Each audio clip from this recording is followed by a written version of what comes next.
Right then, folks. It's time to get going. I've got some last... So, before we make a start on this, as usual, raid roulette.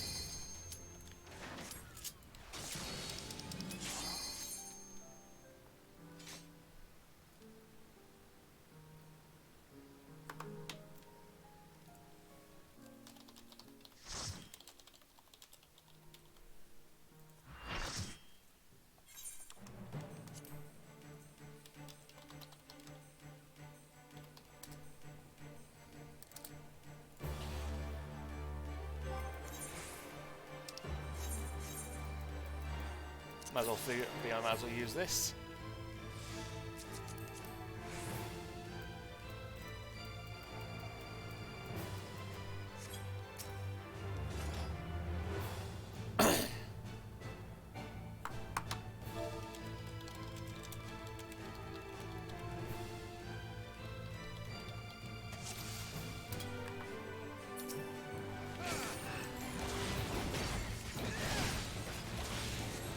This thing hits bloody hard.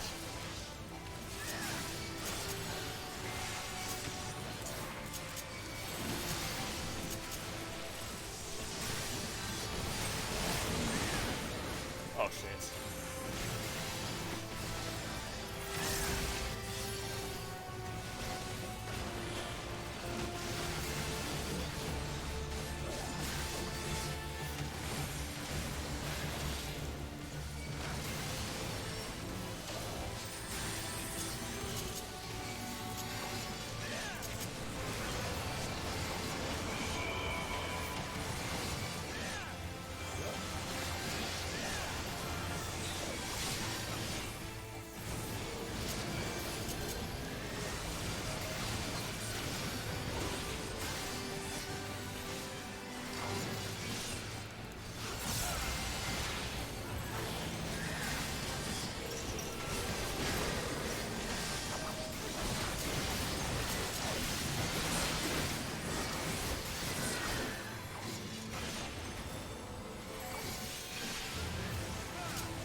sloppy here. Sorry for being quiet.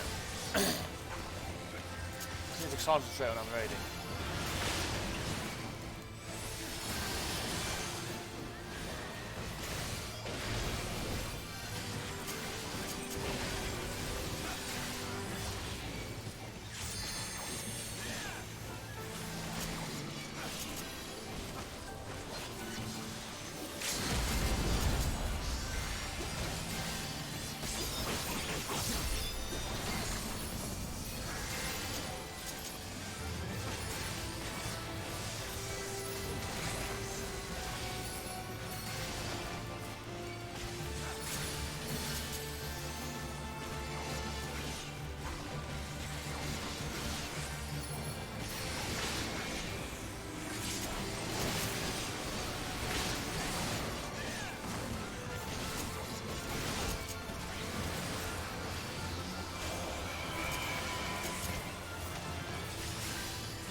There we go, boss is down pretty much.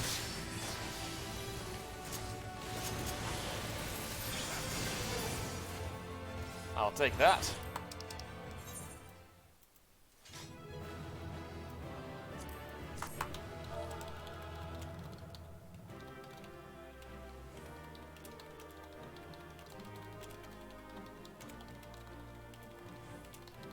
Right then, with that, let's get back on the main story.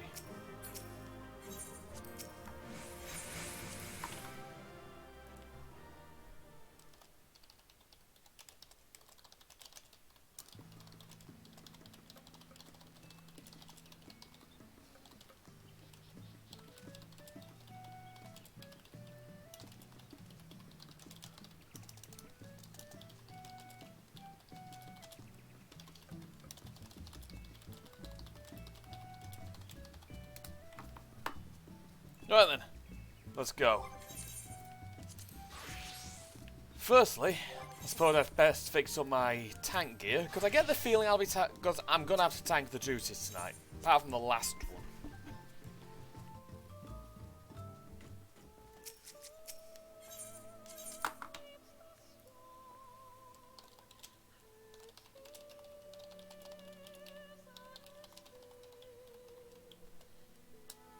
Right then.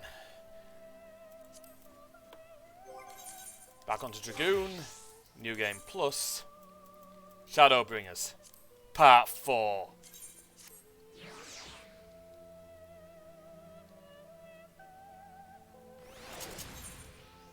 So firstly, we need to go to Mordona, because I can guarantee we'll have shit to do there.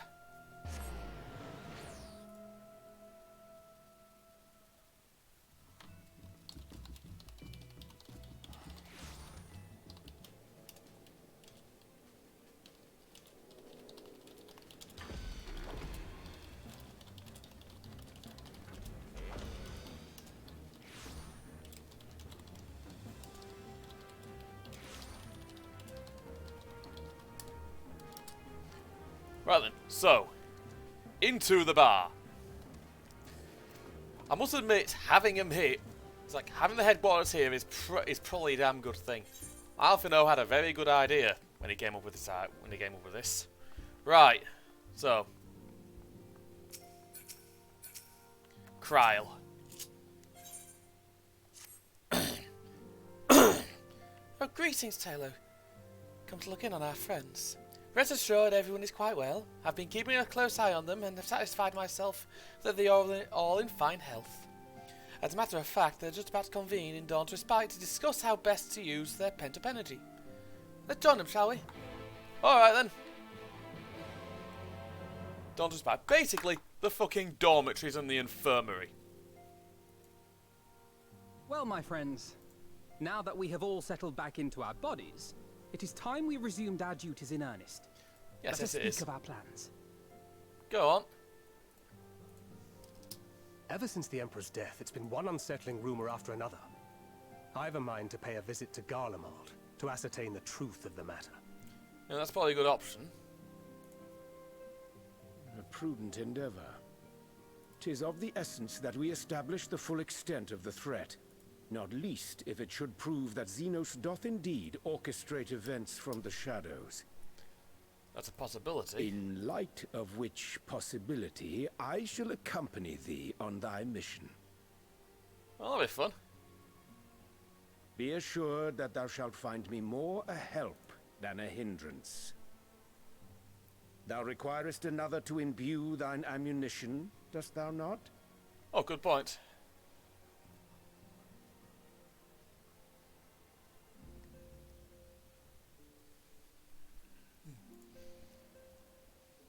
Assuming that's settled, there's something I've been meaning to look into as well.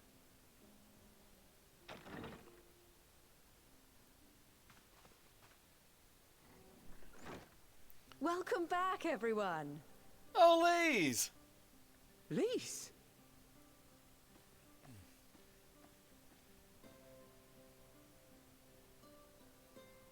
You're fine now, right? No more headaches or keeling over?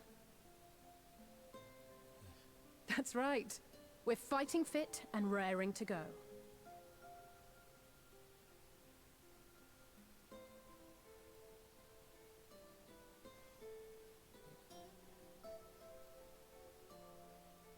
The famous Lise Hext, former scion and hero of the Alamegan resistance.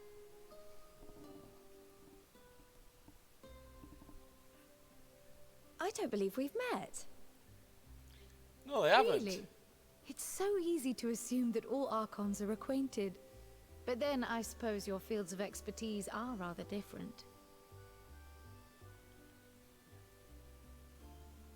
Grahatir, at your service. I have read much and more about your exploits, Commander. It is a pleasure to finally make your acquaintance. Likewise. The others told me all about you. Do not be so sure. Words scarcely do justice to the vital role he played in our victory in the first. A more dependable comrade one would be hard-pressed to find.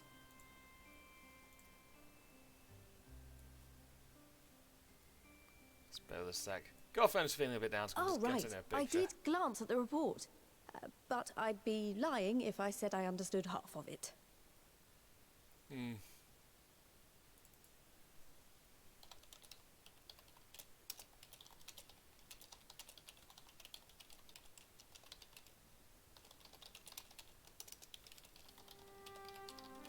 Well, well, that's a lot to take in. Just to be clear, this means we're not heading for another calamity, does it? Pretty much. Shorn of their unsundered master's leadership, what Ascians remain shall struggle to see their plans to fruition. True. And though I would ever advise caution, I believe we may rest easy for a time. I'll take that as a yes.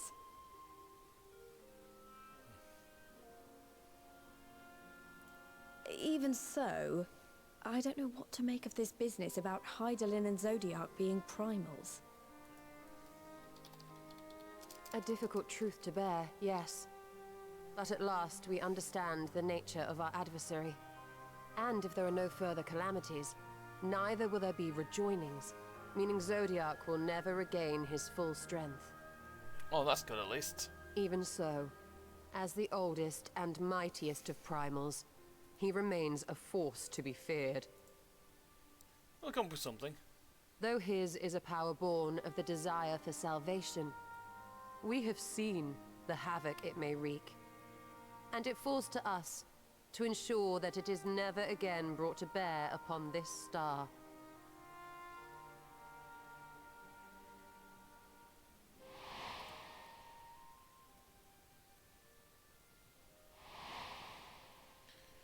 Let's hope it didn't. Because it's been a But tell us, fucking mess. to what do we owe the pleasure of your visit? What do you mean? Isn't seeing my long-lost comrades reason enough? Alright, there was one other matter. I have a message from the Alliance, and before you ask, yes, it's about the Empire. Oh, brilliant. So, after Emperor Varys' assassination, it seems his cousin Nerva made a bid for the throne. Oh, brilliant. The trouble is, he wasn't the only one with designs on it, and it didn't take long for a civil war to break out. And it's not just in the provinces. Early reports say huge swathes of the Imperial capital have been reduced to rubble. Oh, lovely. The Alliance will soon convene in Alamigo to decide on a course of action, and we were hoping you'd come along. Well, as it happens, Urianger and I were just this moment planning a little trip to Garlemald. And we should be grateful for any advice the Alliance can provide on how best to make the most of our visit.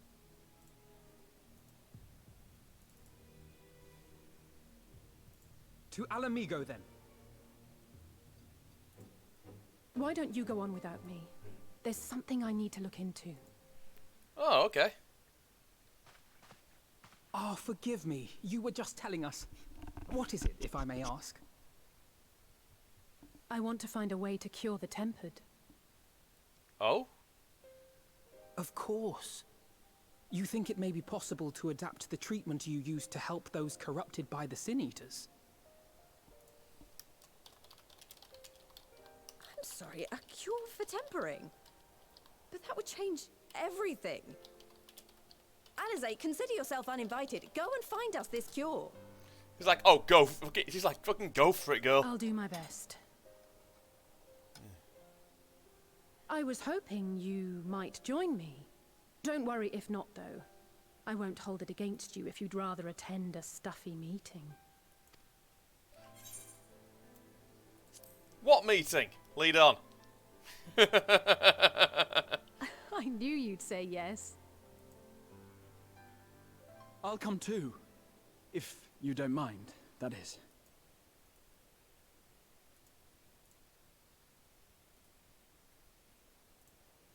A second. Mind? I'm sure they would be glad of your company. Pray, enjoy your time together with your hero.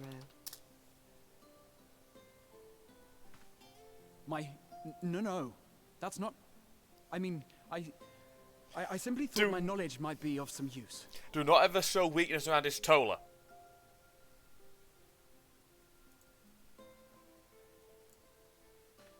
We shall be on our way then. Godspeed.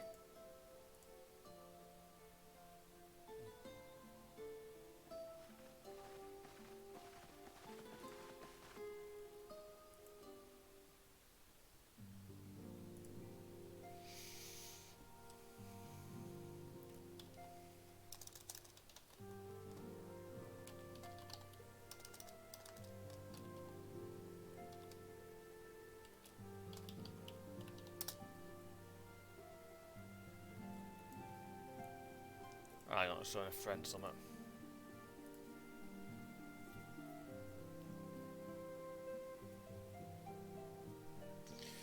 Right.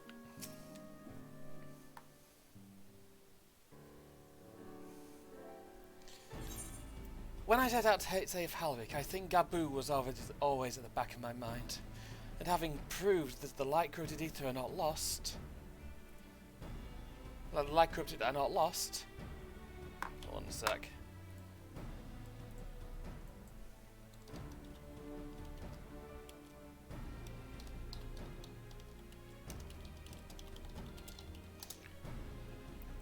I am convinced that the same must be true, also be true of the tempered. One sec.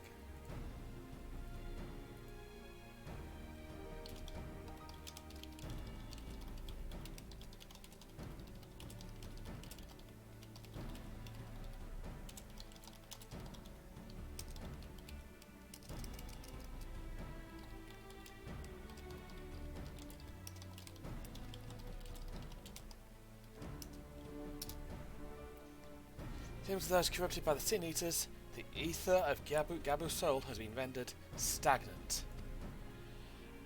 And though this is not the root, though the root cause is different, perhaps the solution is the same. It's by no means an unreasonable hypothesis, I'll say, and it warrants full investigation.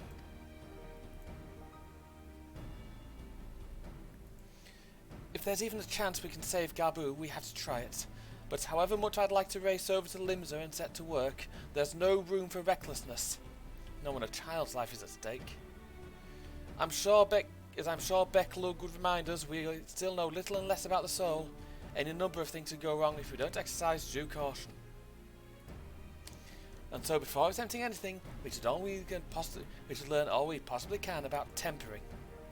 There's just one problem. Research into the condition has long since ground to a halt, and the combined worth of the many scholars involved doesn't exactly amount to a wealth of knowledge. Not the modern scholars, perhaps. But what of their ancient counterparts? I know the Allegant took a more than passing interest in the subject. And if what we seek is to be found anywhere, it would surely be at the Etherochemical Research Facility. Where they experiment on the primals and their worshippers, yes? Good thinking. Never actually been there myself, but I did read the report on Aziz's Lair, which means we'll be needing an airship. An airship, you say? Meet me at the northern bank of Silvertear Lake. I've got a little surprise for you. Oh, and come prepared to travel.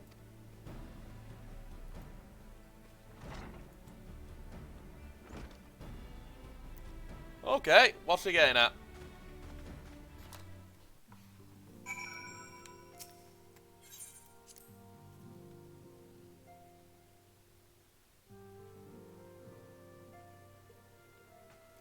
Yep.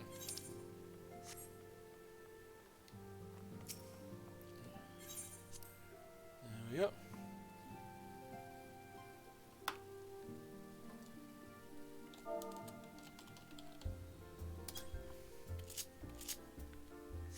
There we go.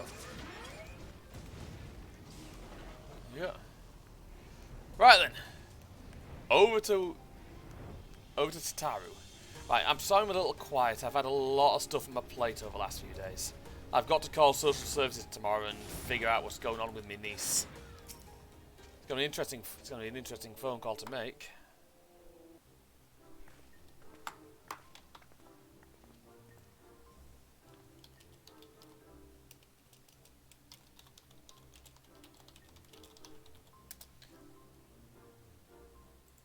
Where the fuck did you get an airship? I give you the Bonanza, the Scion's very own airship. I built her as a company project with help from my friends at the Rising Stones and named her for luck and prosperity.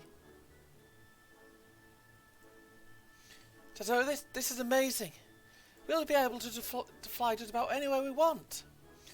Our garments were impressive enough, but to build an entire airship, I see the annals did not exaggerate the many talents of the Scion's fabled coinkeeper. I'd also introduced myself as your pilot, except the training didn't go quite as well as I hoped. That's alright, because we've hired this capable fellow here instead.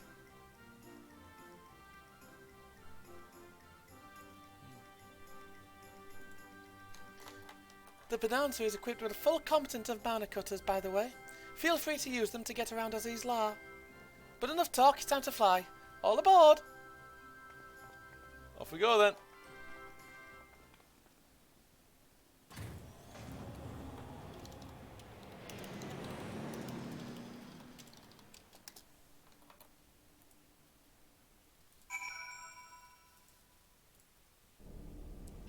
And here we are.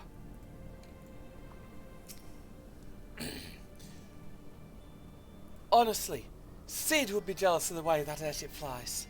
The Taro has outdone herself.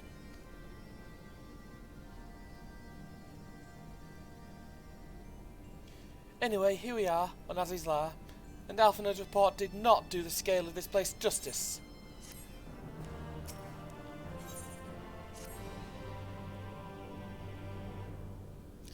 This appears to be Helix, which means we stand in the Alpha Quadrant. To the east lies the Beta Quadrant, and... yes, I believe I have my bearings. though this is my first time on Aziz's Lair, I do have some familiarity with the place thanks to the records in the Crystal Tower. Unless I'm mistaken, this path leads to an Aetherite, beyond which there will be an information terminal. I suggest we begin our search there. Of course.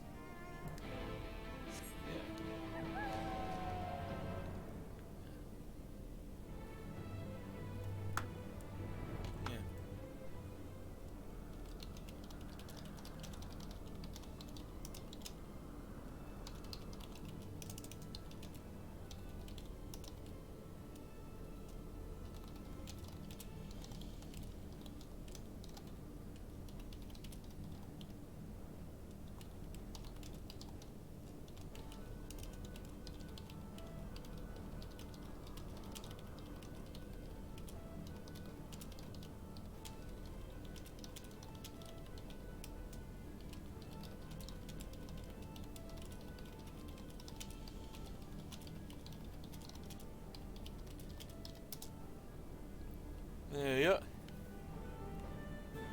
Right then, over to the information terminal. So I'm chatting with my friend with Mecha on Discord. And here is the terminal. A moment while I search the archives for references to tempering.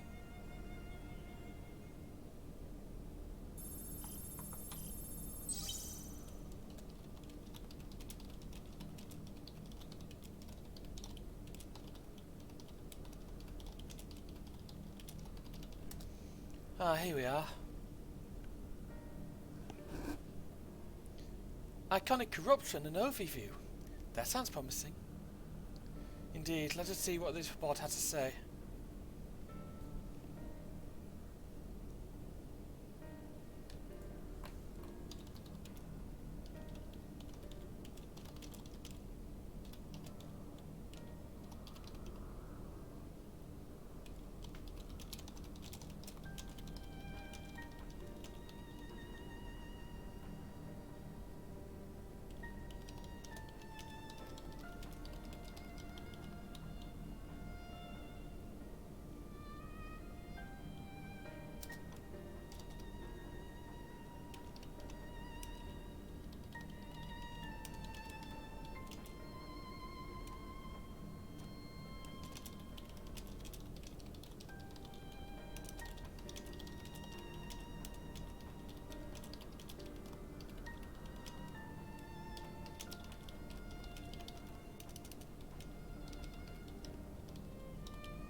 Yep.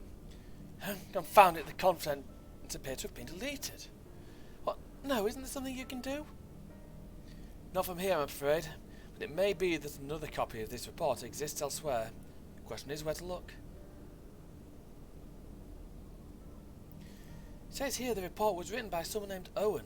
Is it likely that he kept a copy? I would say it's a distinct possibility. Assuming he was a researcher here, he will have had quarters on the Habisphere. We can ascertain in the details at Habisphere control. Let us return to the Bonanza and avail ourselves of the mana cutters. We will need them to reach our destination. I forgot, you already have a suitable means of transport, don't you? No need to waste time accompanying us back to the ship then, and we'll see you at the Habisphere. Of course. Right then, let's get to the Habisphere. It's a fair old distance away, isn't it?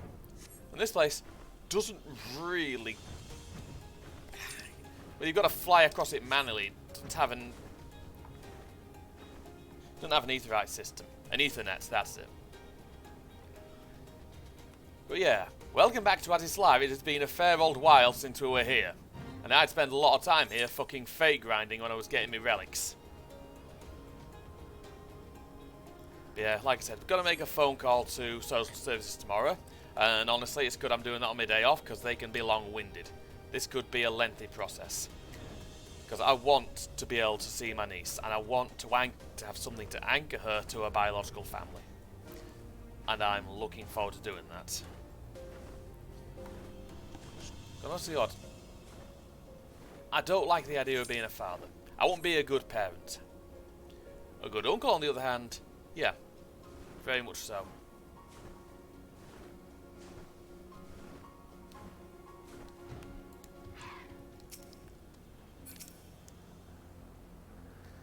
If the late Owen did indeed have a chamber here, this node will be able to tell us its number.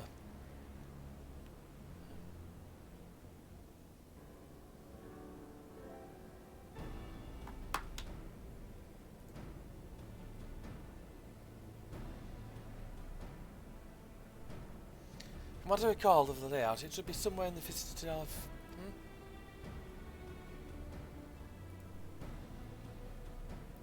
Bear me a sec. So we got to get a couple of people some links.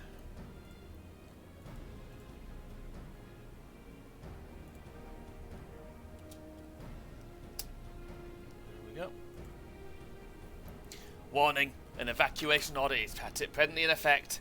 Entry to the Habisphere is not permitted at this time. Foiled again. In all likelihood, the order would have been imposed during the 4th Umbral Calamity, and I doubt it will be lifted in the near future. This is energy level critical. Returning to base for recharging. Well, there surely must be some other way to gain access. Force, for example. Maybe we resort to that. I have an idea. Were we to send a huge surge of energy through yonder control mechanism, it should prompt the system to restart, releasing the locks. As for a suitable energy source, a concentrated lightning shard might suffice.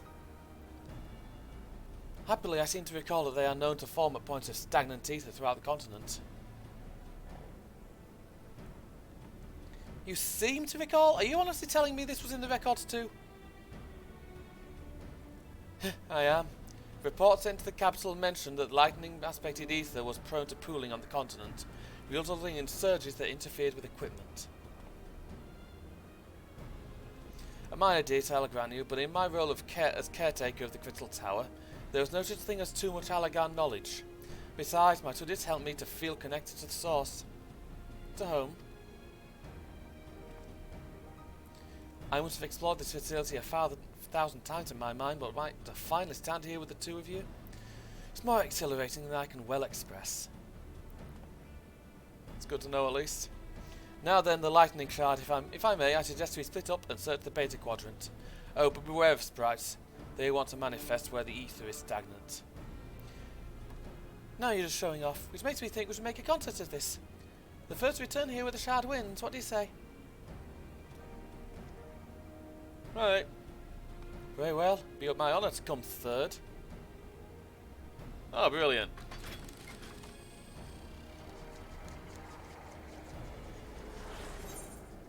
And they're fucked off already. I'm quite clearly not the only person doing this right now. And they've got the Inferno jacket. Honestly? Nah, not that big on it actually.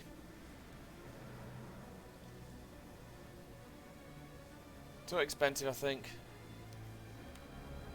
Right.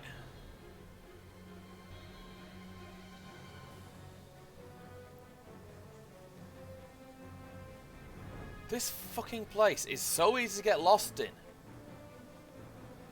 It's in the fucking cave. Brilliant.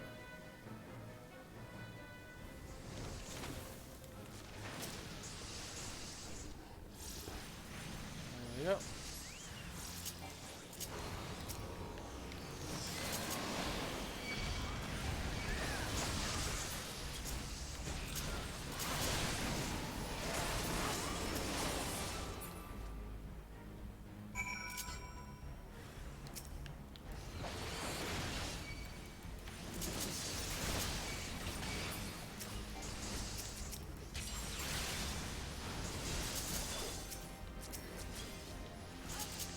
There we go. Figured it'd be polite to help her. Oh. Okay, there's another fucking thing.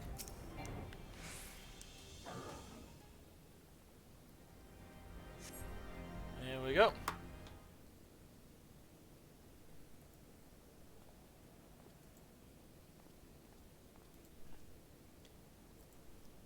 Bravo! That was quite a show, adventurer.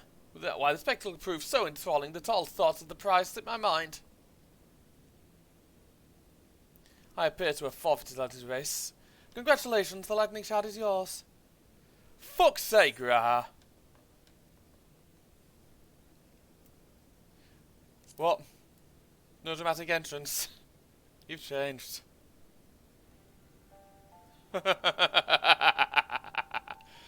Oh, you remember that? In my defence, I was caught up in the moment. It ain't every day you get to meet an honest-to-God's hero, after all. Grah. Well, the contest continues, so you better hurry back. One last thing. Thank you, Talo, for bringing me here. No worries. He's tiny. Grahatia is small. Best cat boy is small. And Grahatia, you need to remember, he's best cat boy. I know there's a big chunk of him, but he's the best one out of the lot. Out of all of them.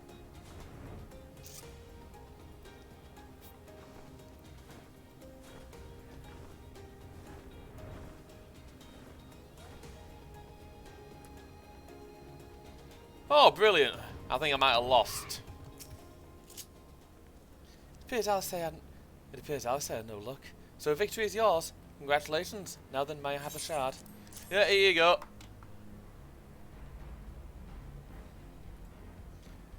What is it that makes you so much better at finding things? What do you have that I don't? That's a question I too have asked myself on numerous occasions. I suspect we could both learn a great deal from Talo. And not only about the secret of adventuring, but come, we should attend to our mission. Alright, yeah, we'd had best do that, hadn't we?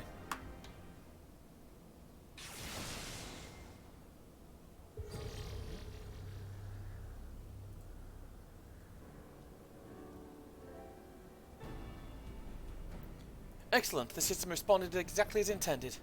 Now we have access to the Hemisphere. Only one obstacle remains, the security systems within. Should they be triggered, they could make life rather difficult for us. In light of which, pray leave the rest to me. If I am right, my royal blood should allow me to venture in unmolested. Alright. Assuming this place works like the Crystal Tower, yes. But if it doesn't, you'll be on your own. I will need to promise us to get out at the first sign of trouble. I promise. Wish me luck.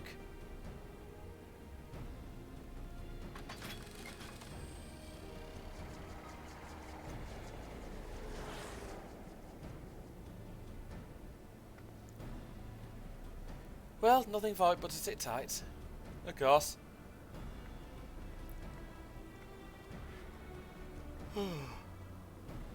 Sorry.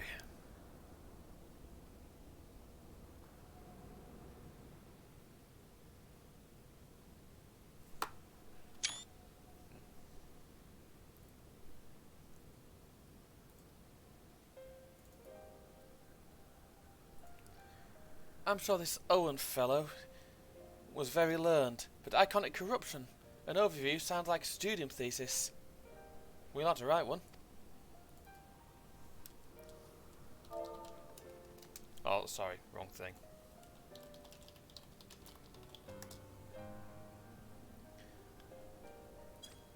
Let's go on. Mine was on the impractical combat applications of ether. Nothing is not practical.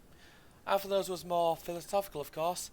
Political, dare I say it. He chose to write a lengthy discourse on our nation's duty to the world. A controversial subject, to say the least. He asserted that the Shallion's knowledge should rightly be used to protect all life on the star, in direct opposition to the country's cherished policy of non-intervention. Being a leading member of the Forum, our father was not happy.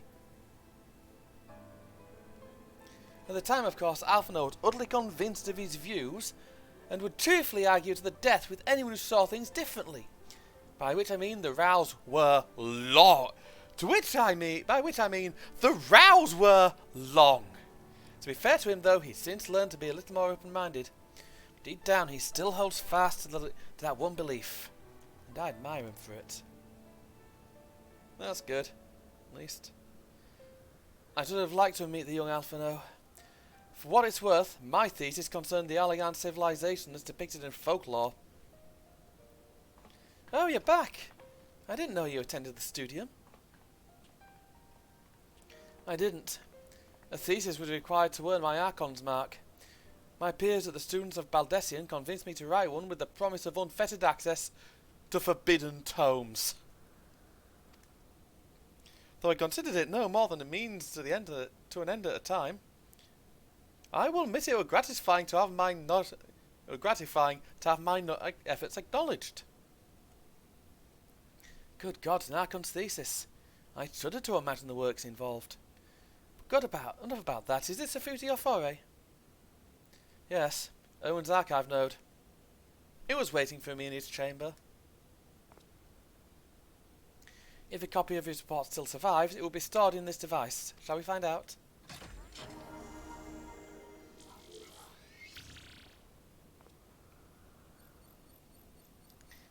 Initializing. Scanning for registered user. User not found. To proceed as guest, please complete biometric authentication.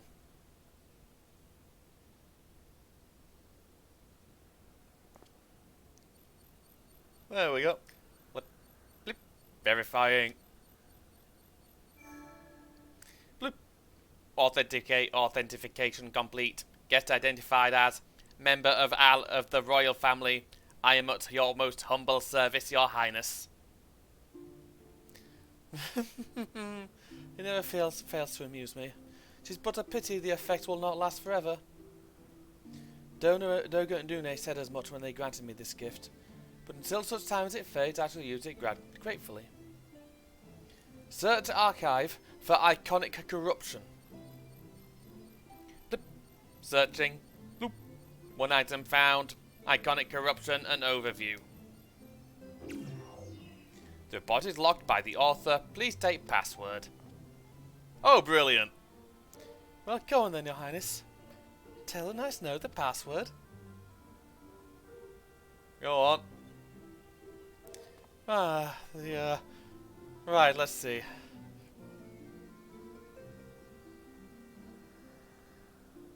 Glory be to Alec. Nope. Long live Emperor Zande.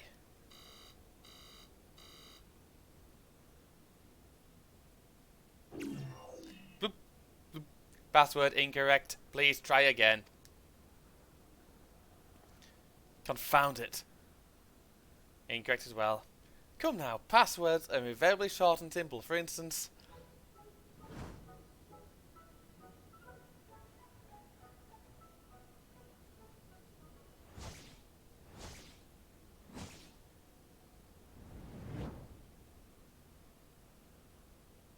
password.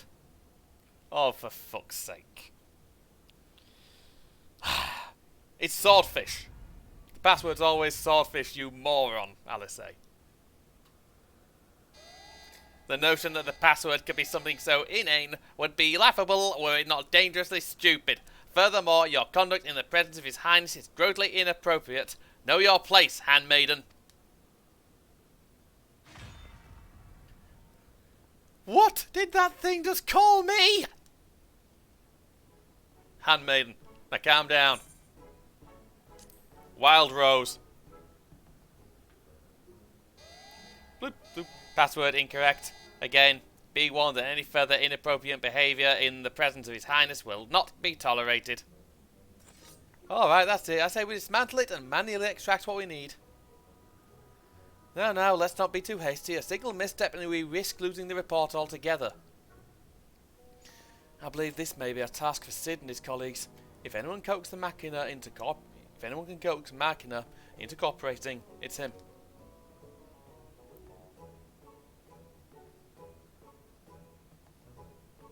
Come, let us bear the node back to the Rising Stones.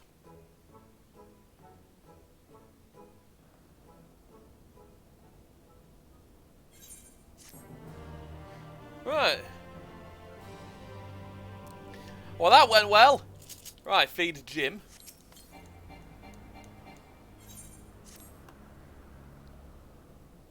Right.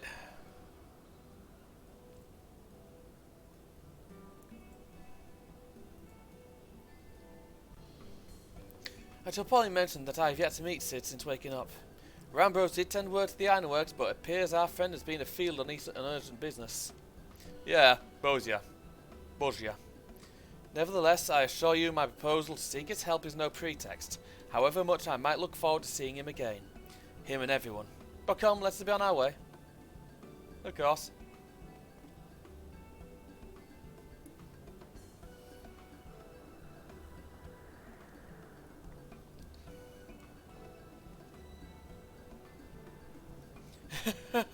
Look at him all but running. How sweet. Still, it wouldn't do to keep him waiting, shall we? Yeah, sounds good to me.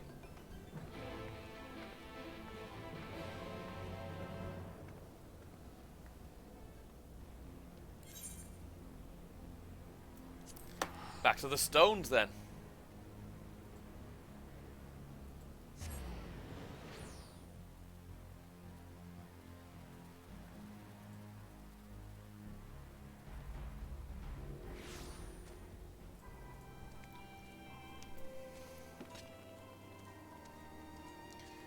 Right, back to the pub.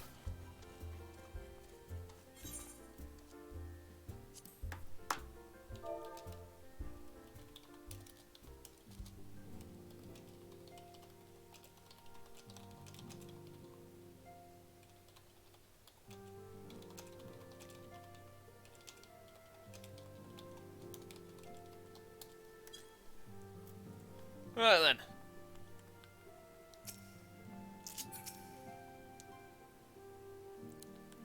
I take you have news to share, so do I. I'm pleased to see your mission was a success.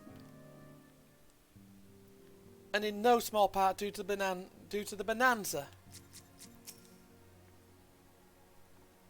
Kralzak 2.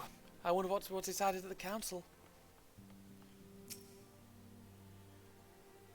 Oh. Large lowborn presence detected. Oi, cheeky fucker.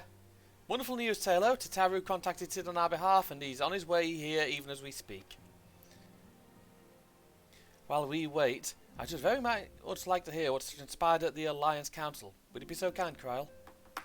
Well, that'd be good for her to do. As you know, the meeting was convened to discuss how best to respond to the recent events in Garlemald. According to intelligence from our Doman allies, the War of Succession rages on and the Empire remains without a leader. Amidst the chaos, the Imperial legions in the provinces have begun to move independently of the motherland. Of greatest concern to us is the third, a legion allied with Lord Nerva. It appears they have received substantial financial backing from House Brutus. Oh, yeah, that ain't good. Brutus? Aren't they the ones who took in Yotsuyu and Asahi? This bodes well. Xenos' movements, meanwhile, remain shrouded in mystery. We're hoping that Thancred and Orionte will be able to shed some light on his activities when they return.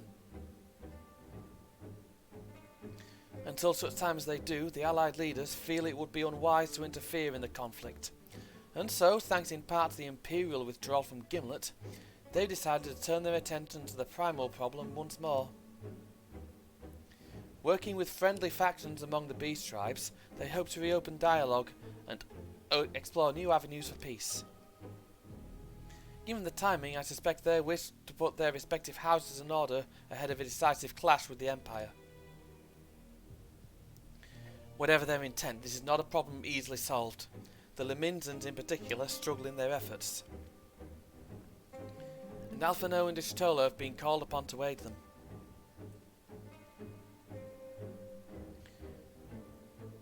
So long as we're dealing with a Tempest, I'm afraid no amount of dialogue will avail us.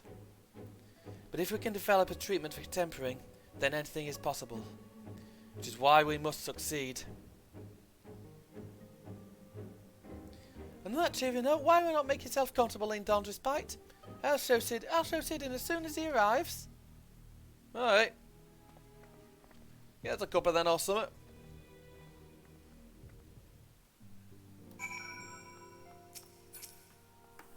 One second.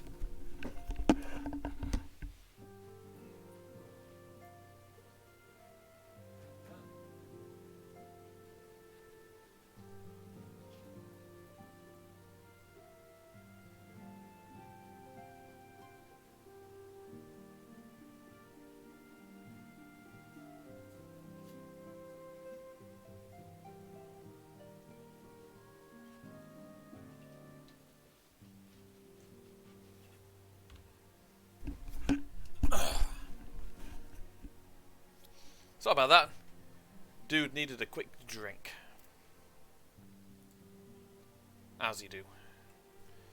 Right, into the respite.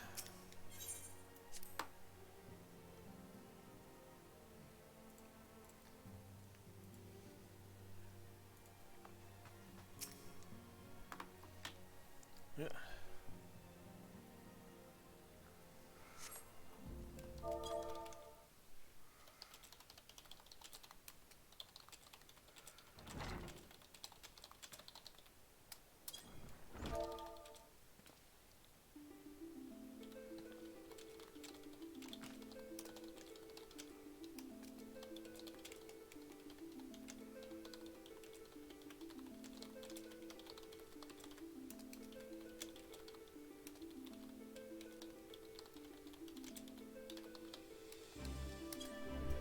Sid!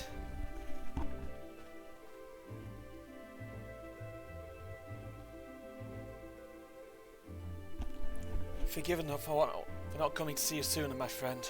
As you may have heard, we've had our hands full. In our defence, you are up rather early. I was under the impression you'd be slumbering a while longer.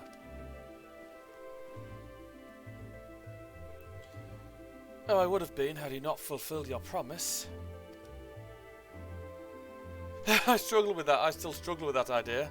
From where I stand, the secrets of traversing time and space seem exactly as unfathomable as they ever did. But if an alternate version of myself has already laid them bare, I dare say that frees me up to concentrate on other endeavours. Speaking of which, you wanted my help with something. What is it?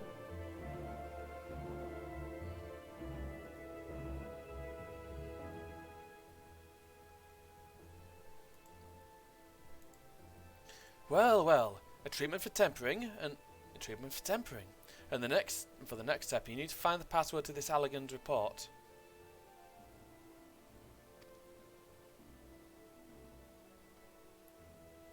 Just so, with nary a clue to guide us, we could be here forever and still not guess correctly, and thus we turn to you.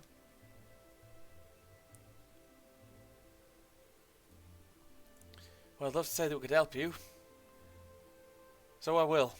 Once suitably configured, a Magitech terminal should make short work of identifying the password.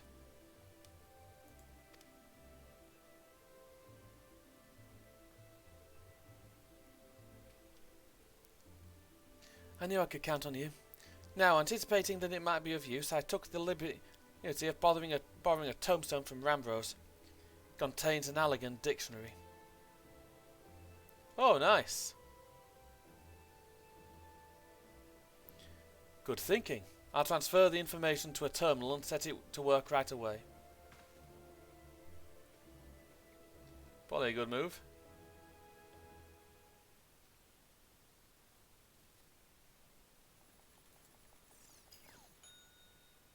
Oh. Ah, looks like she's finished.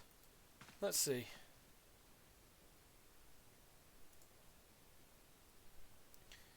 Freedom. The password is freedom. Ah, short and simple, just as I said. Would you care to do the honours, Your Highness?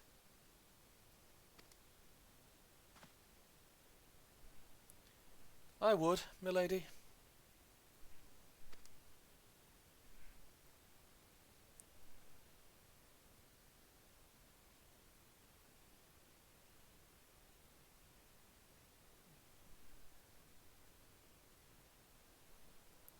Note.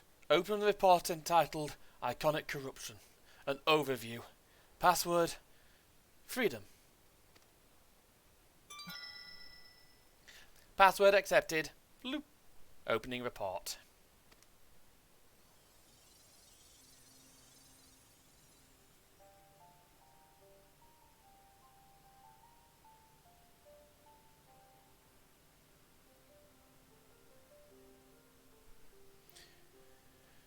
This report seeks to provide an overview of the mechanism by which icons corrupt and bind men to their will.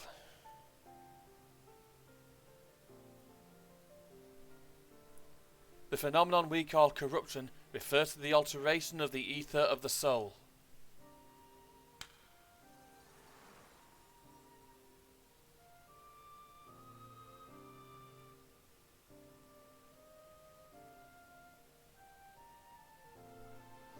Said ether ordinarily exists in equilibrium, no one element being more prominent than another.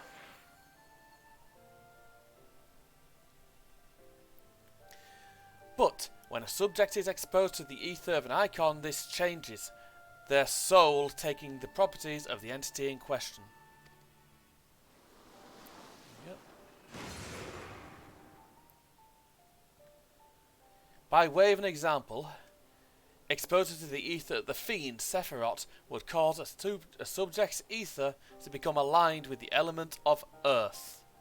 Oh, that does explain a lot of things about Sephiroth. I'll have to show you that fight at some point. As a consequence, the subject would attain heightened affinity with earth-expected magics, as well as preternatural levels of endurance. Repeated exposure would further enhance these traits, ultimately altering the subject's very flesh. Explain something about the corruption. About the light corruption. Oh.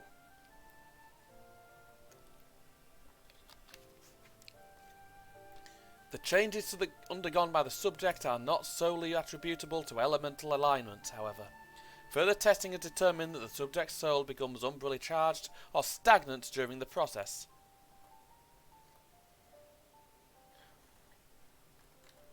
This stagnation of the soul has the effect of diluting the sense of self, rendering the subjects vulnerable to the will of the icon, the thoughts of whom come to consume their entire existence. Yeah. In this manner do the corrupted become worshippers of the icon, their prayers serving to further empower the entity. Having discerned the mechanism of iconic corruption, my colleagues and I set out to develop a material capable of shielding one from its effects. An endeavour in which we were successful, albeit at great cost. In the course of testing, many of my assistants, good men and women all, fell victim to corruption, and in accordance with protocol they were summarily put to death.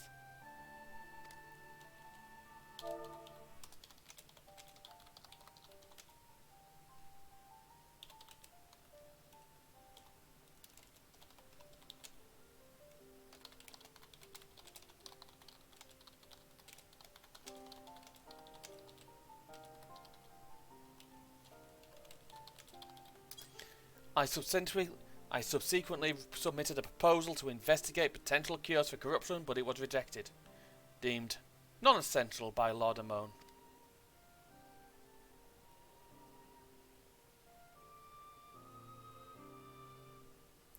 Though I knew it would be fruitless, I protested the decision, and for my impertinence, I have been stripped of rank and title, and will shortly be expelled from this facility. In all likelihood, this report will be expunged from the archives. Nonetheless, I record it in the hope that one day someone will undertake to do that which I could not, and find a cure for the victims of iconic corruption. End recording. Right then.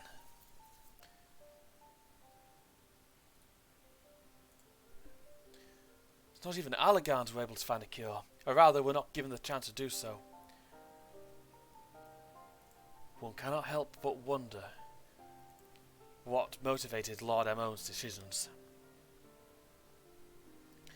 More importantly, this confirms the stagnation of the that stagnation of the soul is indeed the problem, and Angelo can remedy that. True, yet were we simply to reanimate a tempered soul, I fear would do naught to diminish the individual's fanatical faith. Indeed, it may well intensify it. No, we would somehow need to suppress the primal's hold over the subject at the same time, or risk them ever remaining its thrall.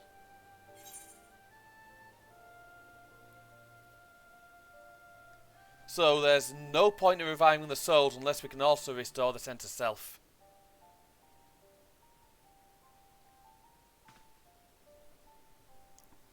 But of course, memory transference. The process has the effect of compartmentalizing memories, separating them into manageable bundles, if you will. By adapting the technique, it may be possible to achieve selective reanimation. That is, limit the effects to only those memories that existed prior to tempering.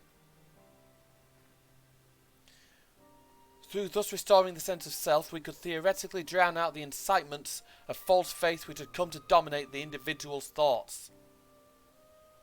I see. The theories seem sound, and if experience in treating the light corrupted would help us to identify suitable memories for reanimation. But are you confident that you can adapt memory transference as required? If I seem to recall, your attempts to do so while trying to bring us home culminated in literal bloodletting. They did, you are right. Despite my best efforts, I could not recreate the mechanism, and I concede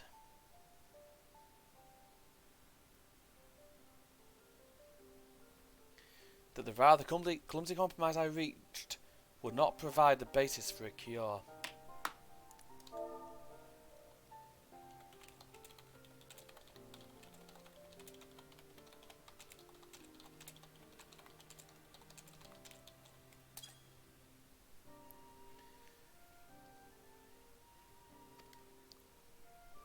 Then perhaps it's better we consider another approach. Your doubts are understandable, but this time I believe we have reason to be confident. You see, nodes such as this were built with the ability to simulate magics,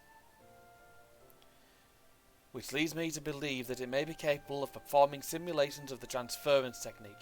If so, we would be able to conduct years' worth of tests within the space of a few days.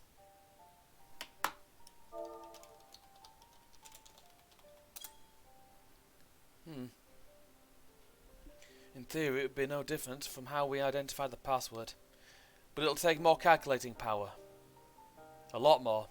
I honestly couldn't say whether our equipment would be up to the task.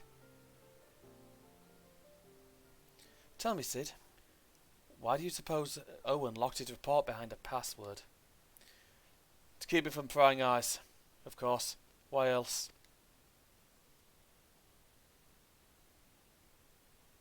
Wait. A password that could be guessed by anyone with leisure and a dictionary wouldn't keep it from a person minded to look. No, he wanted the report to be seen by those who strive for freedom.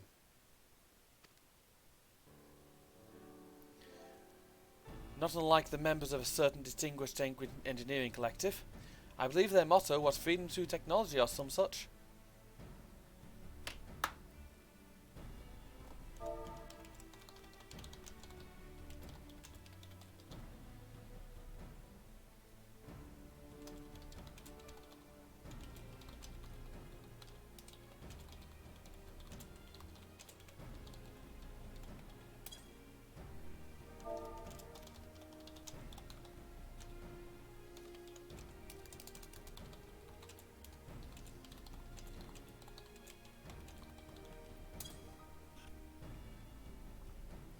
You two, round up as many Magitech terminals as you can and find and bring them to the workshop.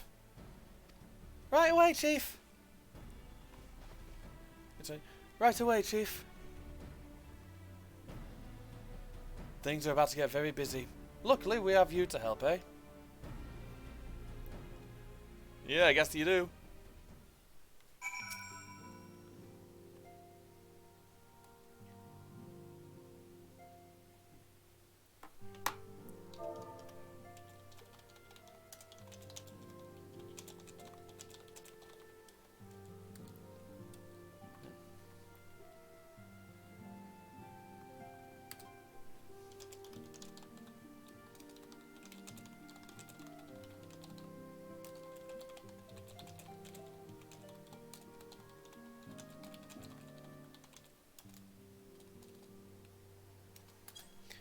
Right, while Graha and I configure the terminals, I want the rest of you to procure supplies. Namely, cerulean to fuel the terminals and ice shards to keep them cool. The more we have of both, the better. I leave the ice shards to me. I round up some adventurers and go on a gathering spree. In that case, I'll trust Taylor and Alice with the cerulean. Here's a promissory note for each of you.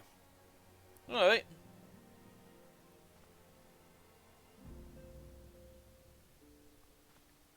Take them to the Sky Steel manufactory in Ishgard and the cerulean processing plant in Thanalan.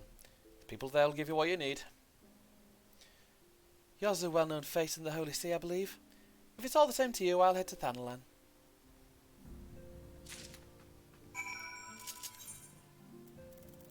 Right, I've got to head to Ishgard now then. It has been a fair old while since I were there.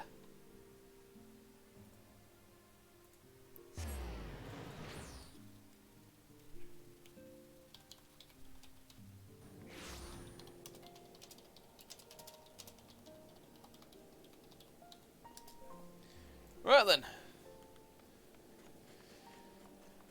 So Fromolo, I guess.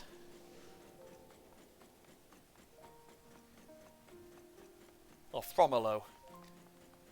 They do have French names, or French sounding names. But yeah. Normally I don't stream on Wednesdays. Normally, well, in an hour Dynamite's on and I usually watch that. But tonight I'm going to be doing this. Because I can just watch Dynamite tomorrow. Welcome back, Master Taylor. How may I serve you this day? Need this, if you don't mind.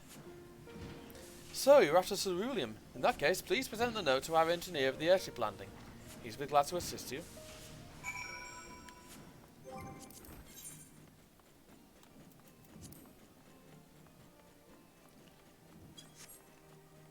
Right.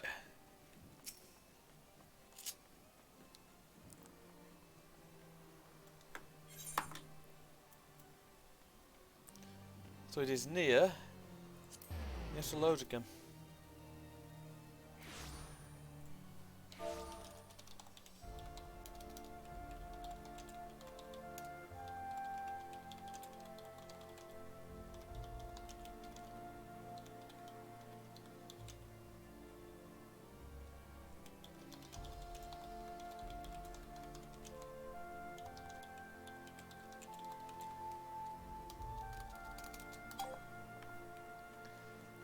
So we've got a baby Dragoon in the FC, so I'm just telling him good choice on choosing Dragoon as their main job.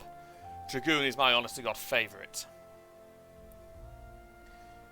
Cerulean, you come to the right man. Fair warning though, the price is shot up on account of the uncertainty with the Empire. So I hope you've got the coin. Got this.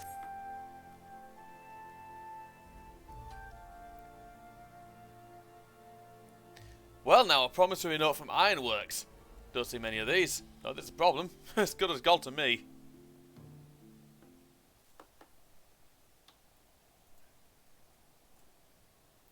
Load of explaining.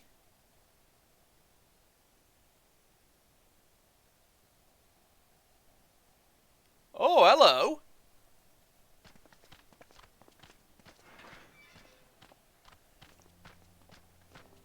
My friend, after the disappointment of not seeing you in Alam... Oh, fuck. I didn't mean to do that.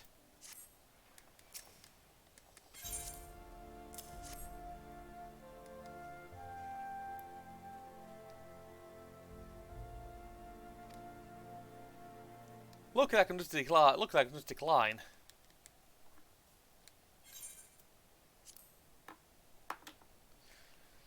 Almost skipped the cutscene. Sorry about that. Anyways, looks like they've been doing a bit of negotiating. My friend, after the disappointment of not seeing you in Alamigo, what good fortune to chance upon you here of all places. Yeah, just a bit. You doing alright? As you may have heard, the Allied nations are making a renewed effort to address the primal problem. Oh, good. To that end, have I invited the chieftain of the Vanu to Ishgard, that we might together plot a course. Oh, good. Good move. It's like, hello. Hello. Since the war with the Empire appears to be nearing its conclusion, I would also like to call upon Estinian's lance. Alas, he is, as ever, a difficult man to find. Yeah, he is a bit. I am informed he recently paid a visit to the Rising Stones. Should he happen to do so again, be sure to pass on my regards, won't you? Yeah, I'll see what I can do. But tell me, what business brings you to our fair city this day?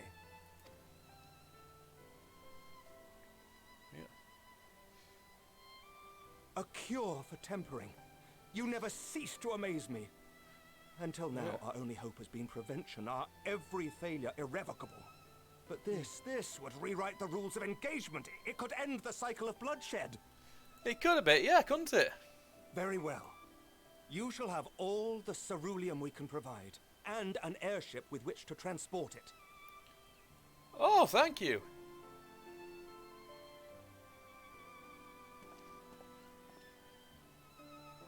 In this matter, you may count on Ishgard's full support.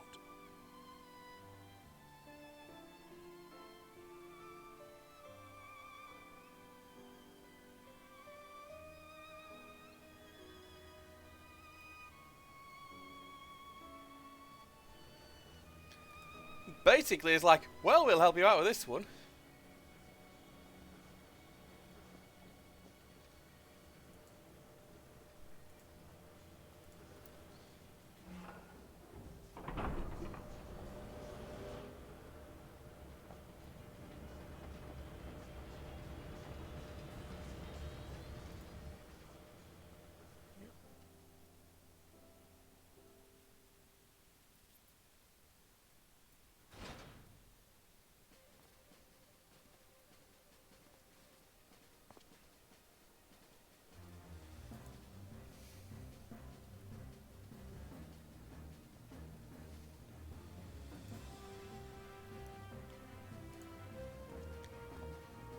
Yeah.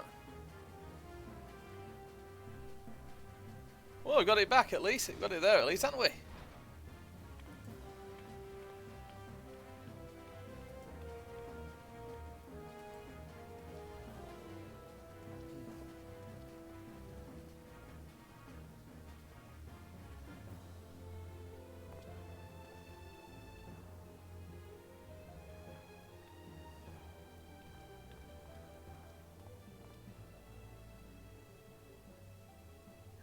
Who would have thought ceruleum weighed so much? Yeah, it's heavy stuff, isn't it? Serves me right for being stubborn, I suppose. I should have just done what you did and accepted help. Yeah, you probably should have done.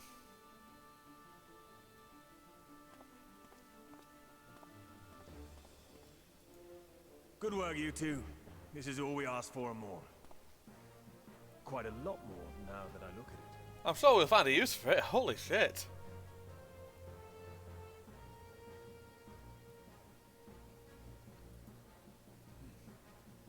Lord Emmerich, eh? And entirely by chance. Ha! Some people have all the luck. Yep. We have also succeeded in configuring the terminals, thanks in no small part to our able assistant.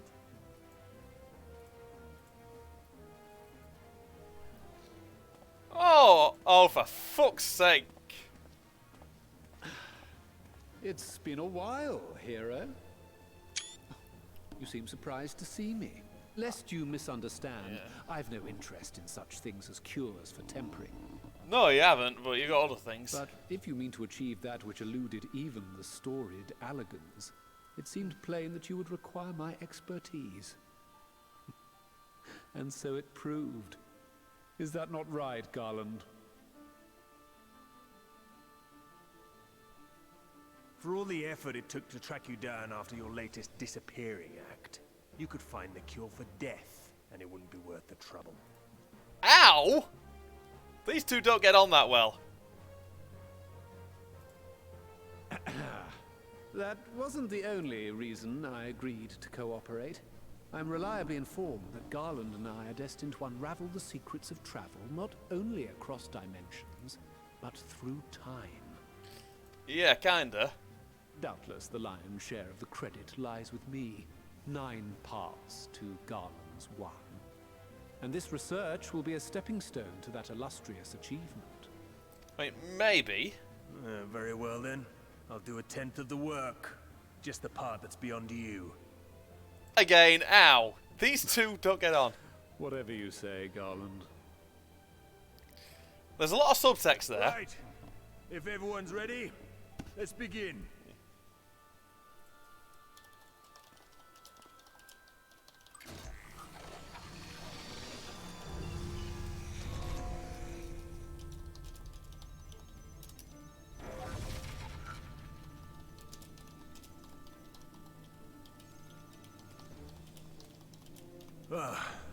All appears to be in order. Now, we just have to wait for it to find us our magic. Why not take this opportunity to put your feet up? This may take a while. Yeah, I might do that. I'll go find a comfy spot somewhere. I'd just laugh if it came back and they found the warrior light just asleep, just snoring.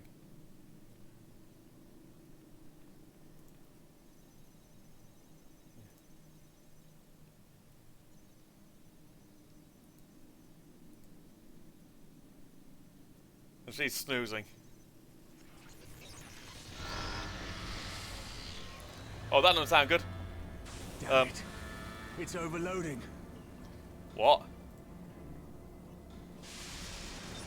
Chief! She won't last much longer! Oh, wonderful. Are we going to have to evacuate? We'll have to shut it down. Wait! We're close. So very close. Yeah, you're going to have to keep going. Oh.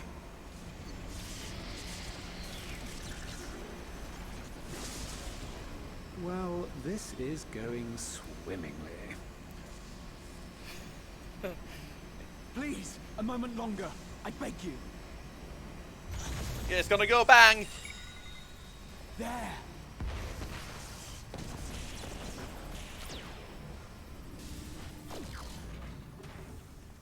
That ain't good.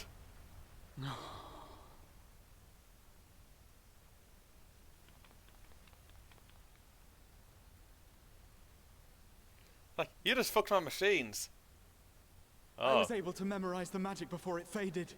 It still needs to be put to the proof, but I believe we have our cure. Oh. Oh, nice.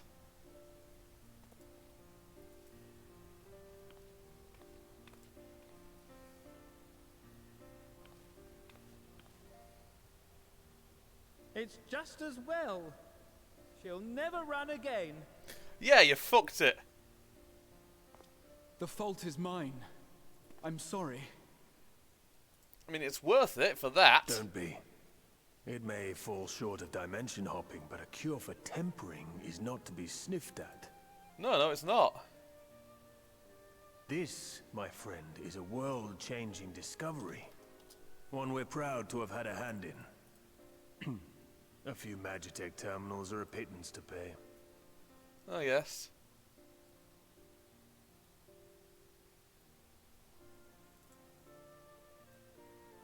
Thank you.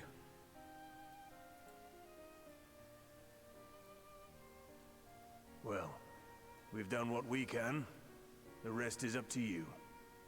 That it is.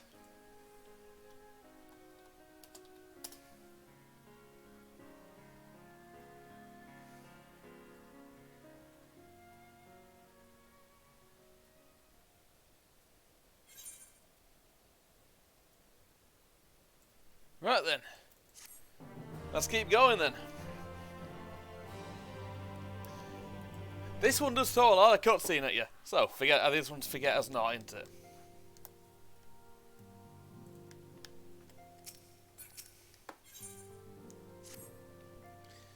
At long last we have our cure. At any rate, in theory at any rate. We cannot be certain until such time as we put it to the proof, but I am quietly confident. Well, if we test it on someone, then I suggest Gabu. His symptoms are relatively mild. As long as you exercise due caution. Remember, you don't want to die. Yes, as long as we exercise due caution, it will be fine. Without further ado, then, let us make egg for Limsa. We've kept Gabu waiting long enough. Right then, off we go.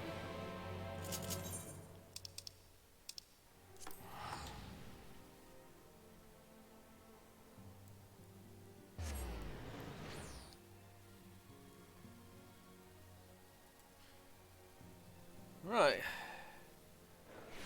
I do have a fair while to go here, but I will get through it. I have to. To the aft castle.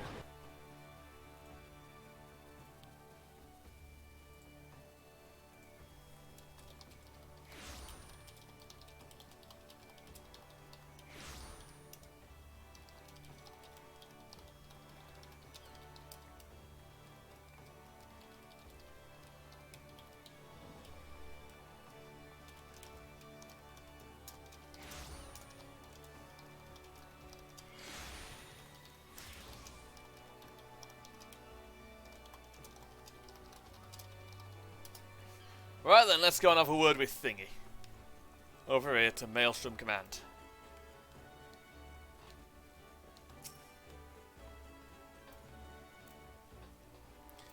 Well, this is the moment of truth. I'll have our host bring Gabu to us at once.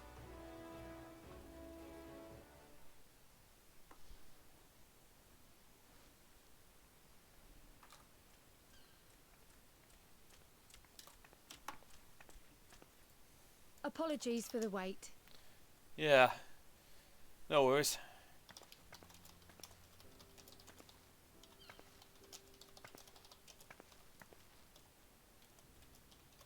Gabu, have you been good?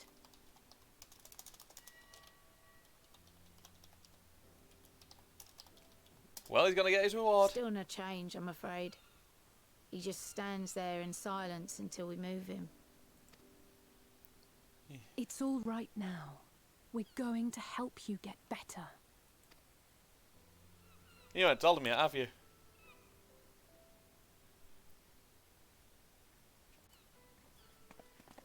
Fancy meeting you here. Alphino Yushtola! I thought you were attending to primal matters. They probably were. We were, and came here for a meeting on the subject. Certain pirate factions did not deign to attend, however, and it was cancelled. We had resigned ourselves to having wasted a journey when we chanced to espy you. Could it be that there has been progress with the treatment? Well, we're about to find out.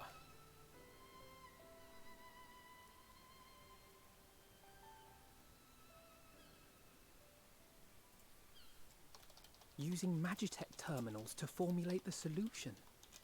I would never have contemplated such an approach. So this new magic, adapted from memory transference, would be used to purge the subject of their fanatical faith, while Angelo would be responsible for reanimating the ether of their soul. Oh, yeah. Yet I wonder at the practicalities. If one were to reanimate the soul first, it would only serve to exacerbate the tempering. Conversely, a stagnant soul would not respond to the effects of the magic. Oh. Would both need to be performed simultaneously? Ah, nothing escapes Master Matoya's inquiring eye. As you say, both must be carried out simultaneously. And thus, I propose to imbue Angelo with the tempering treatment in much the same manner as I did the spirit vessels. Oh, good.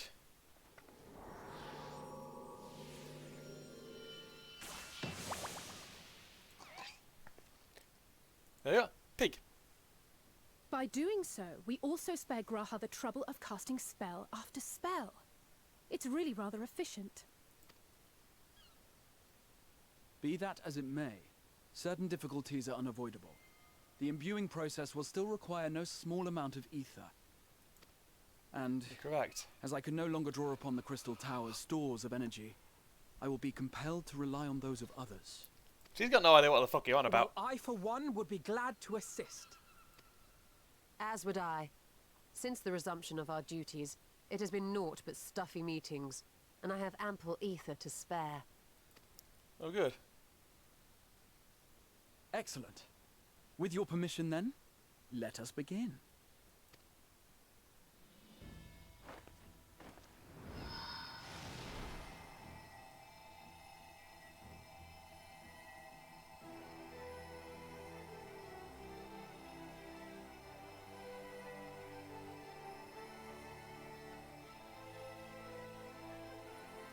Yes, this will do.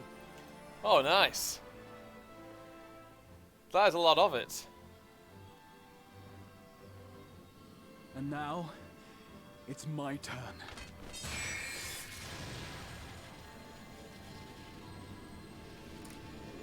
Feeding the pig.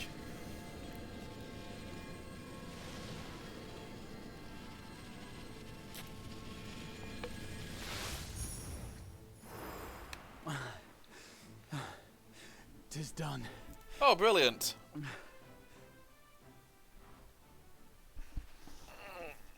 No small amount indeed. He's knackered. Like, going... Well, we seek to go where even the Allegans did not. It was never like to be easy. No, it wasn't. Holy shit, you can see plumbing. The rest is up to you, Alize. The Nosha from there. The treatment itself will take time and focus, so we will need a quiet room. I'm sure our hosts can spare one. More than probably, yeah. I will go with her. It may be a while before we return, so I would ask for your patience and your faith. Alright, sounds good. We'll bring Gabu back. You see if we don't.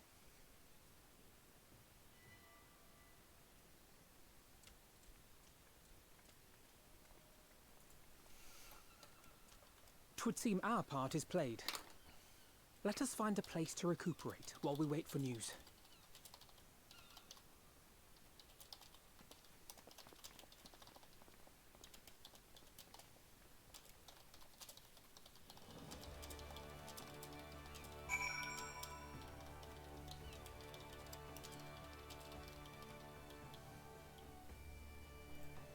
Right then. Well, it seems as good a spot as any to have a rest. It does a bit.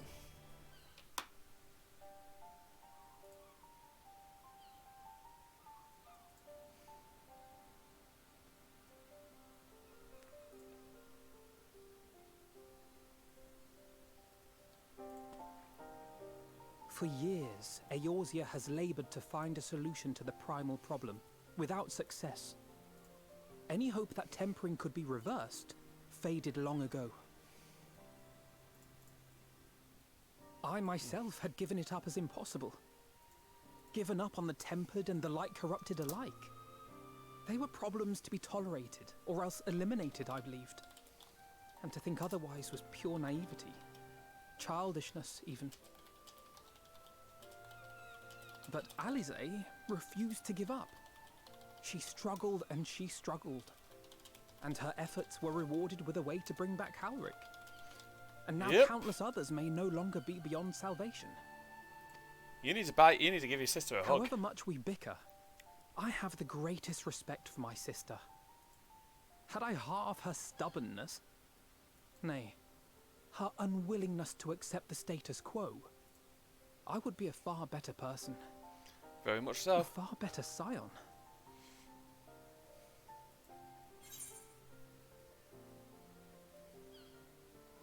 Don't tell me, tell her.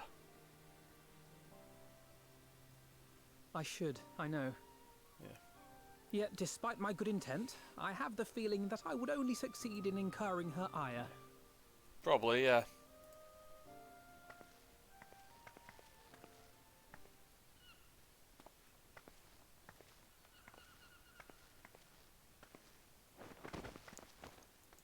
Oh, easy, girl, easy. Alize, are you all right? She will be. The treatment. Did it work? Oh.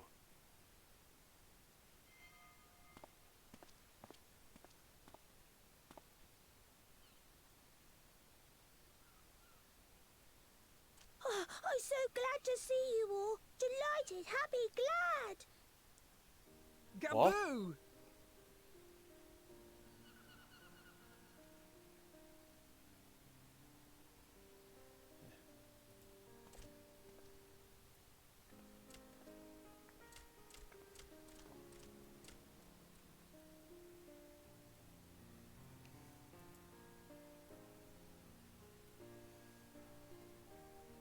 All this time, my mind was filled with thoughts of Great Father Titan.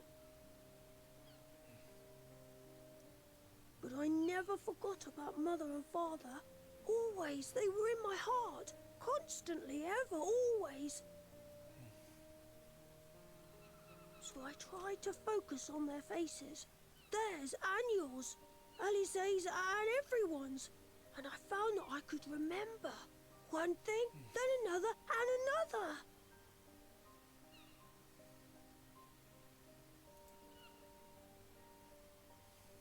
Your hopes reached Gaboo. They helped him to hold on.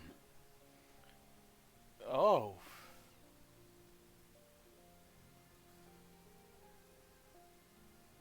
I'm so proud of you, Gaboo. I couldn't have done it without you, Alize. Can you help the others too? Cure them, heal them, help them. Yes, we can. All of them.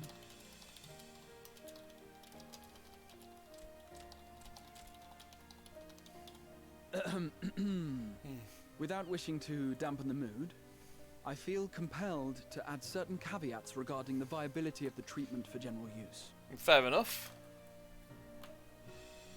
As you know, reversing the effects of tempering demands a profuse amount of ether.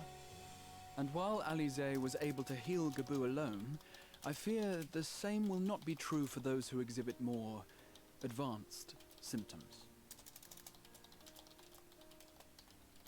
Moreover, the treatment's effects are limited to the soul.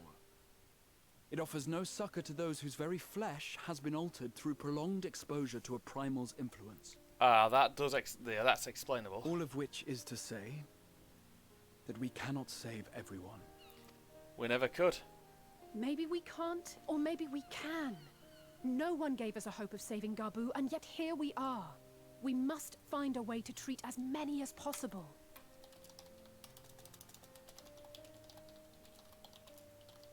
Then the next logical step would be to produce a veritable army of Porkses, would it not? Granted, it seemed a simple enough process in the first, but I suspect it will be different here in the source. Not that I am any authority, of course. Yet there is an authority on familiars to whom we may grudgingly turn. She's stubborn, haughty, eccentric, irascible, laconic, annoying. And her name is Master Matoya, the real one. That was a tribute to a last voice actor who sadly passed away of old age. I have to go now, Gaboo. But the people here will look after you, all right? And I promise to come and visit you again soon. All right. Thank you, Alize. Thank you. I get the feeling he's going to now. It's like, well, he's going to be treated like a king now. Because he saved... Because honestly, Gaboo saved a lot of limbs and lives. Well, a lot of Lomins and lives. It's like, we owe him. So basically they've now got, and as a result they've now got themselves a mascot. Yeah. Actually, it will be a pain to remind me I've not paid Master Matoya a visit since returning from the first. This seemed as good a time as any though. Come, let's make for a cave. Right then. So basically I offered a fucking world tour of blooming Eorzea. Right, to Whittleshire.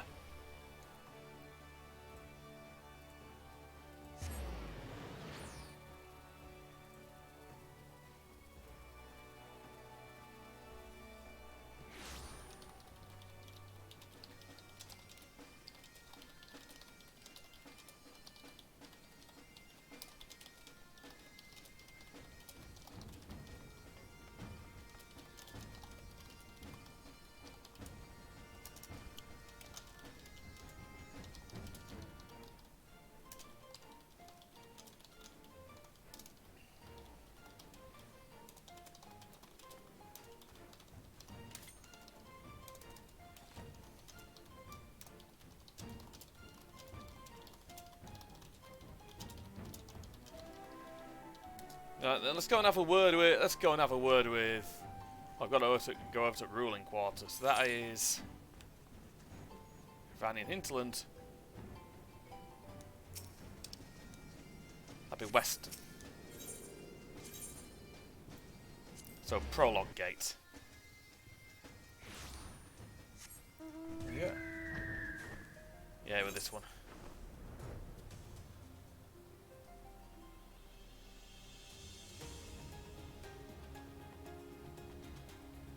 There we go.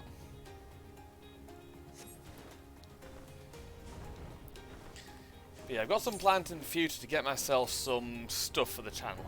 Specifically, custom artwork, overlays, donate buttons, custom profiles, stuff like that. It's going to be a lengthy process, but I've got friends I can talk to about it. I know a few artists. It's going to be expensive, but I know a few people who can probably help me out with it. And I'll make sure they're duly compensated. I'm not one of those dickheads who pays people an exposure, no.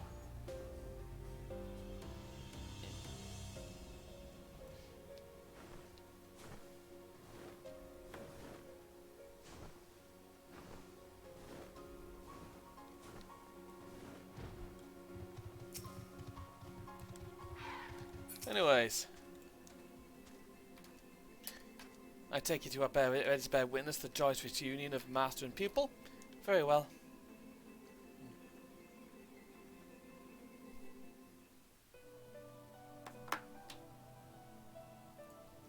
Here we are. Hello, Master Matoya, with new voice actress. Nary a word from you all this time, then you bring every man and his parogo with you. Did no one teach you any manners, girl? Probably not. Who are you? They were too busy teaching me etherology, Master. Jesting aside, I wanted to be the one to express our gratitude. Yeah. I am told you spared no effort to sustain our bodies while we were away. And for that, we owe you our lives. Thank you. Should mention, her new voice actress is known for being in is Sheila Reid, and is known for being in Benidorm. So at one point, I am actually going to commission someone to do a picture of Master Matoya riding around on a blooming mobility scooter, causing absolute havoc. Because that would not seem out of character for her if she got her hands on one. You were gone so long. I was starting to think you'd set your heart on staying. It wasn't easy to leave, as it happens. Seldom does one have the opportunity to study other worlds, and I would not have minded extending my stay by a handful of years.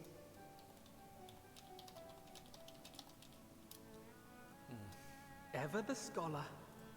Y'shtola dedicated herself to studying ancient civilizations. Don't say of the this. First, befriending a tribe known as the Knights Blessed in the process. There she took on the name of Matoya and won the respect of all the children of the forest. Well done, Alphino. That look on Y'shtola's face, like, you should not have said that!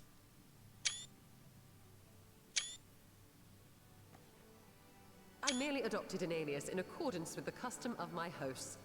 Yours just happened to be the first name that came to mind.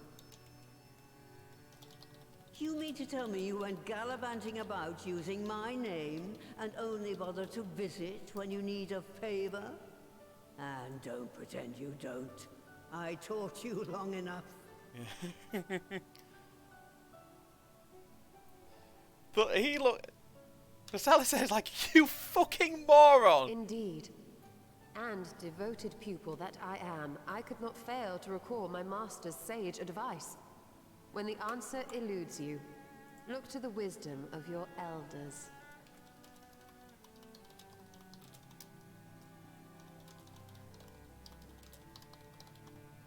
You there.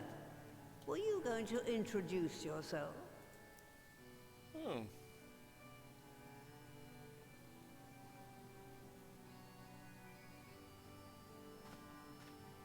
How remiss of me.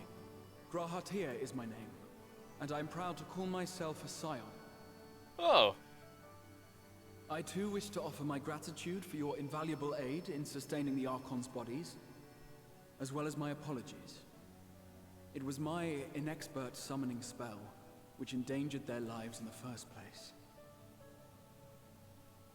Ah, yes. The one bent on digging up the mysteries of Alag. Old Galaf used to speak of you, and Kryles told me all about your recent exploits. Probably why they were going, oh gods. You have a bad back or something? At ease, boy. Whatever mess you've made, I'm not in the habit of dwelling on the failings of the younger generation. You are too kind. I've also heard much and more about you, Master Matoya. 'Tis an honor to finally make your acquaintance. Well, that's more than enough pleasantries for anyone. Tell me what you want. I haven't got all day. Yeah.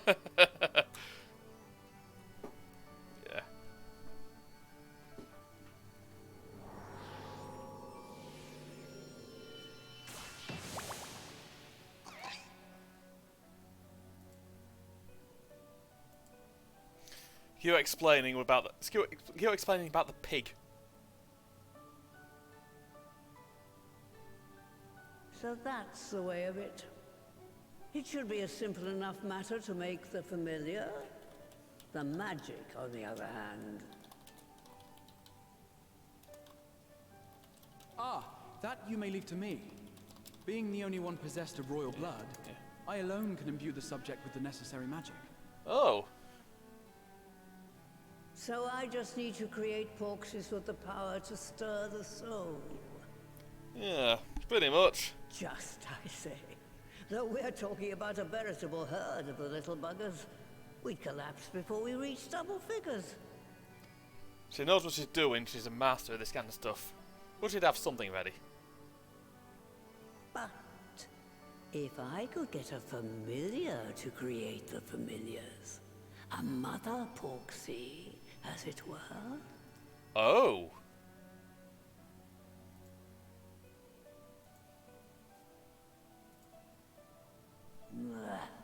Seems I haven't seen the last of that moldy old hole after all.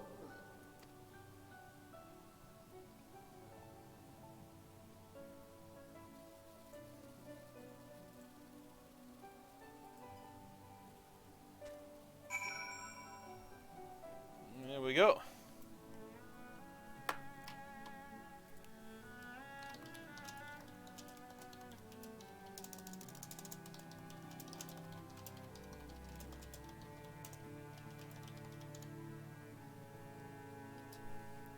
There we go. So to Matoya. Alright, off to my old workshop then. Everything required is to make your familiar is there. That may be, but no one has set foot in there since the Exodus. I try to imagine what's become of it.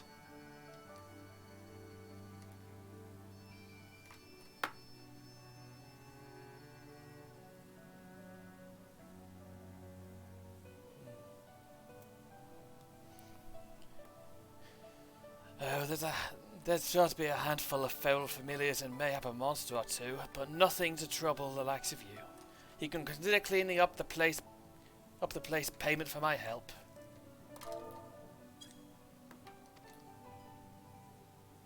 Fine, we'll do it. Fine, we'll do it.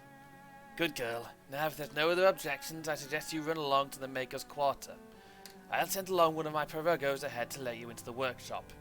You need only tell me who you are. One can't be too careful after all. Off you go. There we go.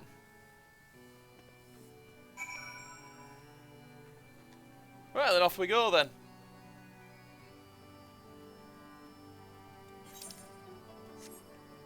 Back to the Maker's Quarter.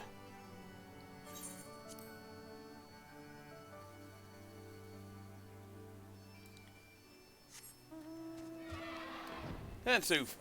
Oh. It's over there. You know what? I'm not going to bother warping. I'll just fly over Alexander.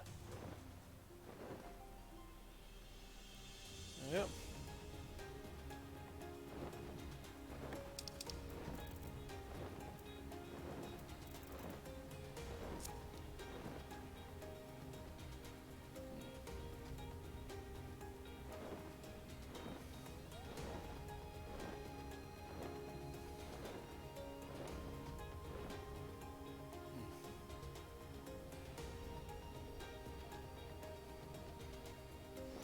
Right. Anyways, about ready for the next dungeon already. Let's see if anyone wants to go along.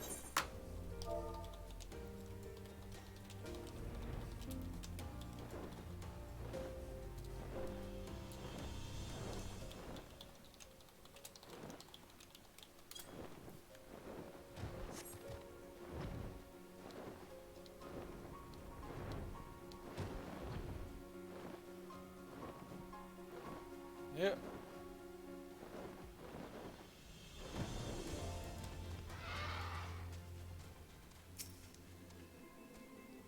Yep.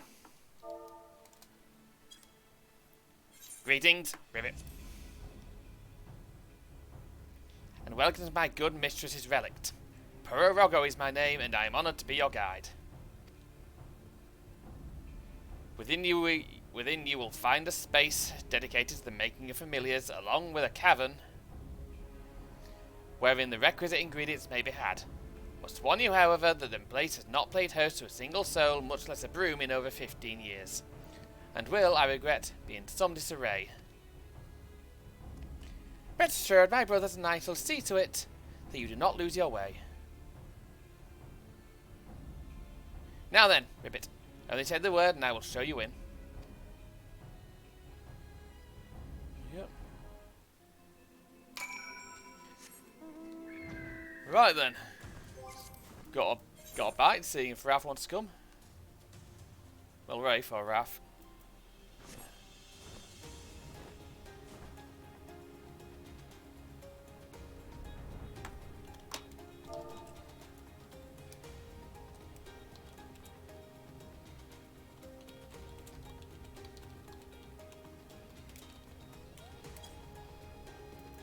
Yep.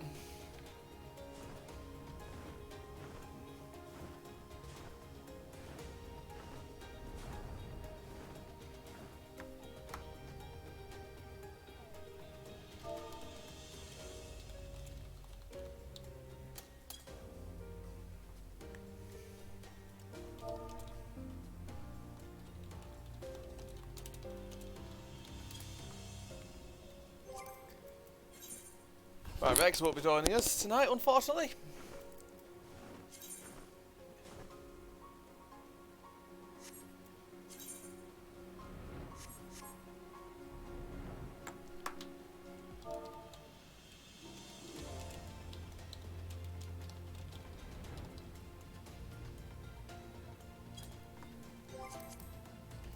I'll check mine out.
There we go.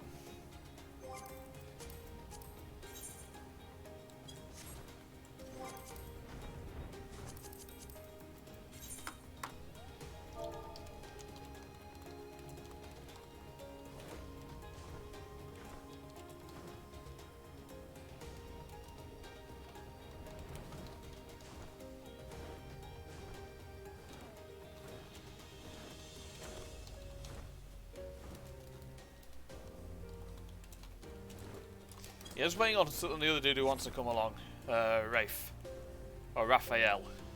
But yeah, I'll go jump off the top of the library. Yeah, it's typical. They built a library into a fucking mountain.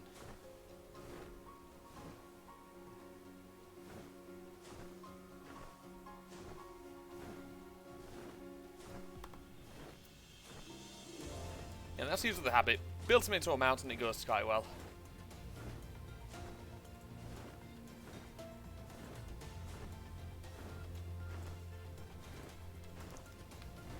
There we go.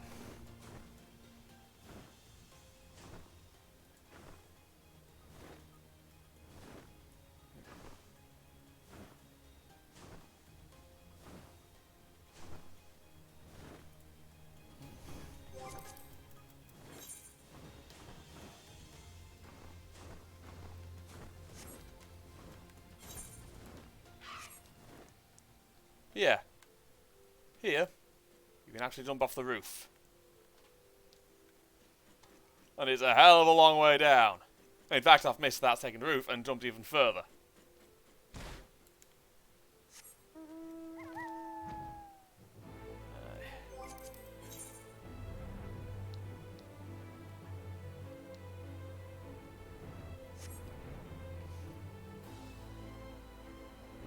There you go.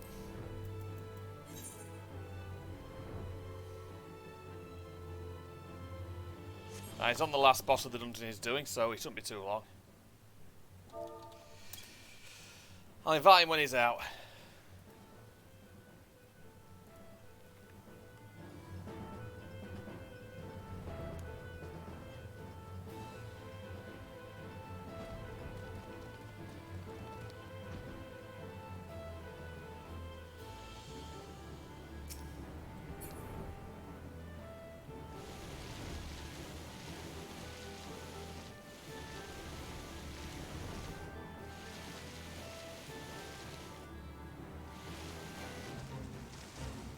Send out that one.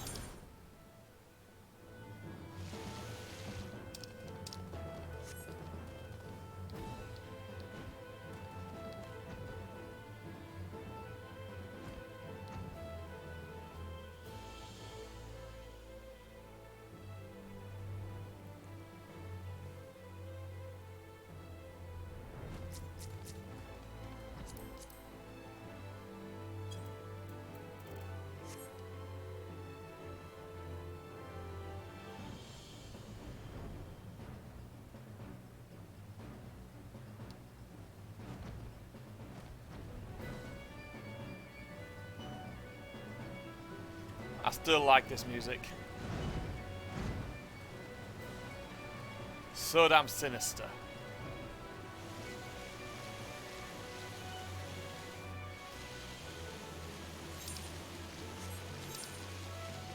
Oh.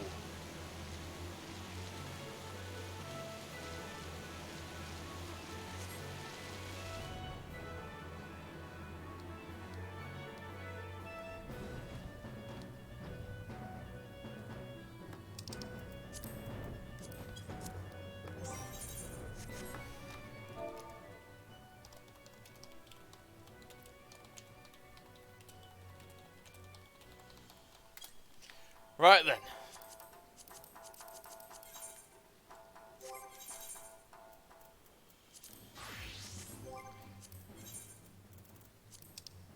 Shut that down.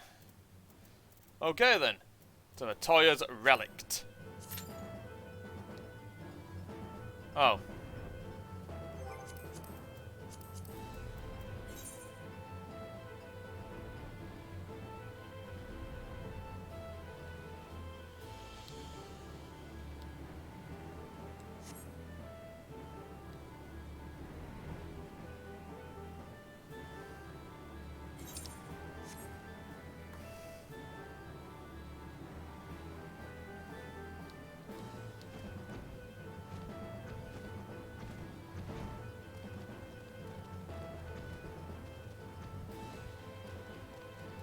Well, you got got 2 DPS, just need a healer now.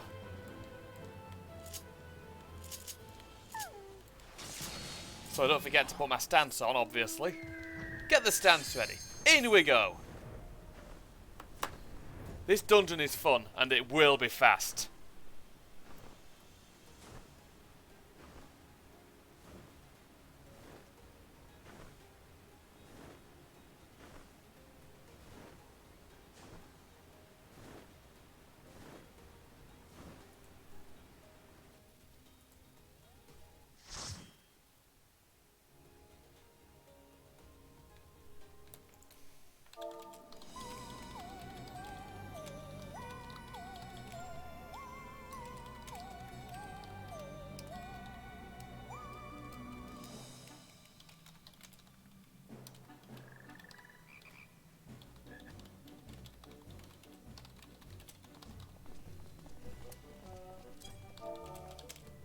Right.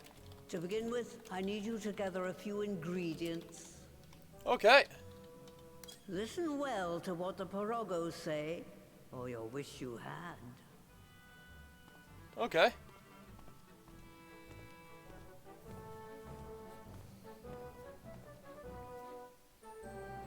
Right, let's go kick some ass. I've never tanked this dungeon before, but he's almost as well geared as I am. The clay can be had at the Clayclock Cauldron. Okay. Through this portal, if you would. Well, let's pull everything I can. Please follow me, ribbit, and put down any pests that bar the way.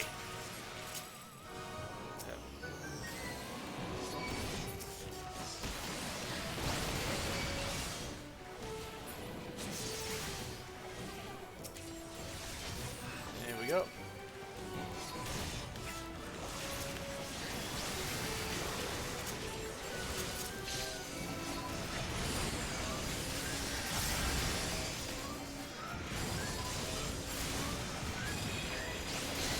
I'm not going to complain about the goon giving me that.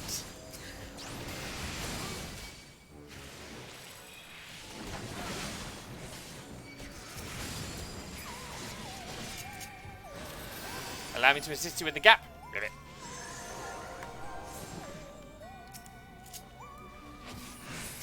Yep.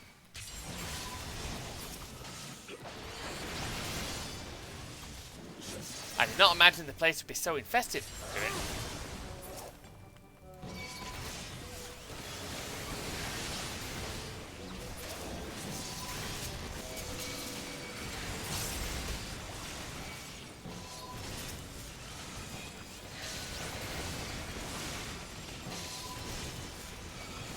Go.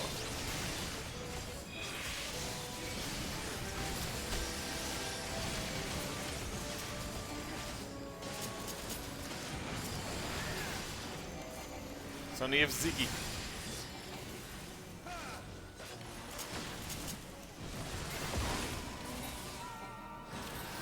Well, that's basically the clay just along the way. We need to deal with that mudman first.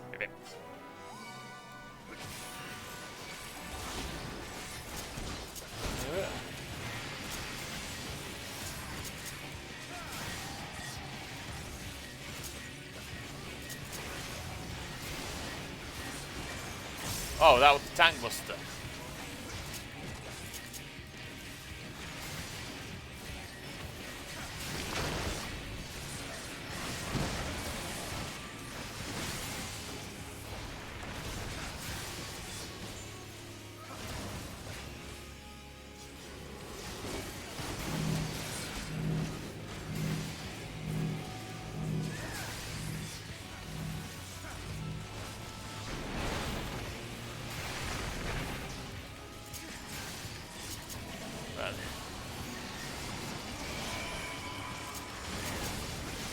So I think I've got it.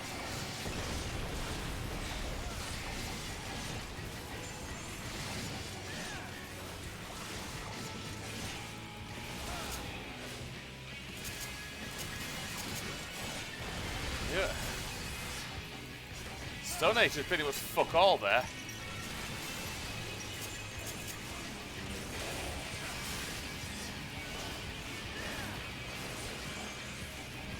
I love neutering tank busters like that.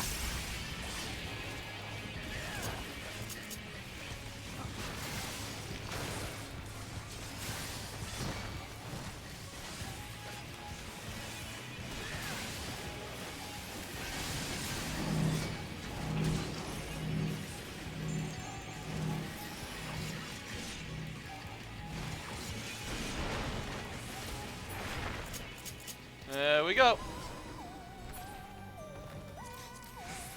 Not bothering with belts. Don't think anyone's bothering with belts anymore because they're getting rid of them. Or because they won't be getting rid of them on Friday. Right then. Next we need to get the water flowing again. I can't do a voice. My pleasure to show you to the Clearmoat Cauldron. Ribbit. Please use this portal.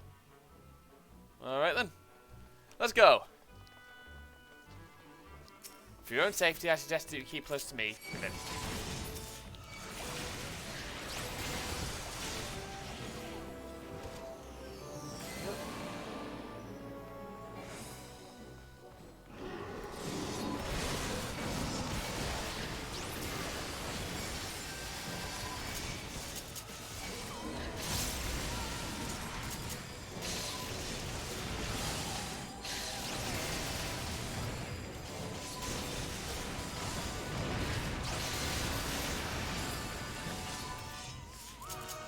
Basically, the things here, I haven't got a fucking chance. I'm not going to bother doing any more of the voices in here because I can't do them.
And he's about to go down. They're about to go down.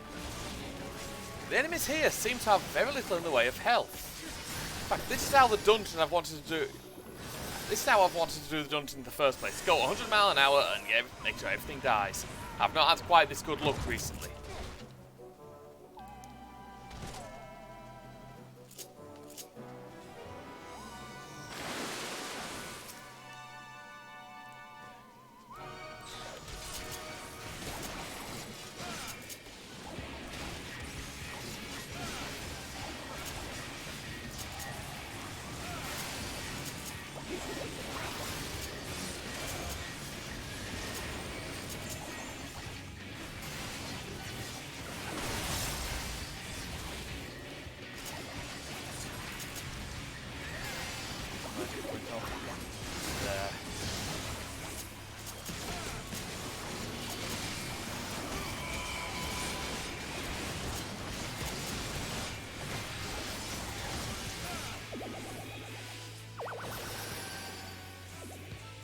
Right, mini ad phase.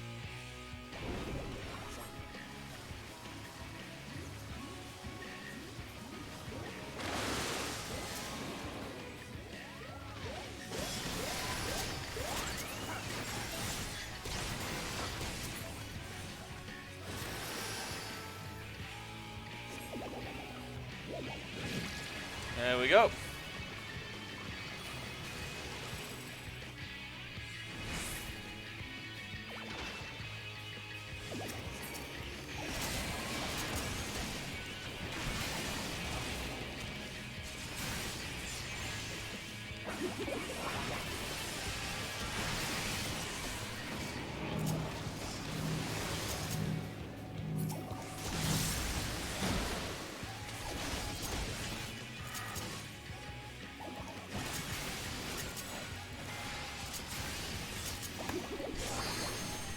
There we go.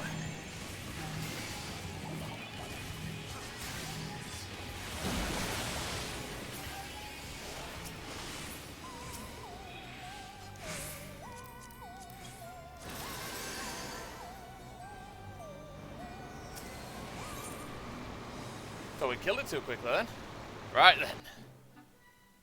Last one before the boss.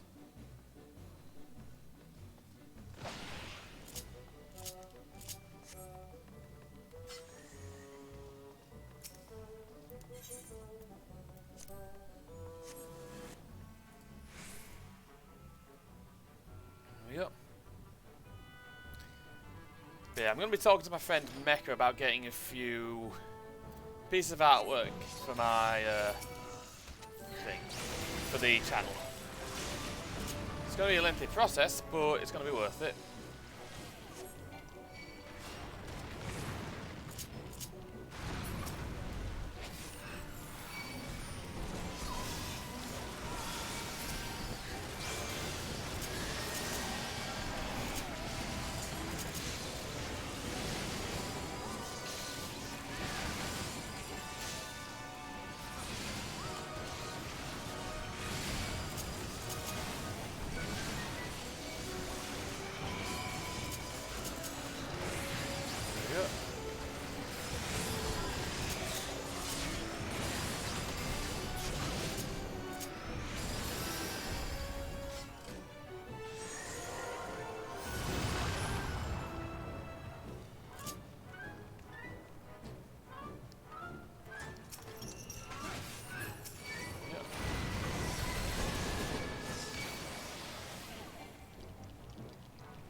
Now for it's effectively a mini boss.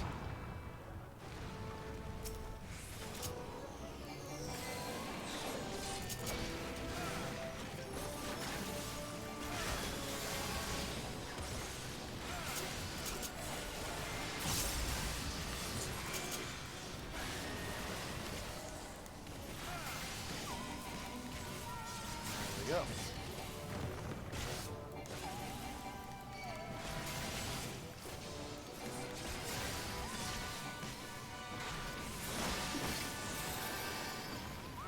Yeah.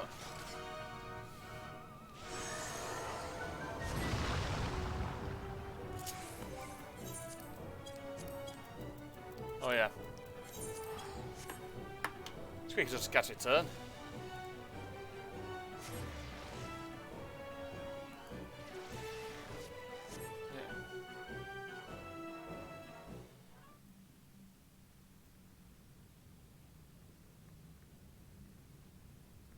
Right then.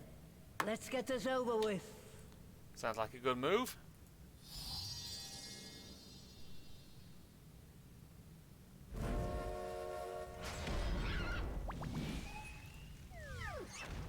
There we go. Pig. Newborns are wont to be difficult. Sure, who's in charge?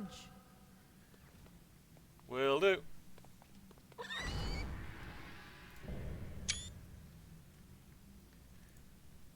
Porcine porcelain. The mother porksy. Right, let's go deal with this pig then. I fancy a bacon butty. Yeah.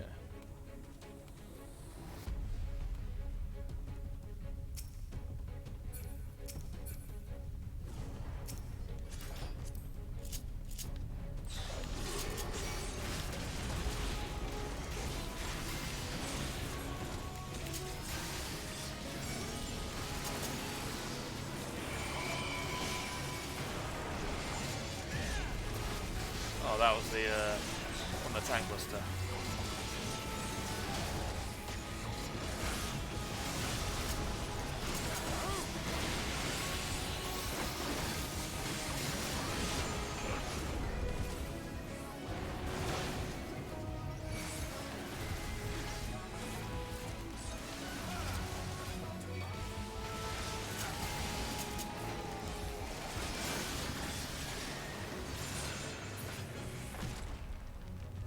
There we go.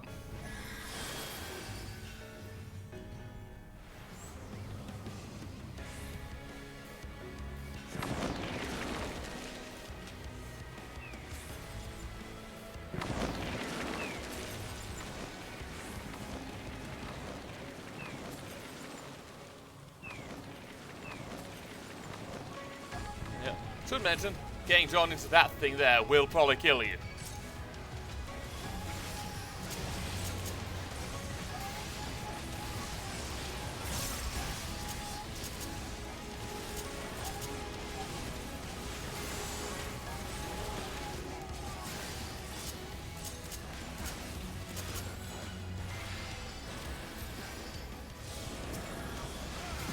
He has a mini ad face.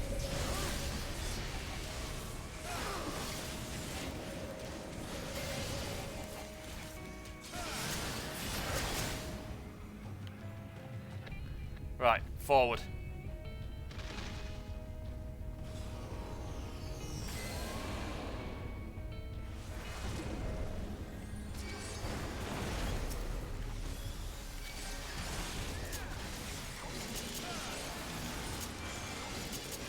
Go down quickly.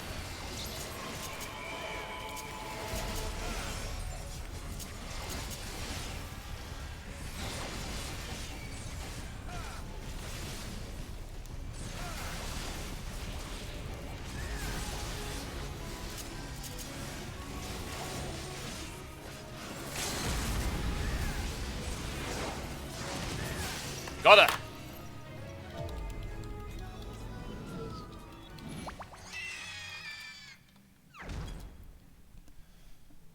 That was fun.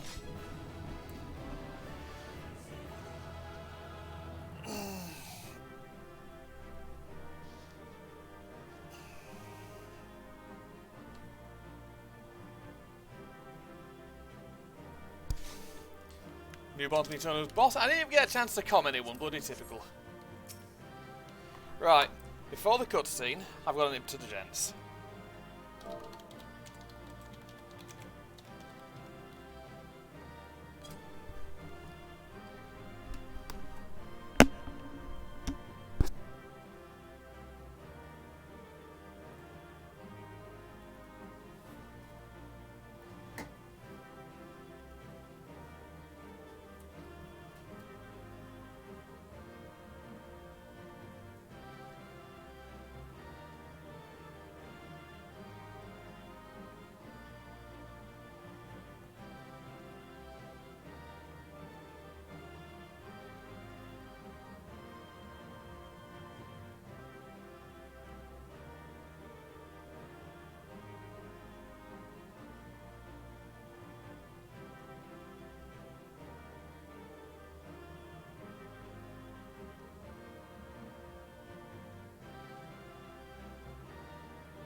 There you go. Sorry about that. Had to hit the gents. Right then. I might just do most of this on Dark Knight.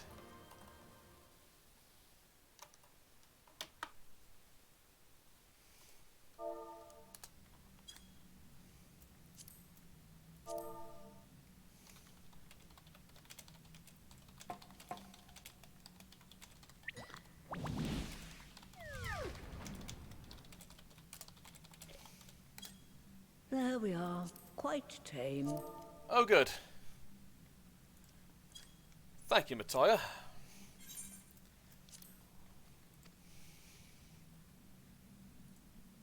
Then all that remains is for me to imbue her with the magic.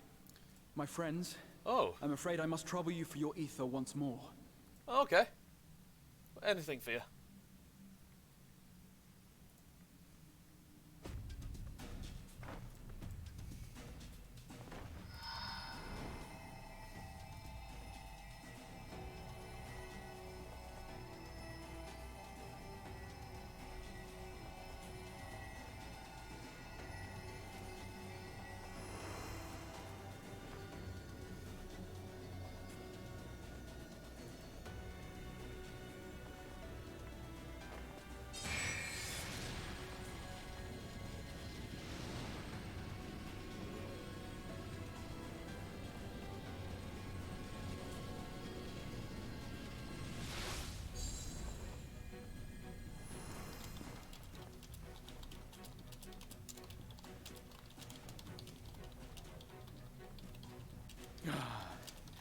That should suffice.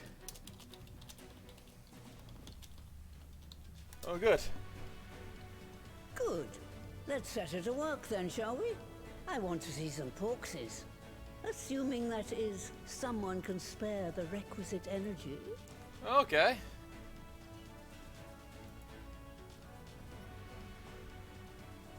A mere drop in the ocean for the great sorceress Matoya, I dare say. Oh. She's not letting you live that down.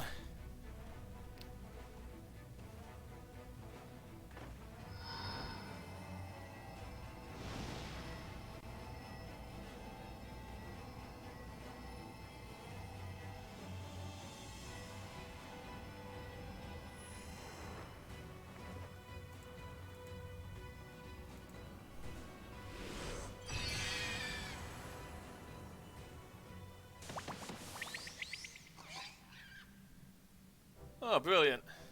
Excellent. Our very own litter of Angelos.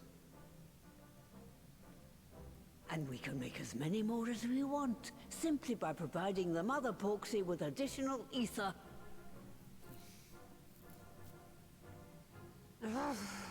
I will require a moment before I try again. Yeah. It's still hard work, but a damn sight more efficient than making them one by one.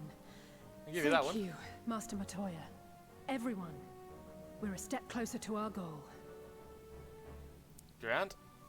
Distributed amongst the allied nations, they should do much to facilitate closer dialogue with the beast tribes. And given their present travails, I believe our friends in Limsa Laminsa should be the first beneficiaries. Agreed. Though I must leave this errand to you. I doubt my legs will carry me out of the cave, much less to Vilbrand. Yeah. I think she needs a rest. Thank you for taking the lead in gathering the ingredients. I expect you would benefit from a rest too. Yeah. In addition to the Porkses, I trust you've gained an inkling of how much effort goes into the creation of familiars. Or mayhap you attribute your struggles to old age. If I said yes, would it persuade you to treat me like an adult? Not with that pertness, it wouldn't. Anyway, assuming you have no other favors to ask, I shall be leaving. Yeah, fair enough.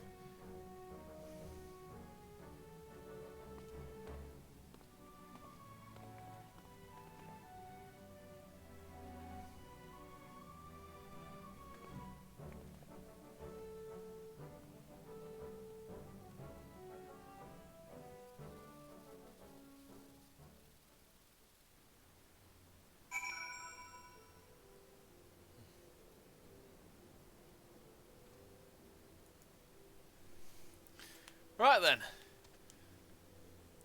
Lest you wonder, Master Matoya has returned to her cave with a stroller. They are as peas in a pod, are they not?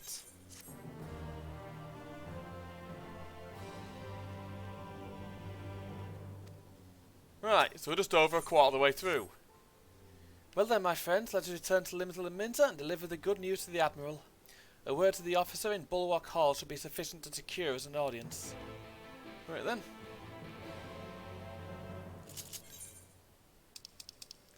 Well, then off to Limsa.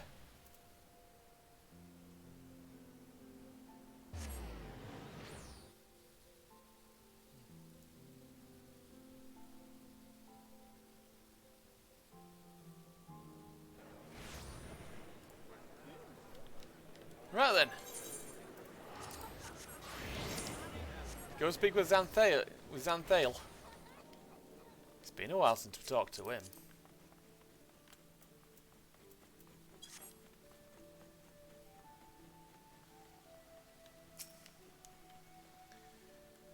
Why, Talo, ever a welcome sight. Tidings for Admiral, you say? She's pregnant receiving guests, but for the science, my note she'll make its exception. Follow me. Of course.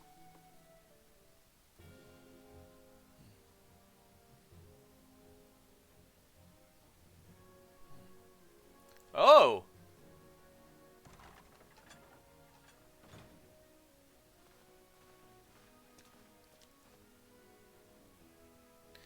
My friends, what brings you here this day? Do a bit of explaining. Is this true? By the Navigator, a cure for tempering. As often as I've been in awe of you, Science, I would not have thought it possible. Yet it is, Admiral. We've done it. Here in Limsa, and production of more familiars has already begun. You have my thanks. Truly, this will do much to advance the cause of peace. Yet I fear it will take more to close the rift twixt man and beastman. But to even speak thus divides us. Welcome as it is, a cure will not guarantee reconciliation between our peoples. For through summoning and the tempered may serve to fuel the conflict, they are but symptoms of it. If we are to resolve the primal problem once and for all, we must address the cause. We must strive for mutual understanding and find a way to leave our bloody past behind.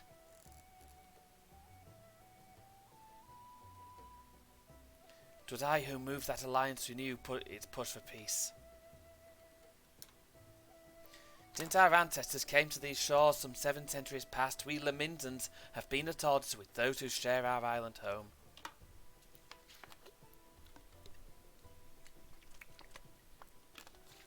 Save for a brief moment of cooperation with the kobolds, our history has been one of nigh constant territorial squabbling.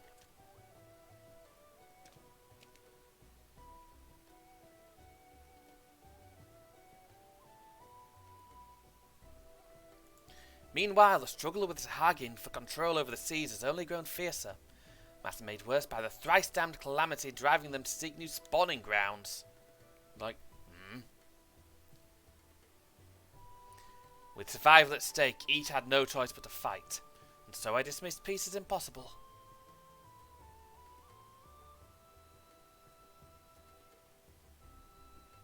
Impossible is a word coined by the weak, I proclaimed to all who listen, then gave up. You and yours put me to shame.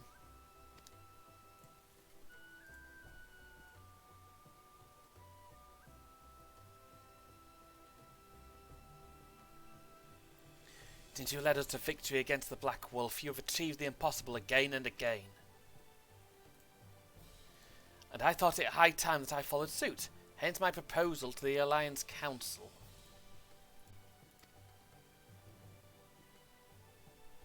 But no sooner did I reach out to our neighbours in Vilbrand than my own people sought to thwart me.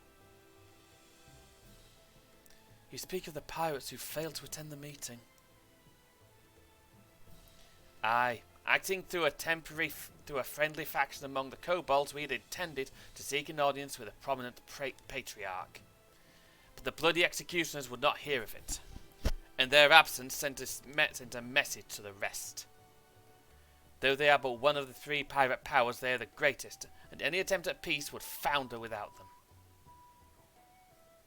I'm given to understand that their leader, Captain Hillfear, has been bedridden for some time with an ailment of the lungs.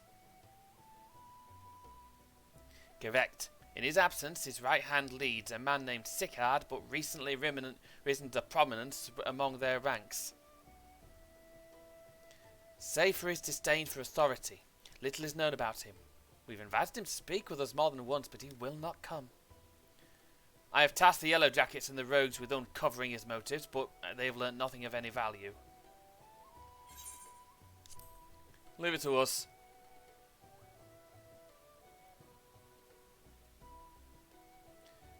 We have a nose for the truth. Whatever this Sickard wants, we'll find out.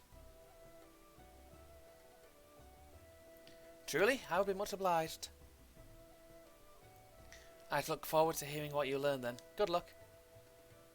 Thank you.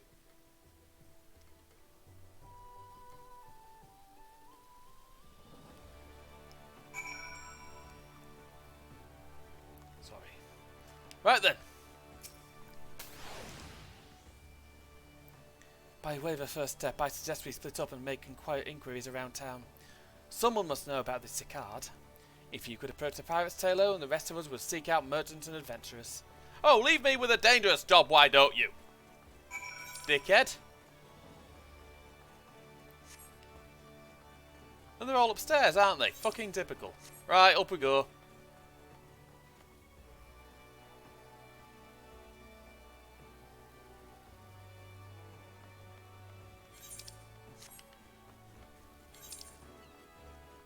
Right then. 2 people. Oh. The other 2 pirate powers. The ones at the 7th Age and the ones at the missing member.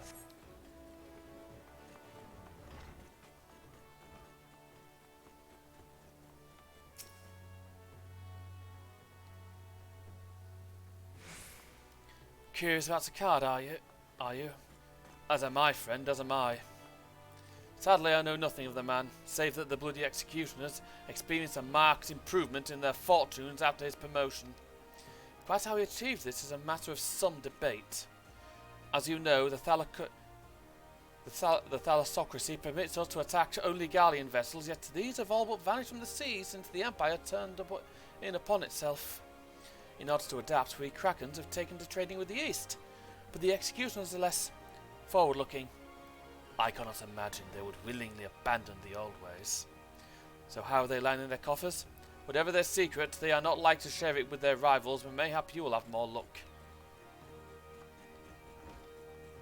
Basically, I think me and him are probably in the same boat there. And that's they're up to no good. Wrong fucking zone! Let's go to the aft castle.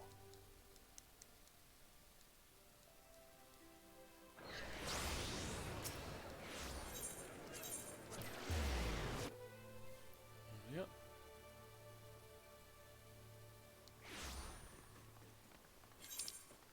Yep.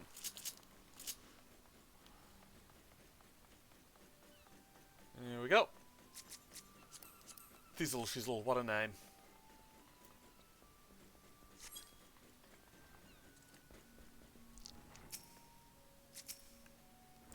Captain Roswins led the sanguine sirens to the top of the food chain here in Limsa.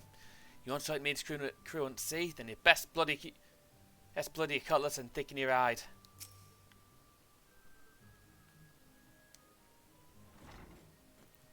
You want to know about Sickard? He's a wily bugger is what he is. Found some clever way to make coin, they say, and traded it for Moonskate's place at Old Hilfier's side. There was a time we raced the executioners for our pick of the Empire's fleet, but the galleons are gone and them days with them. Owing to which we've always had to look for other ways to make ends meet. With that jumped up bilge rat card landing the juiciest, whatever it may be. Not that we Sirens are struggling, mind. We do well enough guarding fishing boats and fishbacks and other beasties. Get the first pick of the produce for our trouble, see? Quality stuff at bargain price. This would pass to our sisters as can't sell on account of getting old or wounded with child, and they cook it up and sell it for a pretty profit. Simple. I miss the old ways, don't get me wrong, but when I see the girls with the little ones, I think to myself, a life of peace and quiet ain't all that bad. Oh, you got to speak with Alf now. That quest didn't take all that long. Oh, some big role-playing thing going on there.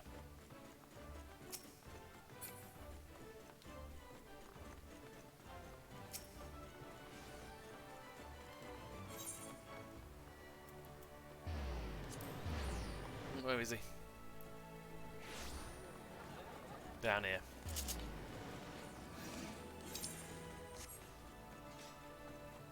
That was a quick one.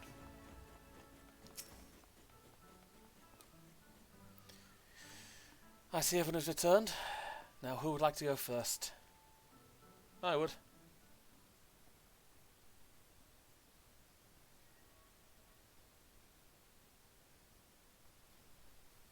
So just as their imperial prey began to disappear, Sickard turned the executioner's fortunes around with a mysterious new source of income.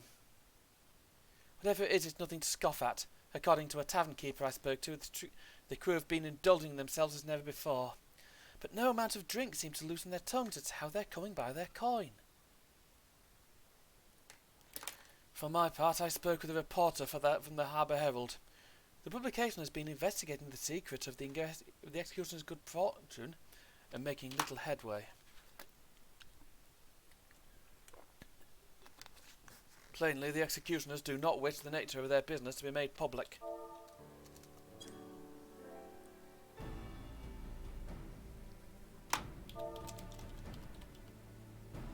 I think I may know why. In the course of making inquiries on Hawker's Alley, an interesting fact came to light. Just as the executioners began to enjoy better fortunes, the price of crystal went into a sharp decline. Sudden fall in demand, I was told. Curious, I contacted Horrid Boulder, who's been watching the movement of the beast tribes. And my suspicions were proven correct. Despite ever worsening relations between the beast tribes and the thalassocracy, neither Titan nor Leviathan have made an appearance of late, suggesting that the kobolds and Targain lack the means with which to summon them.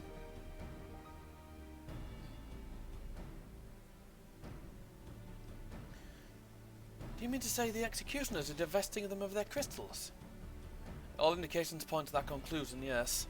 Though we've had no hard evidence as yet. We must investigate further. Agreed. So how do we proceed? Oh, I have an idea about that. I've already taken the liberty of making certain provisions. Oh, brilliant. Yeah.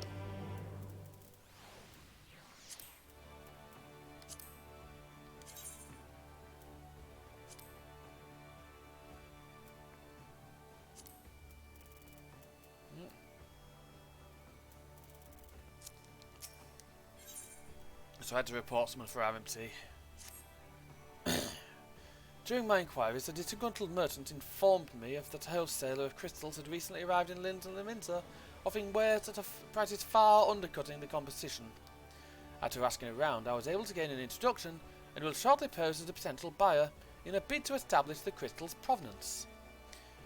The man is due to be at Oshon's embrace in Lower Lenosia shortly. I suggest we make our way there at once. Okay. Sounds like a good move.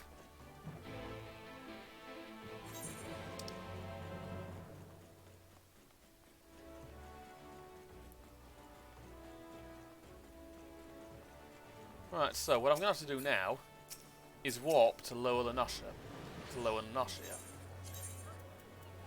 To the Tempest, through the Tempest Gate.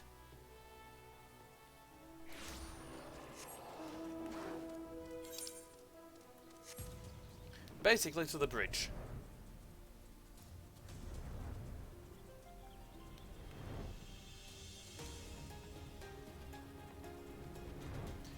Maybe you should have got Yugiri to help give you some backup during this, because she knows more about this than we do.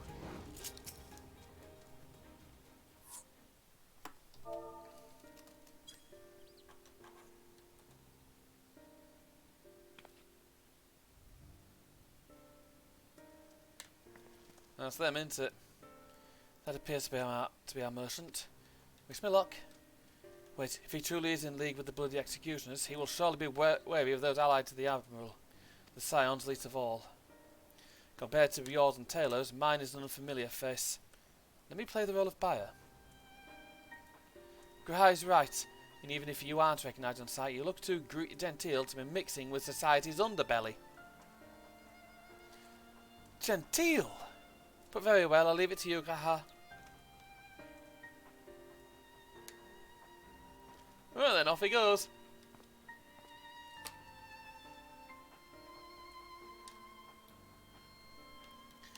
Got business with me, cat boy. You are the crystal wholesale, Ayla. That I am, but you're no merchant. So what do you want the crystals for?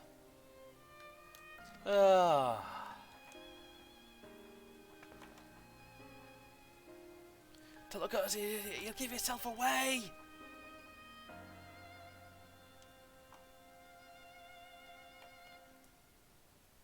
Oh, I see. You're a weaponsmith, am I right? You need crystals to make staffs like that fine specimen you've got there. She's like, oh. She's like, oh, that's a fine crystalline staff. No, that's right, I'm indeed a weaponsmith. I use naught but the finest materials. I bid you show me your wares. Well, we don't just invite just anybody who wants into our storehouses. It takes time to establish trust, you understand. Look, I have a large and urgent commission. If the quality is satisfactory, I will not quibble over the price.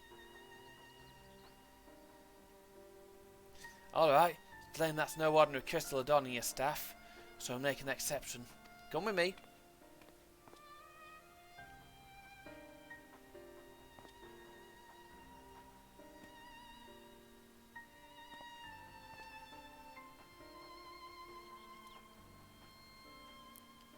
It seems to be working. Let's follow them. I mean, yeah, having a staff made out of bloody circus tower will help.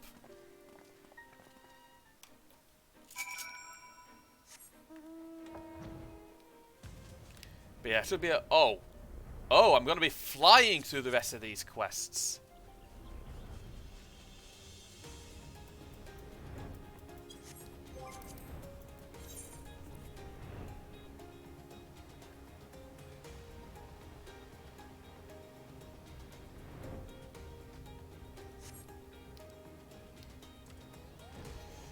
There we go.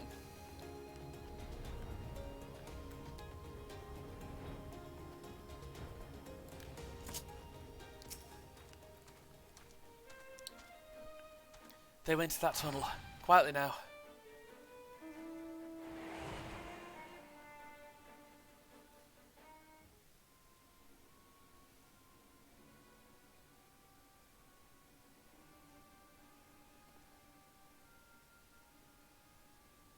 Oh, brilliant.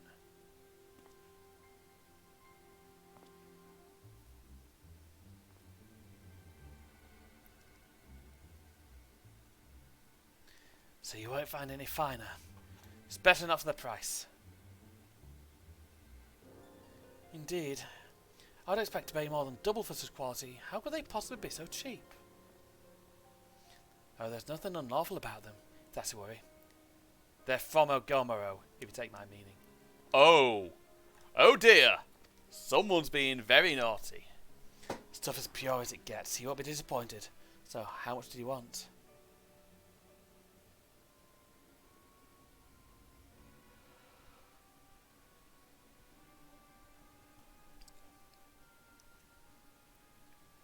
Ogomoro, taken from the kobold just as we suspected.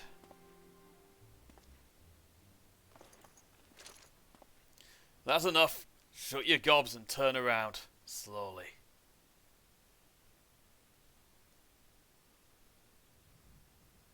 And that's the card. Has to be.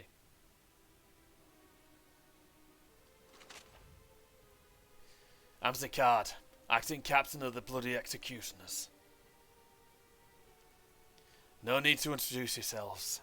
We know who you are. Scions.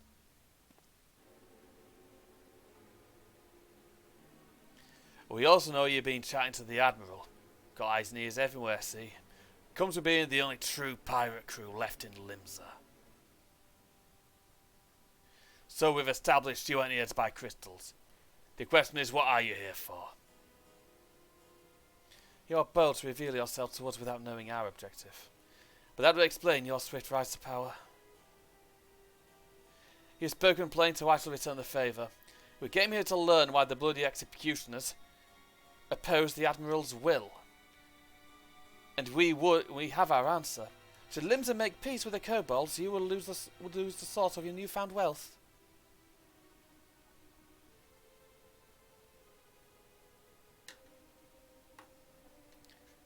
That's right. Just to remind you though, we ain't breaking any rules here. The law forbids us from attacking any vessel not flying an Imperial flag, but it don't say nothing about beastmen. The only reason we keep our operation nice and quiet is because we don't want no one taking our business. Wait, just listen to the end, will you? For what it's worth, I have the highest respect for you and yours. Him, especially. While the Maelstrom were worrying about dirting the fancy red clobber, you lot stormed Ogomoro and battered bleeding Titan himself. Raised the mug to you a lot when I heard the news. And now we're following in your footsteps, making sure the beastmen never summon their stinking gods again. Practically your successors we are. Not really. When there were still Imperial ships about, we did a fair bit for Limsa and went after him. With the galleons gone, there's no one left to ply our trade on, said the beastmen. So let's have that, eh? It's only fair. Contentious though some may find your views, it is true you have broken no laws. That being so, I see no reason why you should not state your case directly to the Admiral's face. Unless the acting captain of the only true pirate crew left in Limsa and Minza has some other cause to hide in the cave.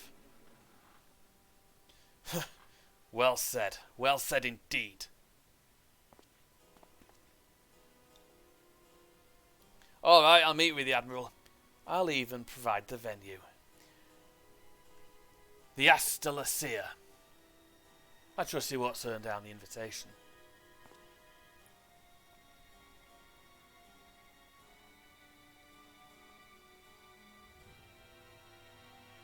Oh, brilliant. That's a pirate ship.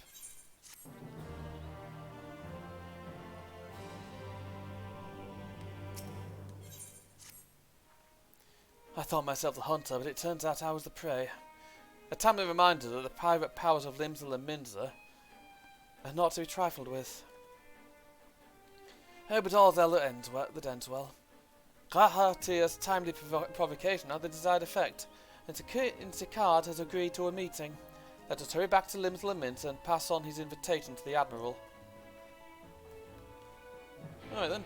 Look, we could have just dealt with and made it 2 pirate powers. But then again, that'd probably result in a bit of a war with Limsa, which we don't particularly want.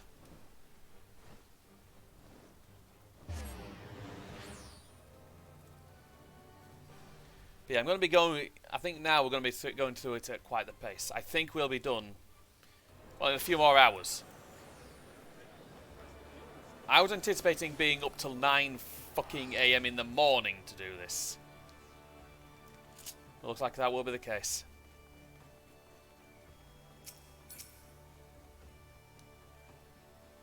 Taylor, your companions have already reported into the command room. Will you be joining them? Yes, I will.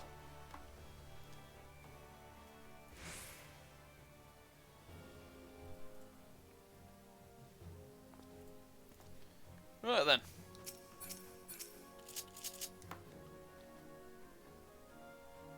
Welcome back, my friends. What news? You explaining?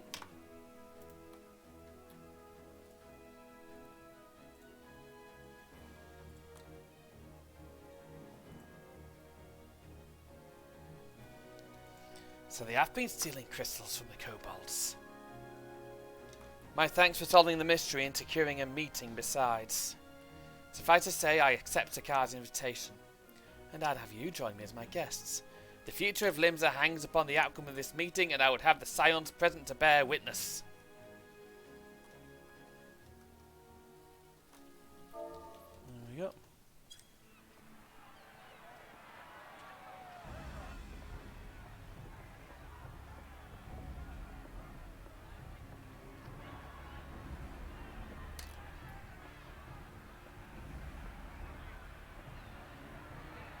Look who's come crawling!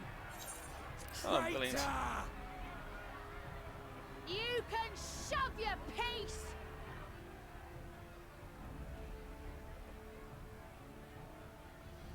I put my money on the Scions and the Welcome the Admiral. aboard, Admiral.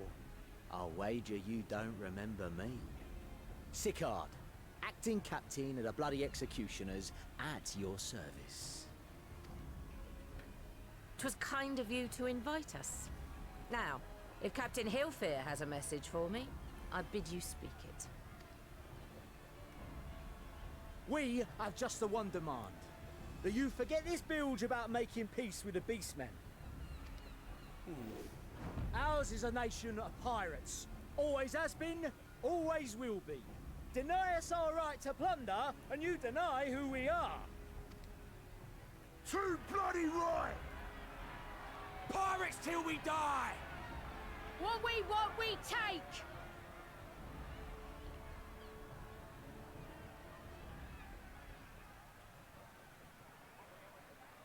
Piracy has no place in our future.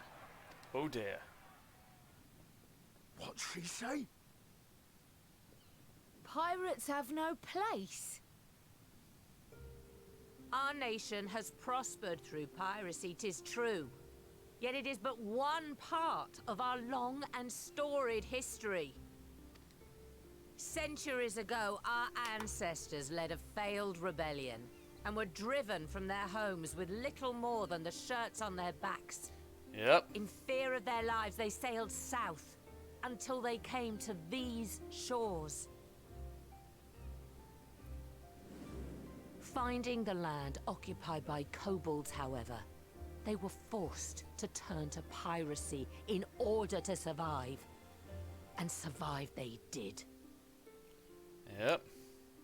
But not so long ago, when the Empire threatened to crush everything we'd built, we set aside piracy and joined hands with our neighbors. This too was in order to survive.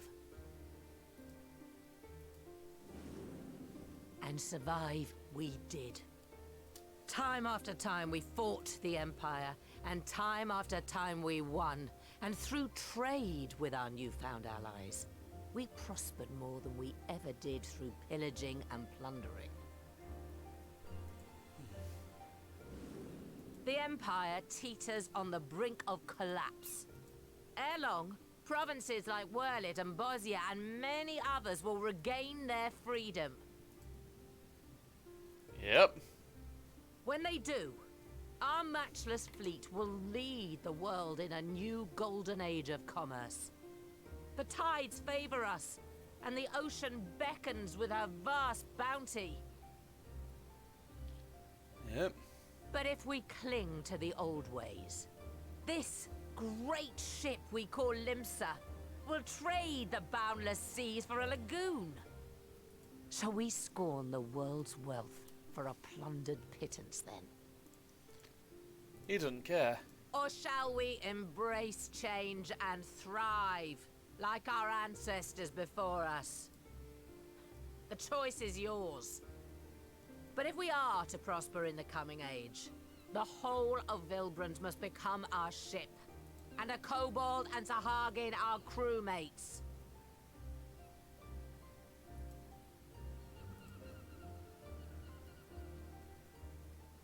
Rousing words.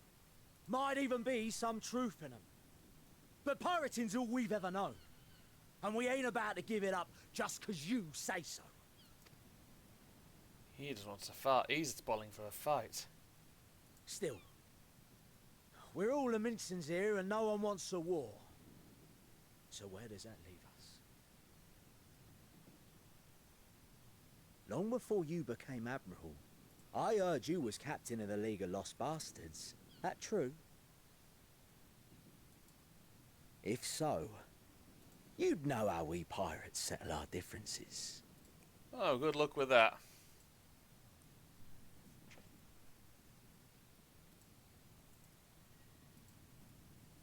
A duel. He's picking a fight with someone dangerous. Very well. As Admiral of Limsa Laminsa, I accept your challenge. That's probably a mistake challenging to a fight, mate.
Takes out his leg. Dude never had a chance. This ain't over! Not till one of us is dead! Finish the job! Or I will! Oh dear. Oh. There's the actual captain. Along what I think might be his lieutenant. It's the captain! They're pissed. He's pissed. Captain Ilfir! Ye fool! 'Twas over afore it began. Oh, he sounds like a pirate. Captain! Seems the whelps have been yapping while their master was abed. Yeah, by the looks of things.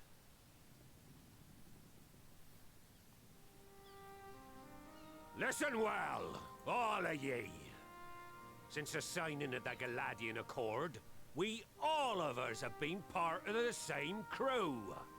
The crew with a good ship Lemsa Laminsa. At the helm of that ship is the Admiral. And 'tis she who decides where we sail. Was I not clear on that point?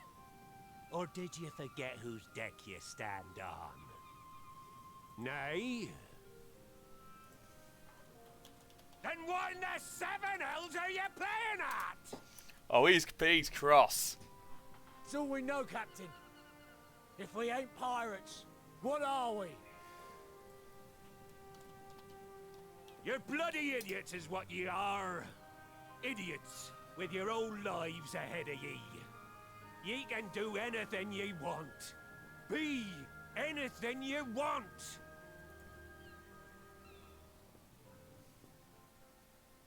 We're pirates, aye. And we pirates love our loot. But that ain't our first love. Our first love is the sea. The sea! And what she brings us. Freedom!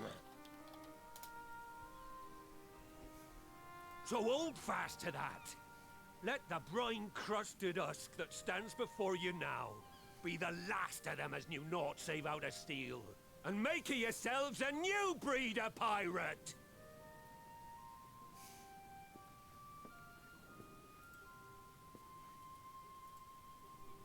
Lad, I made ye me right hand cause I saw something in ye.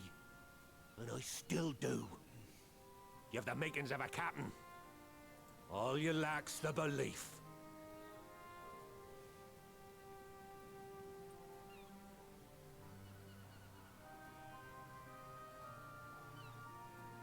Well now, it seems we're of one mind after all.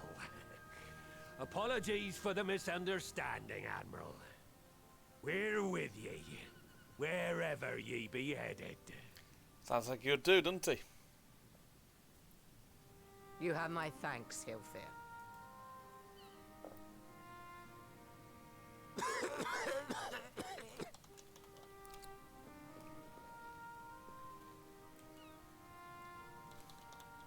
Your choice of dueling pistol did not escape my notice. Oh, jeez. Good old Annihilator. Ender of many a proud pirate's voyage. Yep.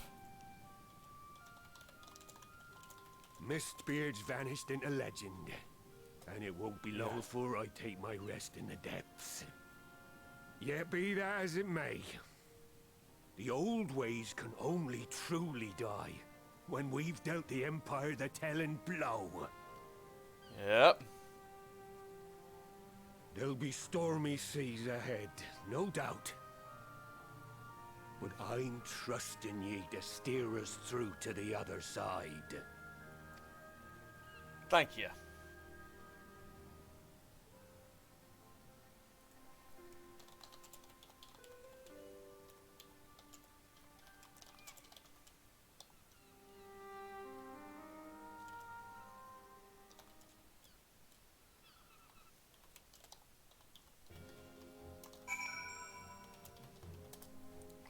Right then. Though I had anticipated a duel, I did not see that Ilfir would intervene. Full glad am I that he did. It would have been a shame to kill the boy. Instead, the whelp has learned a valuable lesson, and we have made peace amongst ourselves. All that remains to do is to do likewise with our neighbours.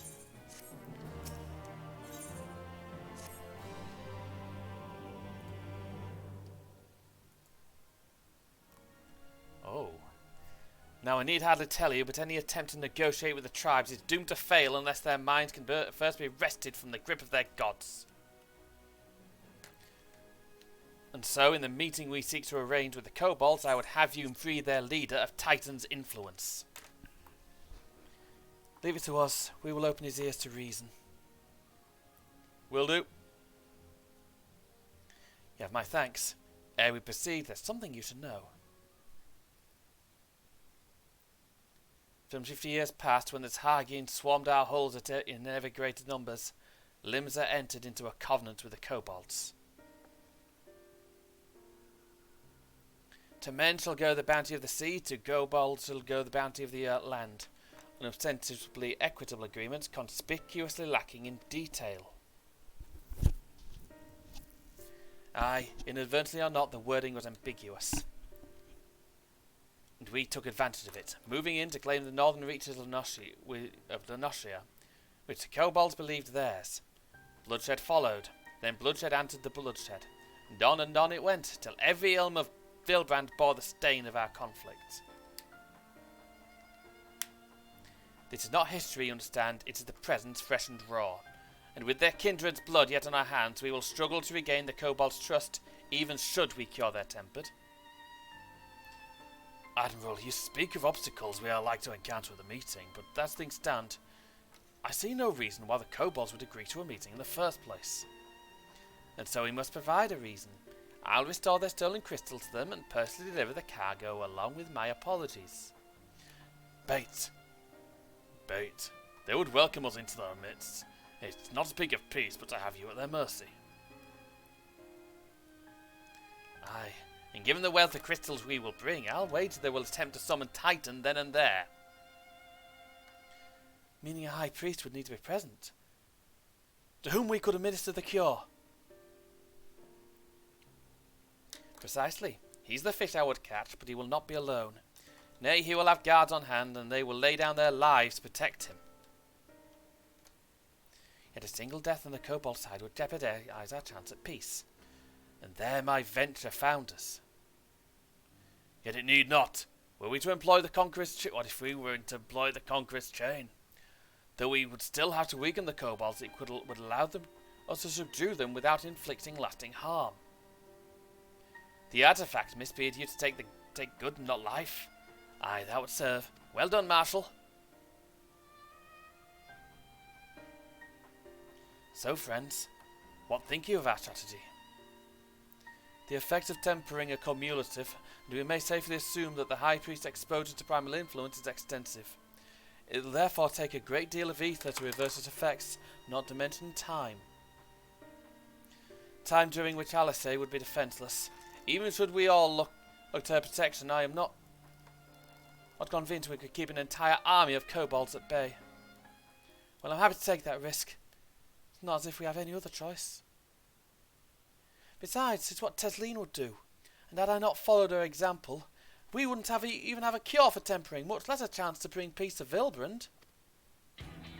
So I'm going to cure that priest, or die trying. I believe in you, Alice. And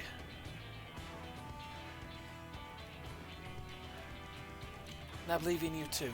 You and everyone, I know you'll keep me safe. It's settled then. See to your preparations and make the camp overlook. We will join you there anon. Right then.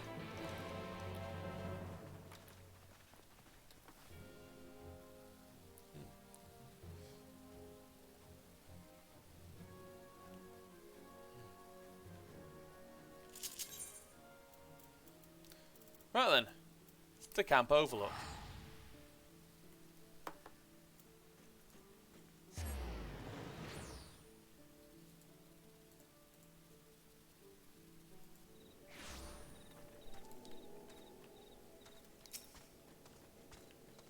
Oh, over here.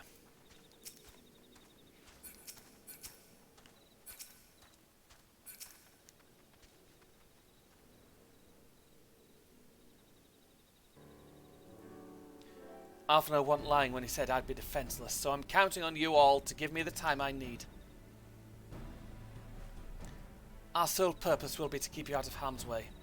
Leave that to us and focus on your own task. Indeed, and should you want for ether, you need only say the word. Gaboo, did you follow us here? There's something important I want to say to the High Priest. Express state to say, please let me come with you, please. I'm sorry, but it's too dangerous. I need you to promise me that you'll stay here where it's safe, alright?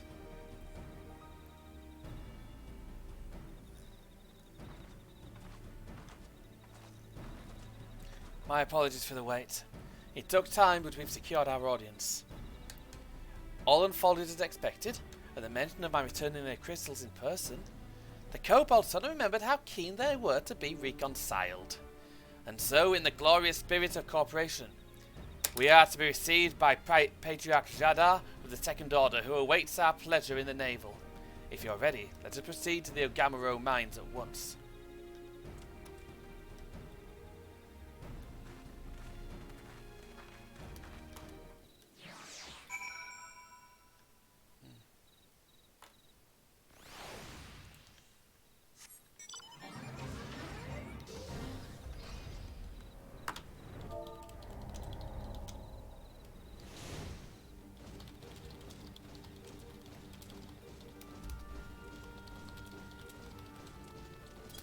Yep. Into Ogamaro mines we go.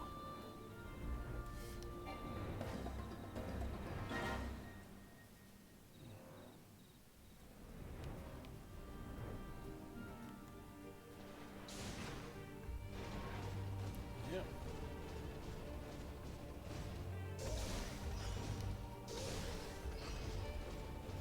So I've got to run around this place, haven't I?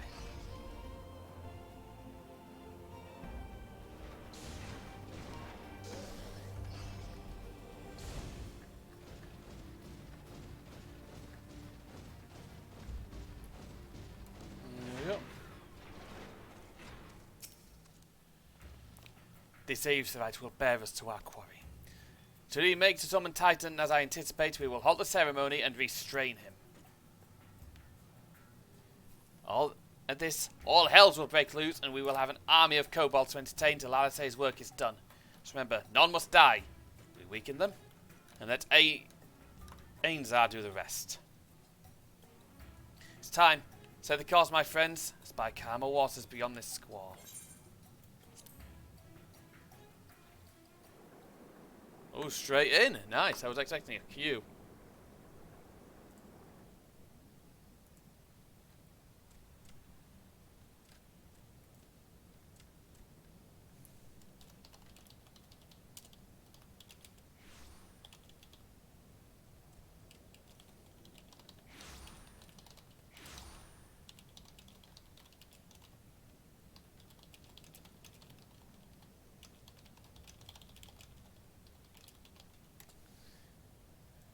Yeah, this is how it was going to go.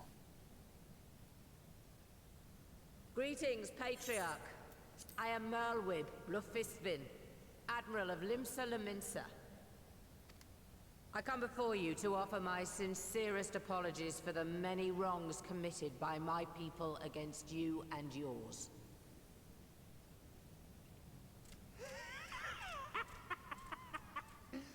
You were foolish to come here. Stupid, unwise, foolish. Maybe. The Great Father shall have your souls for your folly. Aye, just as we thought. Yeah.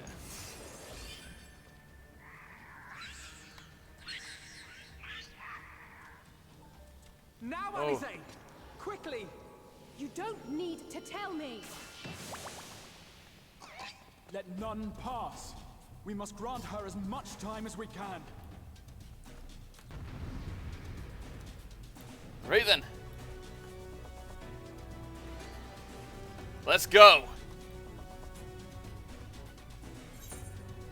Oh. I'm in the queue.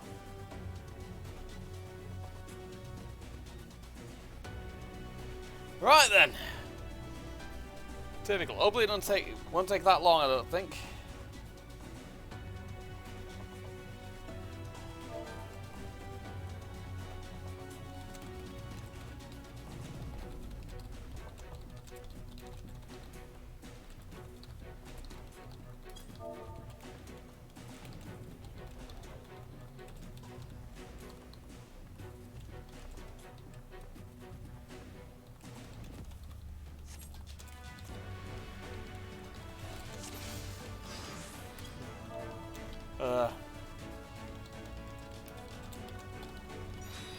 Right then, let's go. Yep. Right. We must protect Alizé.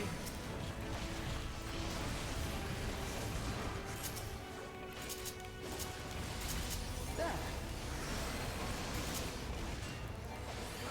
You're in my sights.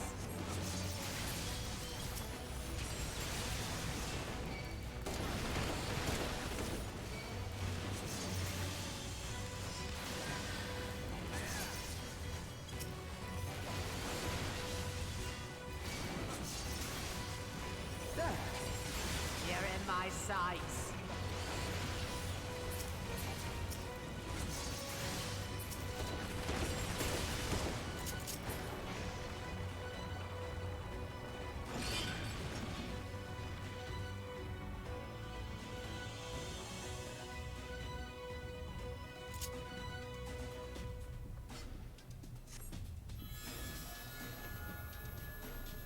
Right, that's a start.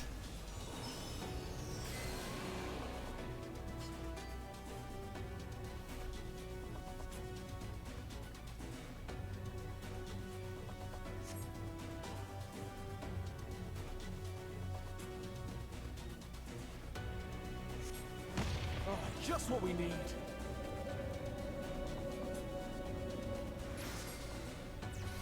You're not alone.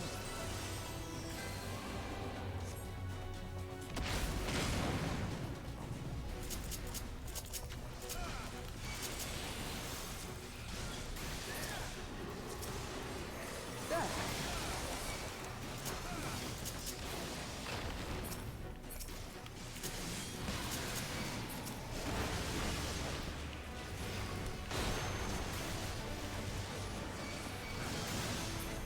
You're in my sights.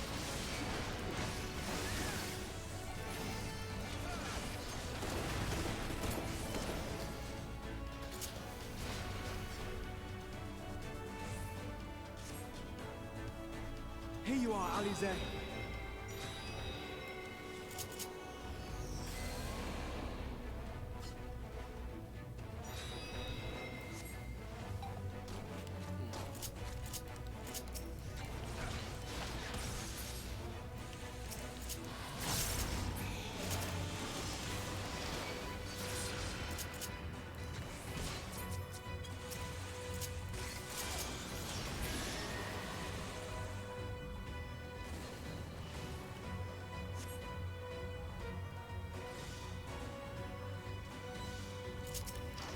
More!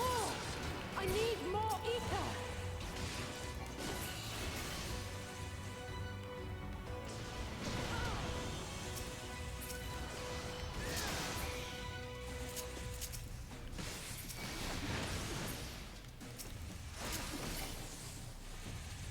Just a little more!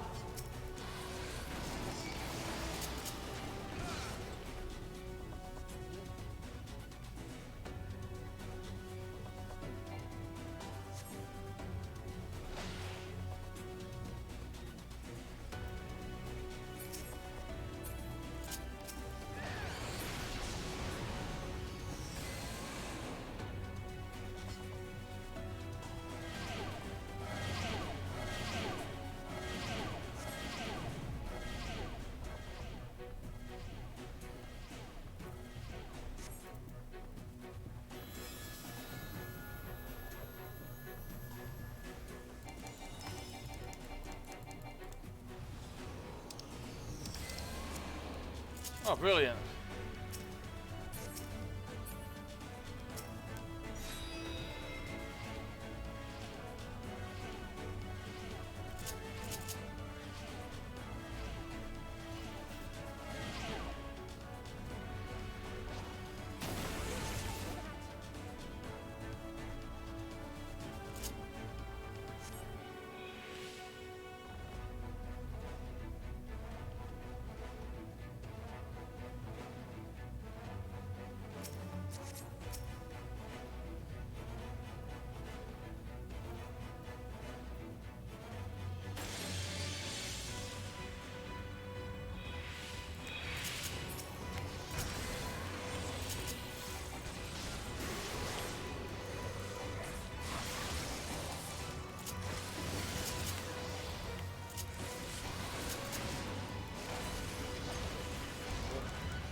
Got it.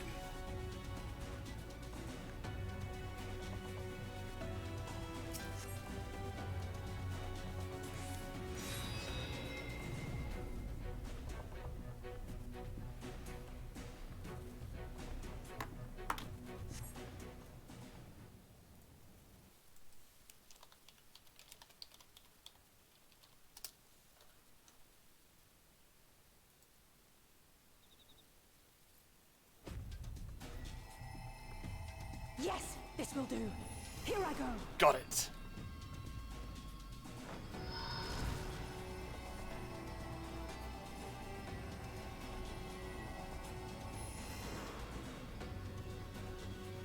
Go, Angela.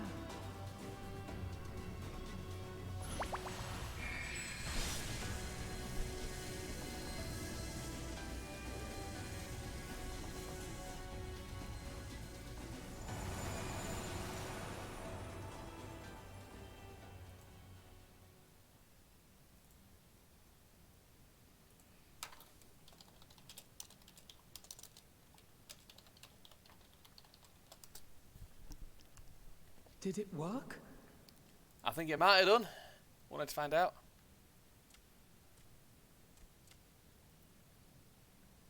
What?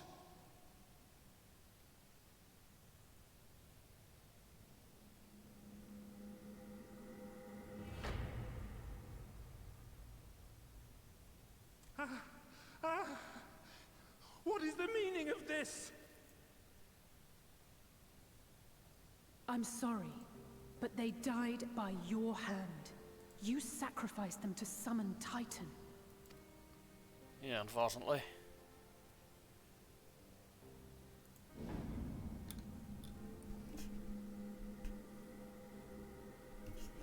No. No. No. No. No. Well, that ain't good. Why? Why would I do such a thing?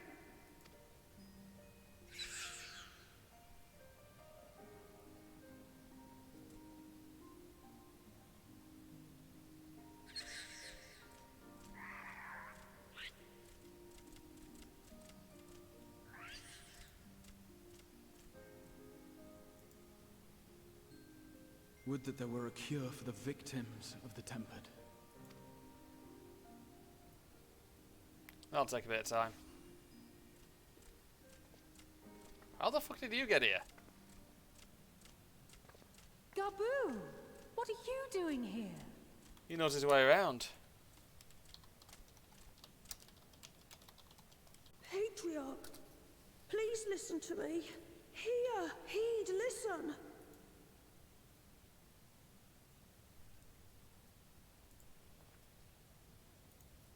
The Great Father we have been summoning is false. He only hurts us and those we love. For a long time, his voice filled my mind. It told me to do terrible things. Awful, unspeakable, terrible things. But I didn't give in to it, and you mustn't either. There's been too much pain already, so please, end the suffering. That's what Tammy did.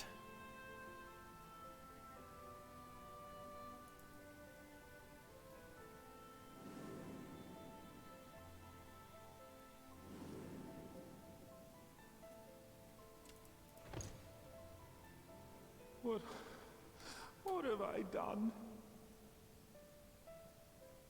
We share this child's desire, Patriarch. An end to summoning, for it spells naught but misery for both our peoples.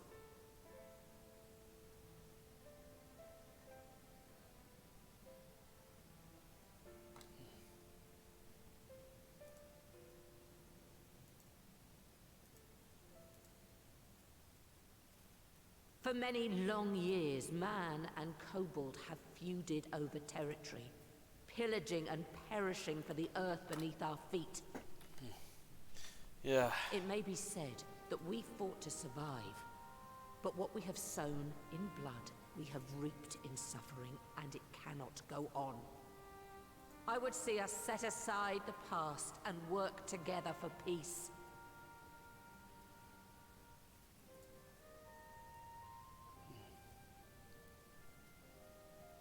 It was wrong of me to hurt my own in the name of the Great Father. Sinful, evil, wrong. But that doesn't mean there can be peace between us.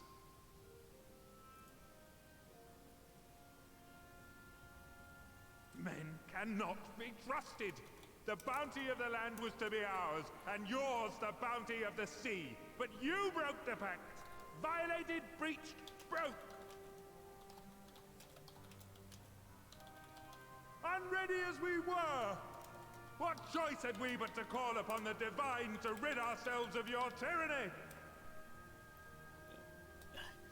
Your accent slipped there a bit, mate. None. And I do not blame you for it. In violation of the spirit, if not the letter, of the pact, we took your lands for our own. The fault lies wholly with us. On behalf of all Laminsons, I offer you my humblest apology. I pray you'll find it in your heart to accept it.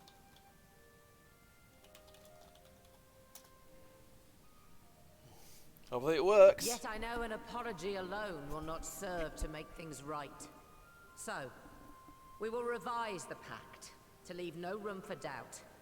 And any who violate it shall face justice, swift and certain. And possibly in the form of a bullet to the kneecaps. No, we won't be fooled. Not again. Please, hear me to the end. Fleeting though it was, there was a time when man and kobold abided together in harmony, in cooperation.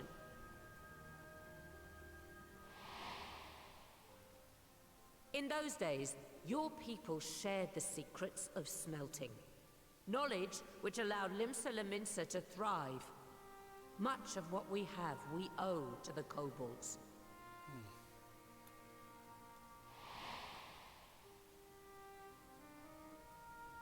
And so, for the good of all who dwell on this isle, I wish to make you an offer. We will bear your people's wares to every corner of the world, and trade them in your stead. In return, we will bring you the bounty, not only of the sea, but lands both near and far. Whatever you desire, the Navigator as my witness, you shall have it. There will be no more man and beastman, just the crew of the great ship that is Vilbrand. And together, we will share in the wealth of the world. If you'll only accept our hand in friendship. So like, yeah, we need to do... He's like, look, we can't go on like this. She's got a good point. We want to believe you. We truly do. But we believed you before and you betrayed us. Fooled, deceived, betrayed us. He's like, oh, I want to do this. There are bad men, it's true. But there are also good ones. And the ones before you are the best of them. They were always kind to me. Caring, nice, kind, and I trust them with my life. That's good of it. That's good of you.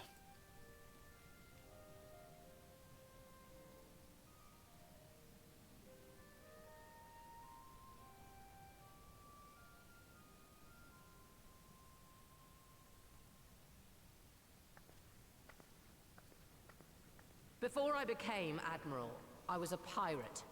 I stole, I fought, I stained the sea red with blood. Such is my past, and I dare not forget it, however much I might want to.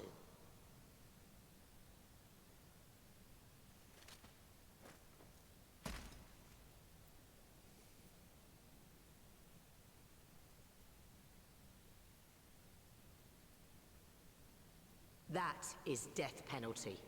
The pistol I used to pass judgment on my own sire when he fell thrall to Leviathan and betrayed his comrades. Whoa.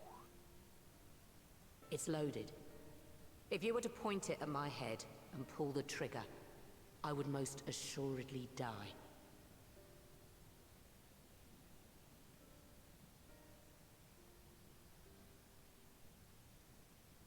Though it isn't much, my life is the single most valuable thing I possess.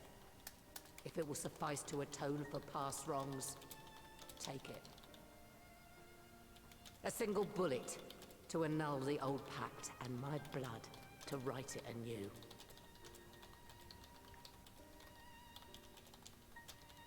What comes after, I entrust to this man, my second in command. I know that he will do his utmost for the happiness of all who call Vilbrand home.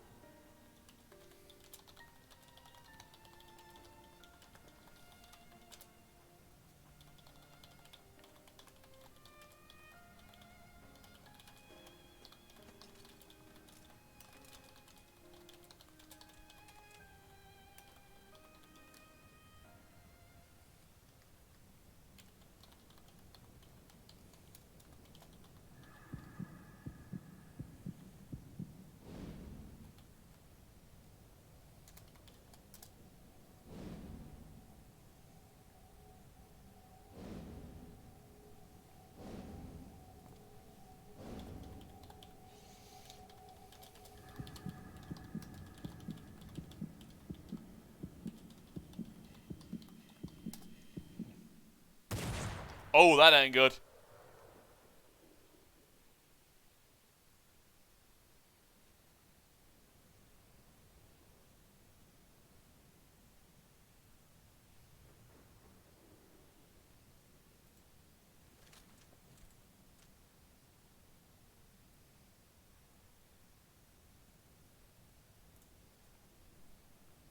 You missed. I do not trust you. Not yet. But Gaboo does. And I will trust him. He's like, look, you've got us an opening here.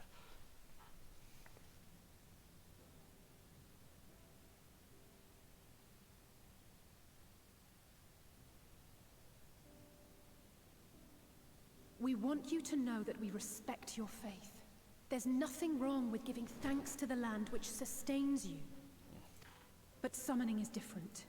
Should you hear of anyone who would attempt it, we ask that you appeal to their better judgment, or failing that, seek our aid. We're always ready to help. Many and more of my brethren are yet enthralled to the Great Father, just as I was. If you could free them too, I would be grateful.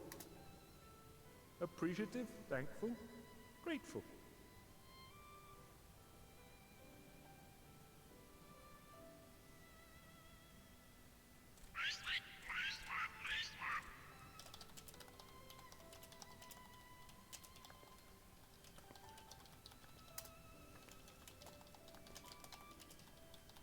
Tis we who should be grateful, Patriarch. I thank you for affording us this chance.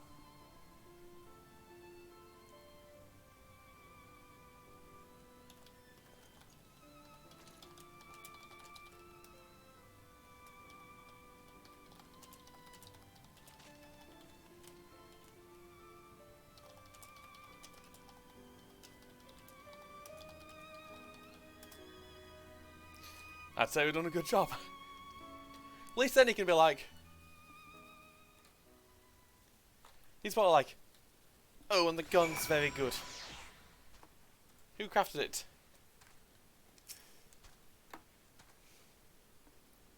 It seems we found a way forward with the kobolds. Next we will help the Second Order free their tempered brethren from thraldom.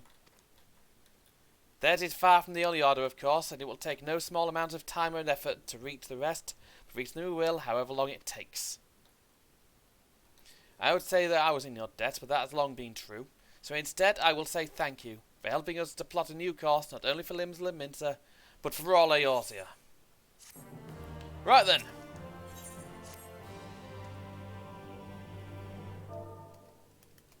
Yep.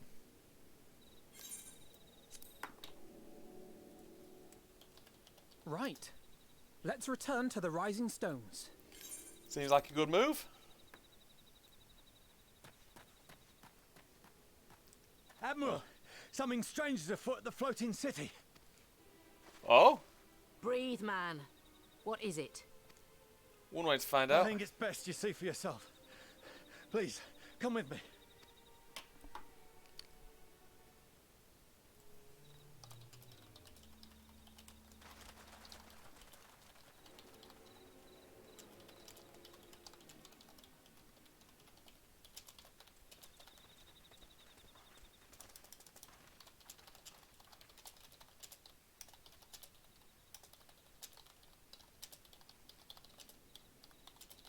What in the world is that? Something not brilliant. Oh. Oh, that ain't good. A tower. You can see it too, then? I feared I was losing my wits. Yeah, that One ain't moment good. I was patrolling as usual, and the next it was just there.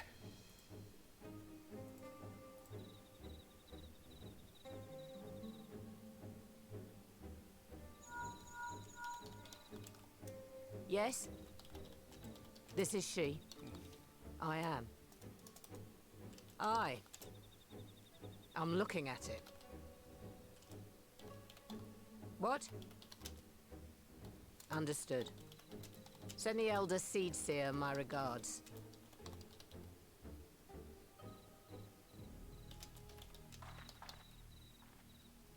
The communications officer. It seems this isn't the only tower. They've sprung up all across Eorzea.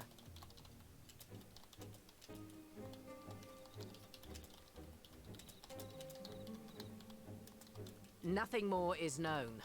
Only that they appear to be of Garlean construction. Oh, Our oh, brilliant. allies on the Alamegan front are on highest alert. I fucking bet. Forgive my directness, but would you join them? They may well need the help. Of course, Admiral. We shall make all haste. Yeah. My thanks. I will return to Limsa to weigh our response.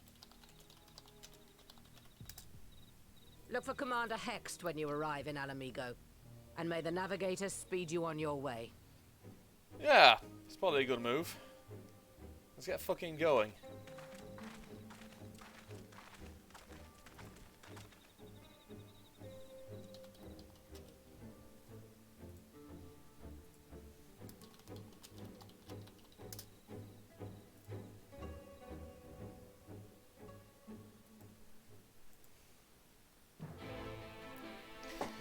Right then, let's get ourselves to Alamigo then. Because those towers are not good.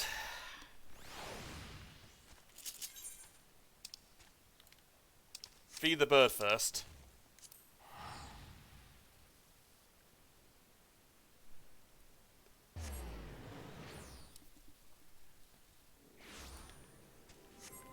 Right, where the fuck is it? There. Please.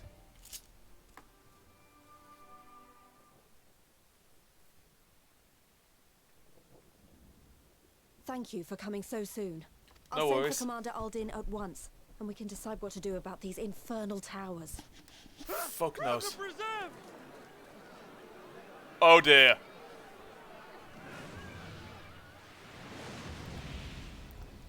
That's Van Daniel. It can't be.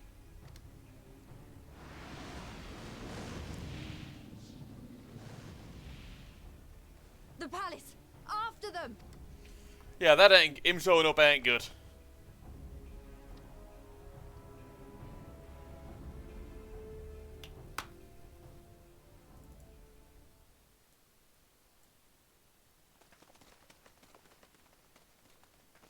You're here. Good.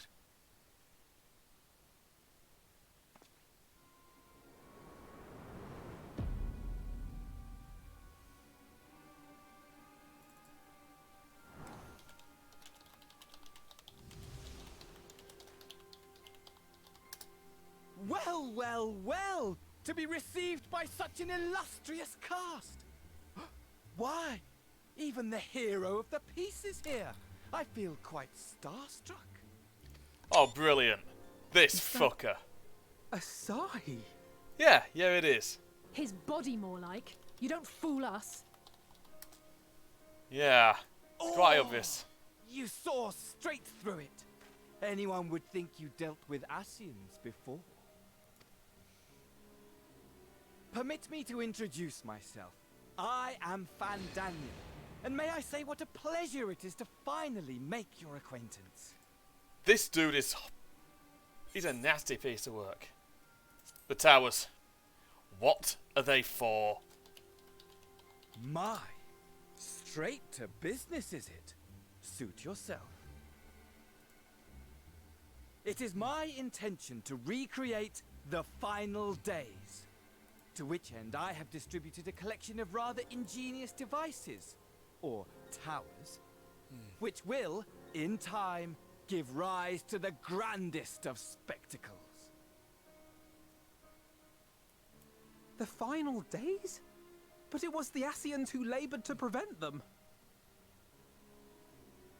You're quite right, though I would expect no less from one responsible for eliminating my unsundered colleagues. Honestly, the three of them were obsessed with restoring the one true world. As a sovereign individual, however, I never had much interest in such things.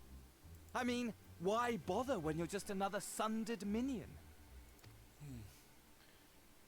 Seen his Admittedly, eyes. Elidibus was not convinced by that argument, but thanks to you, I'm finally free of his incessant nagging. That face needs punching. Free to use my powers as I see fit, to fulfill my heart's desire.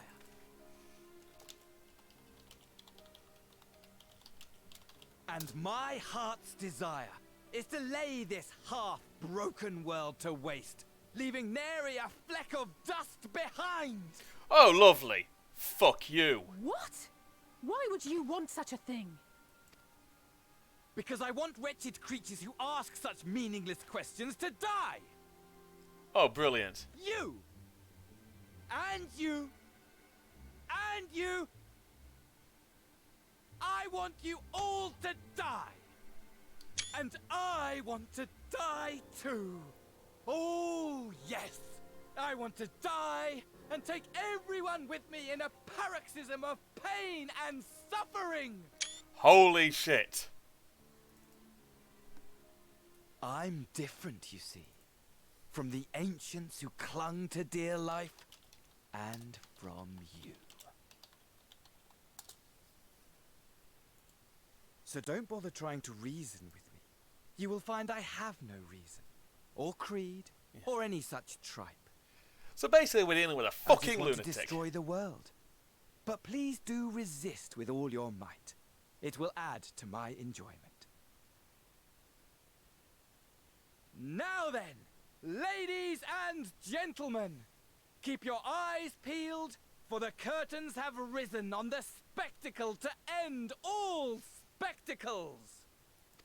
We, the Telophoroi, shall be your performers, and this very star our stage.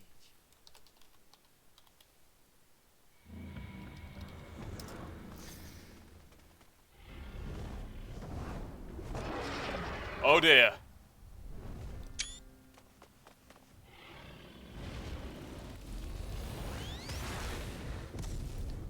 Oh! That's nasty.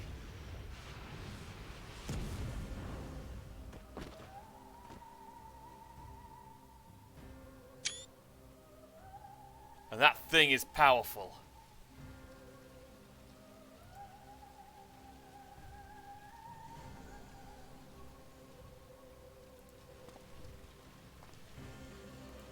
Ah, but I nearly forgot. I have a message for you.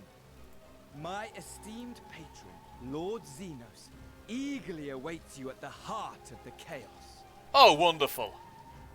While I wish only to destroy the world, he exists solely to relive a certain, transcendent moment with you. And it is for that reason he would reduce all to ash.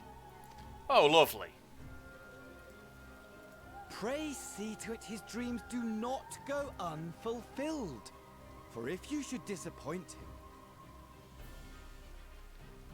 my trusty companion here, whom I've dubbed Lunar Bahamut, will burn your cities and everyone in. Oh, lovely. We need to kill this guy.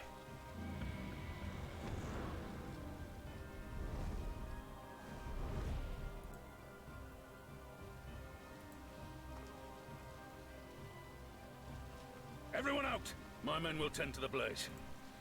Yeah, you best hurry up with that.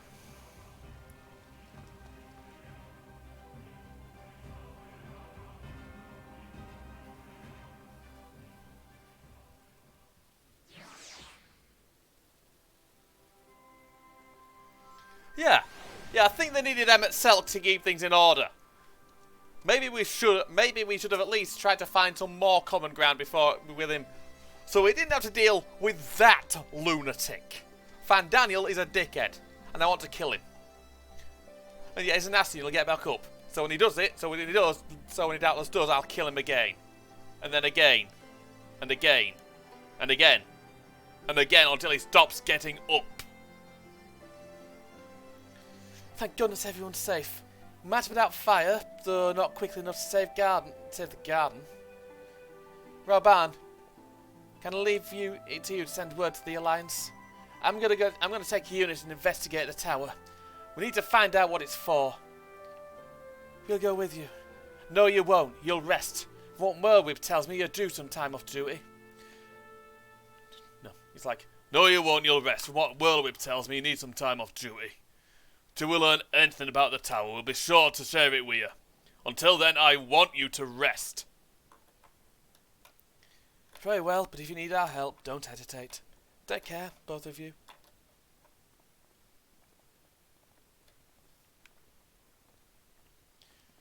So basically, we just got a bollocking.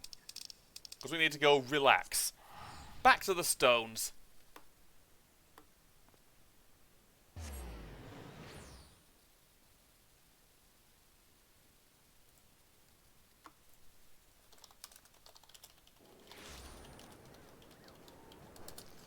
Right then. It shouldn't actually be too long now, because I think the next bit is actually quite quick.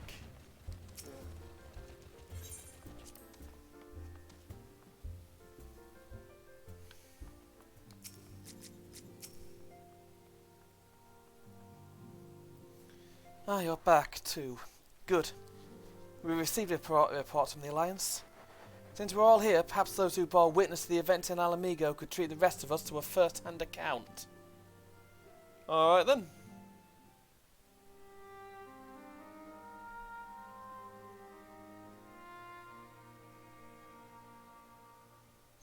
No sooner do we overcome one problem than another appears. It would seem tediously predictable, but for the endless variety of our foes.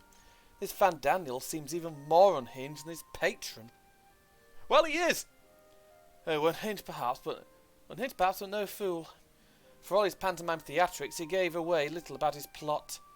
We know only that he intends to recreate the final days and that the towers will somehow facilitate this.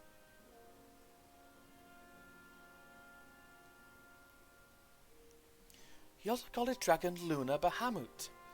Let's not forget about that little detail. No, let's not. And the creature certainly did resemble the Elder Primal. That may be, but the fact that it's answered to Fan Daniel would suggest they are not one and the same entity. I think it more probable that it is some manner of simulacrum born of Asian magics. Whatever it is, for now we can but work closely with the Alliance and remain vigilant. I believe that concludes our news. What of yours, Ishtola?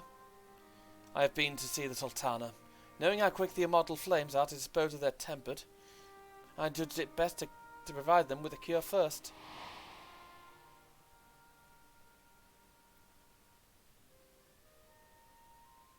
I can imagine her squealing over it. As soon as I had sufficiently recovered, I travelled to Uldar and delivered the proxy to her grace, along with detailed instructions on their use.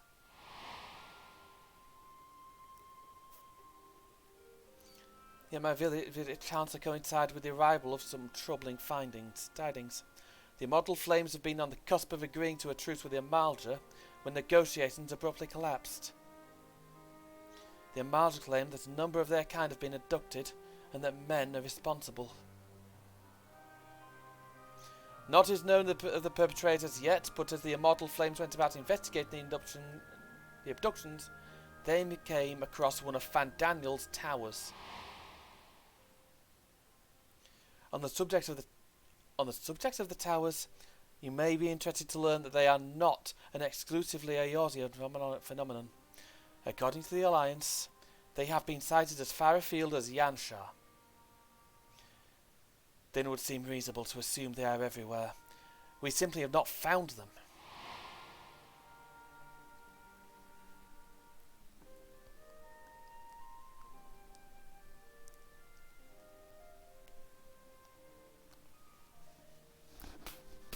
Well, as you said yourself, we can do little now save remain vigilant.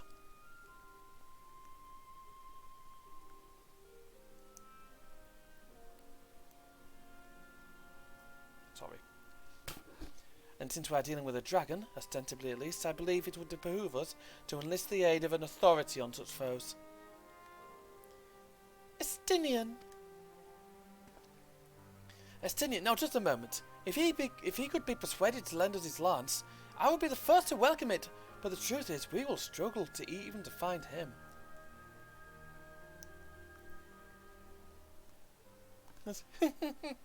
Let me and Kryle worry about that. We'll sniff him out no matter where he's hiding.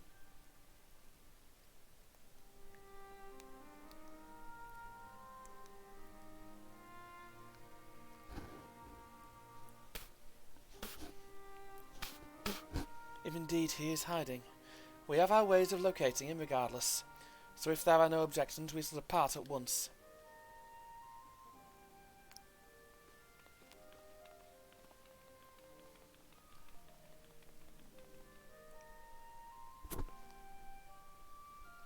Well, rather than sitting around, I think I might go to each of the city-states and educate them in the use of their proxies. They would doubtless appreciate it. But you might consider taking a moment to rest before leaving. You'll be fresher for the tasks ahead.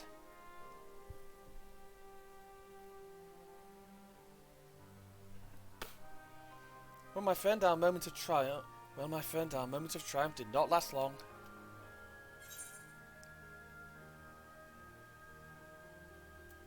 Oh dear. You're not enjoying our adventure? Come now, I didn't say that. While it may not be the most carefree experience, there is nothing in this world I would rather do than write a new future with you. A long future, mind, whatever the Telothroi might hope. We'll stop them, won't we? Together. Yep.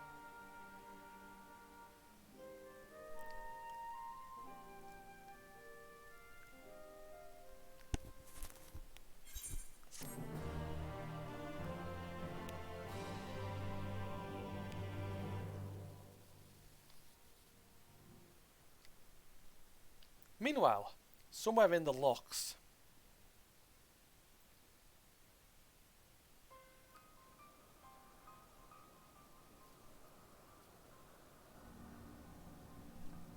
Now that's not too far from the palace.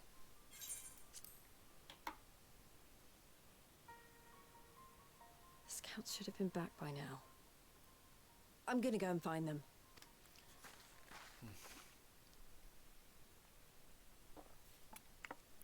That ain't good. Oh, thank goodness for that. Yeah, but that ain't right.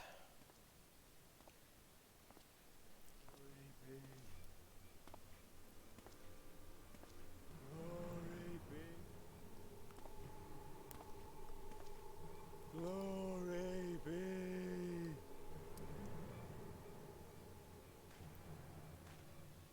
Glory be to Garlemald! That ain't good. Meanwhile, in the Imperial Palace.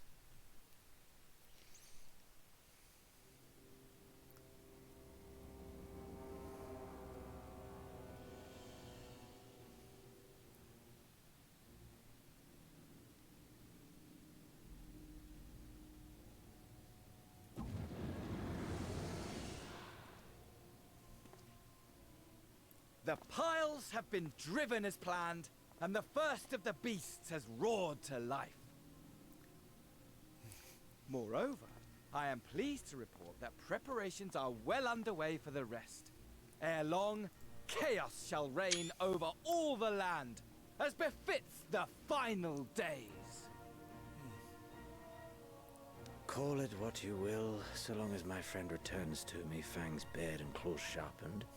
I care not. Oh, brilliant. Of course, my lord. By strange coincidence, your dear friend chanced to be present when I made my declaration. I took the liberty of informing him that you await his coming, though I confess I may have singed him a little in the process.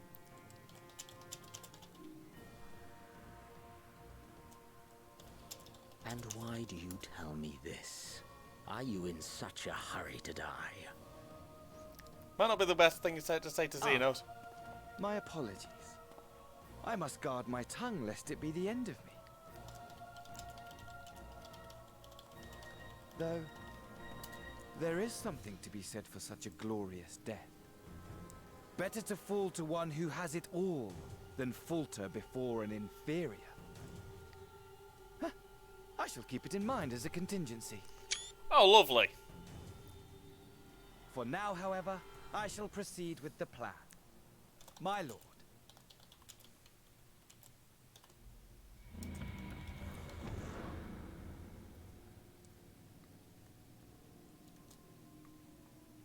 I must find myself a new weapon. One worthy of our long-awaited reunion.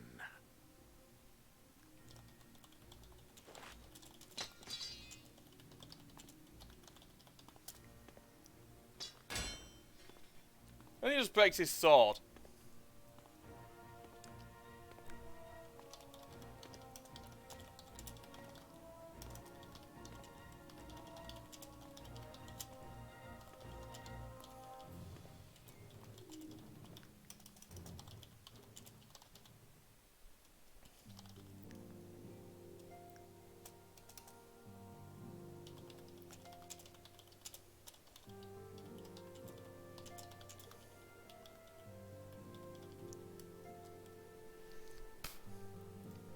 Right then. Good news, Taylor. Thancred and Oriange have finished their tour of Garlemald and are on their way back here even as we speak. As we still haven't heard anything of the towers from the Alliance, I'm hoping they might be able to shed some light on a few things. They're due to arrive any moment now, so let's see what they have to say, eh? Of course.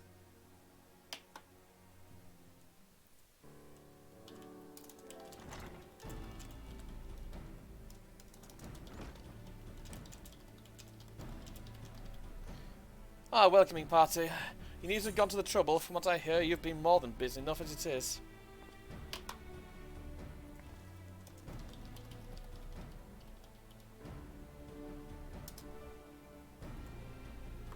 Honestly, you might have waited for me to return before discovering a cure for tempering. As it is, I can't even pretend to have been involved. Well, if it's any consolation, I myself was little more than a spectator. The lion's share must go to Alice, Graha and Taylor. But I believe I speak for the rest of us when I say we are proud to have rendered what little assistance we could.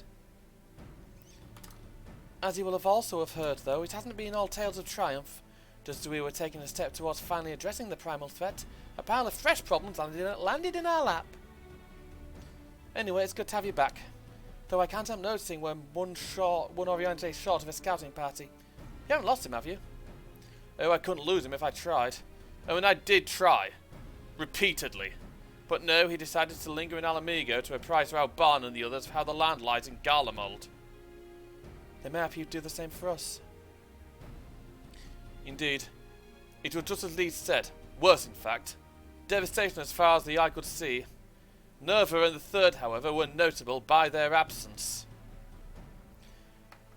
Might they have met their end at the hands of Xenos and Fandaniel? Perhaps. Or they simply lost the will to fight. Go on. You see, the capital has been plunged into a deathly silence, with one exception. the Imperial Palace. It was a busy place before the war, but it's grown busier still, with throngs of soldiers and civilians working there day and night to rebuild, or rather transform it. Transform it? Into what? That is a difficult question to answer. The construct is vast and unsettling to behold, like something from a nightmare. According to Riange, certain aspects of its design were clearly devised with the manipulation of ether in mind. Magitech, in other words. Yet as unnerving as said edifice was, it was nothing next to the sight of its builders. They swarmed the place like so many insects, working with nary a word exchanged between them.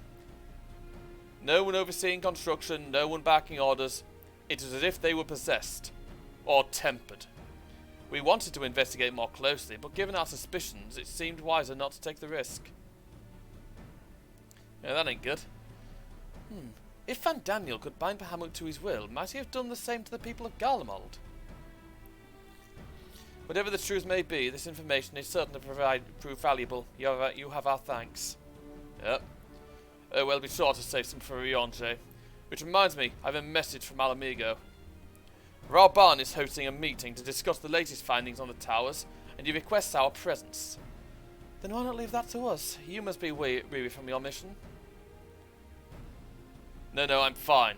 Those towers have been on my mind since I first spied one on the way back, and I'm keen to get to the bottom of this. In that case, I shall stay and begin looking into another matter, as I promised Kryl. We need not all attend. Alright. Very well, I suggest the rest of us make our way to Alamigo forthwith. The sooner we leave, the more time we will have to speak with Riange before the meeting. Good. I'm taking the rest at Scions in the base. Unless he just warps me to fucking Alamigo like he might do. No, he didn't. If you see Kryl, he has left to visit each of the allied armies. Link-filler conversations well and good, he said, but there's no substituting face-to-face meetings for strengthening cooperation. He's right. So I had a little chat with Grahatir, who looks as young as any of us. He has the air of an older person about him. Oh, I suspect he's seen more than his fair share of trials. When we went to deliver the ice shards, we had an occasion to speak with Grahatir. Sister says he acts like an old person, but you ask me, he seems like a perfect gentleman. However, challenged you once before, and now he has his sights set upon Grahatir. Oh, I fear history is about to repeat itself. They say Grahatir is a versatile combatant who excels at all roles in battle. I should very much like to test my blade and shield against him. There must be nothing quite like basking in the glow of brothers' fighting spirit. We must make this bout with Grahatir happen. Yes, we must. Right then. Back to the locks.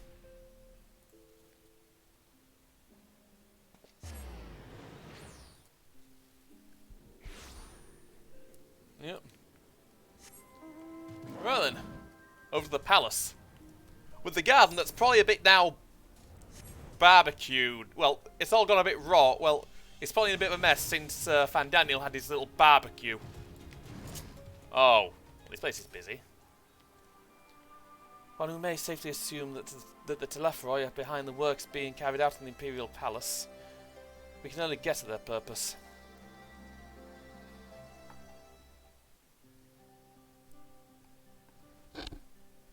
My friends, much and more have I heard of your travails in our absence. Heartened am I to see you hale and whole.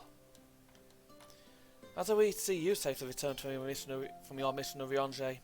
I trust Thanker made you feel welcome. Well, if it isn't Alphinoi's merry band, hello. Hey up, Arenvold. Arenvold, whatever are you doing here? When we spoke via Link Pearl, you told me you'd be away on a mission. And you'd say this isn't part of it. But enough about that. It's good to see you looking so similar. I thought you'd have grown a bit taller after a whole year in another world, but apparently not. Well, I'm sorry to disappoint you. While my soul yet may be a year older, my body has hardly aged. As you are well aware. And may I remind you that we Ellison are known to be late bloomers, especially in terms of our height. Mark my words, the day will come when even a great auroch such as yourself will crane your neck to meet my eye. It was not until my 20th summer that I myself outgrew my boy's proportions. Though Moonbreeder towered over me nonetheless. Arenvold brings out the best in Alpha, doesn't he? They both seem so at ease in each other's company. It's almost endearing. Yeah, guess so. So what exactly brings you here? Oh, for Dola mostly. We need to go over a few things before we set out. Set out? Wait, does this have something to do with the towers? Eh? What gave you that impression? Actually, tell me later. You got a meeting to go to. I'll see you afterwards, alright?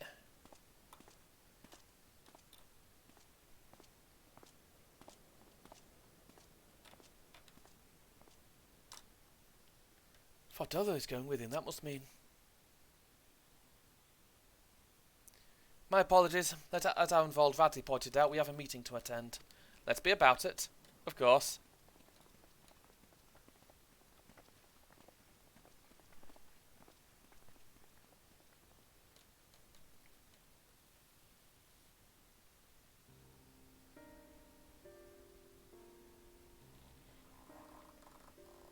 Ere we begin, I would like to offer my gratitude to Masters Thancred and Urianger.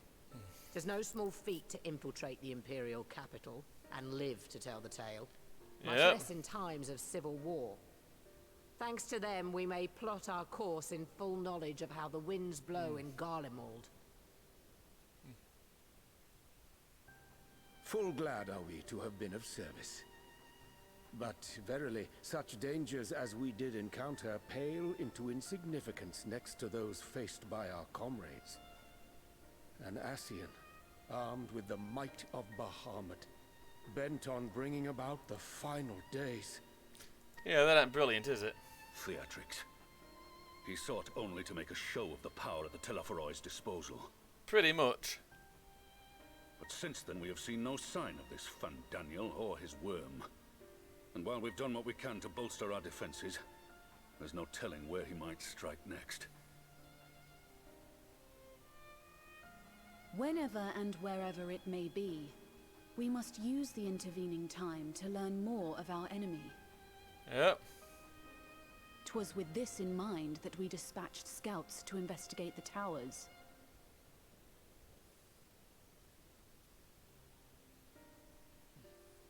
Our advance party took longer than expected to return. And when they did, they tried to kill us. Oh, that ain't good. I'd seen that sort of thing before, and we were able to restrain them before they did any harm. Then it was just a matter of letting the Porksies do their work. Oh, good. Are you saying they were tempered? Oh, dear. Once they'd come back to their senses, they told us everything they could. It seems that just as they were getting close to the tower, they heard an ear-splitting roar. And that was the last thing they remembered. Oh. But what worries me most is what they were saying right before they attacked. Glory be to Garlemald.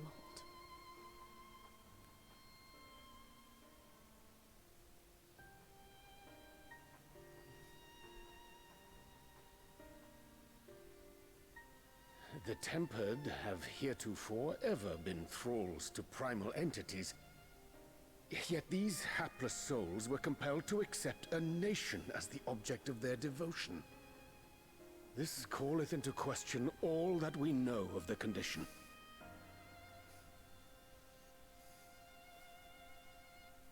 Would that the unsettling news ended there. Alas, there is more. Following the earlier reports of missing Amalja, we have learnt that other beast tribes have suffered similar losses. Oh, that ain't good. And we now have reason to believe that the abductions are connected to the appearance of the towers. Oh, shit.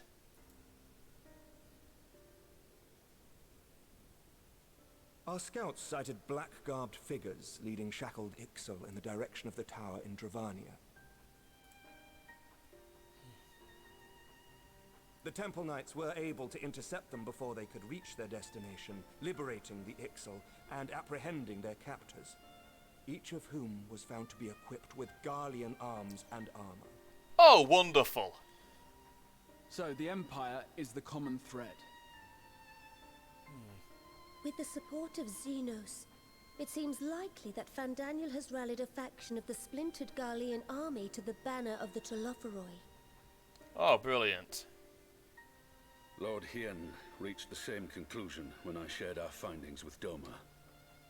The plan had been to march on Garlemald from the east and west in order to force a peace treaty. But the situation has changed. Yeah. Dealing with the threat of the towers must come first. We'll find a way.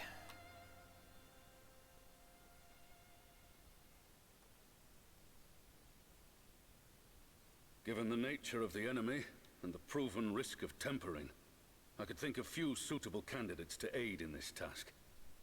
But I am confident in my choice.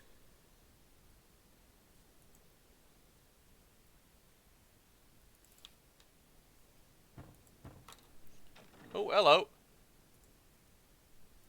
Oh. What?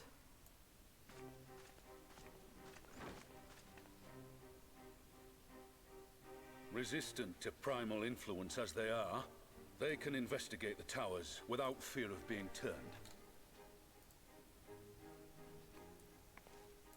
Oh, that's handy. We are glad to put our gifts to use, Commander.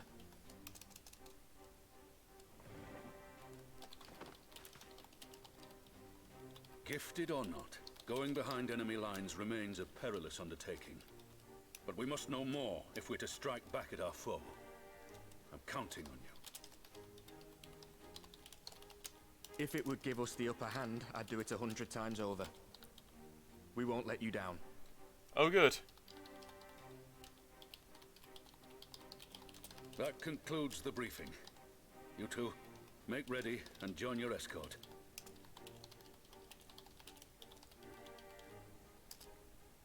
Are you certain about this, Arenvold? Don't think he has much. Yeah, well, he can't be tempered, so now I can see. I am. Come on, let's talk outside. Probably a good move.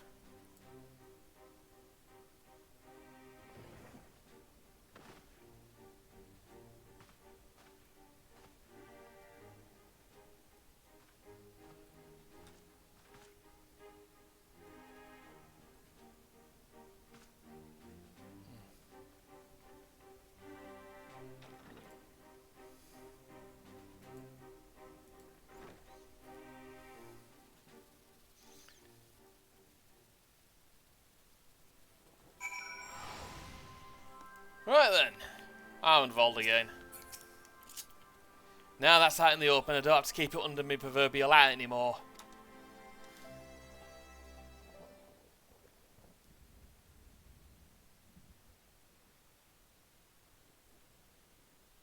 So you know, I've already gone through all the formalities at the Rising Stones. Made sure to inform Jamolva and Vmar at Ralga's Reach as well. Oh, good.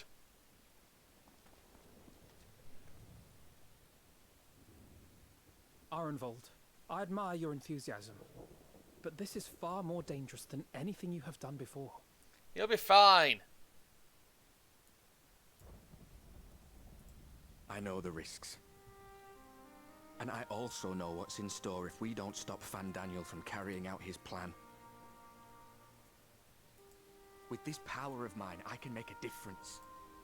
If I stood idly by, I would regret it for the rest of my life.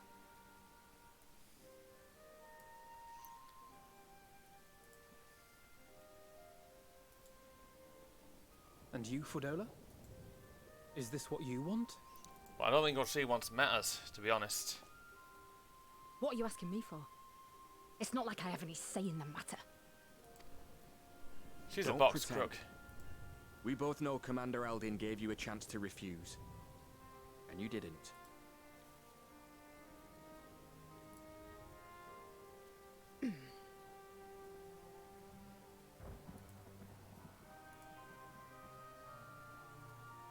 So the Empire's finished, is it?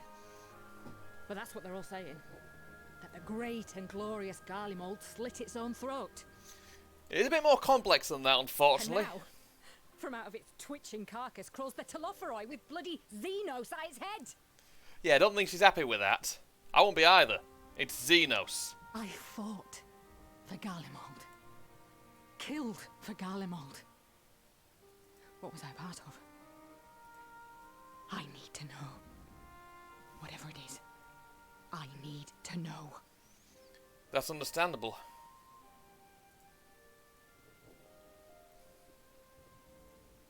Very well. If your hearts are set on this, I shall not stand in your way.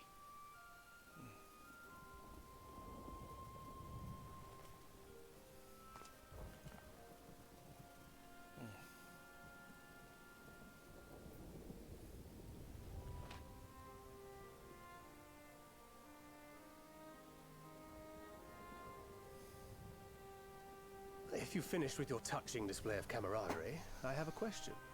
Which tower are you planning to investigate, exactly? Well, the one in Girabani is said to be tightly guarded. It's patrol after patrol out there, apparently. We'd be spotted before we got anywhere near it. Oh, brilliant. Which is why we've set our sights on the one in Pagalthan instead. There shouldn't be anything like as many Imperials to worry about down there. Oh. Even so, I doubt the local Amalja will look kindly on it if they catch you sneaking around in their territory. Probably not, no. Fordola and I had a chance to learn the lie of the land in our previous forays there. We might still find trouble, but at least we won't lose our way.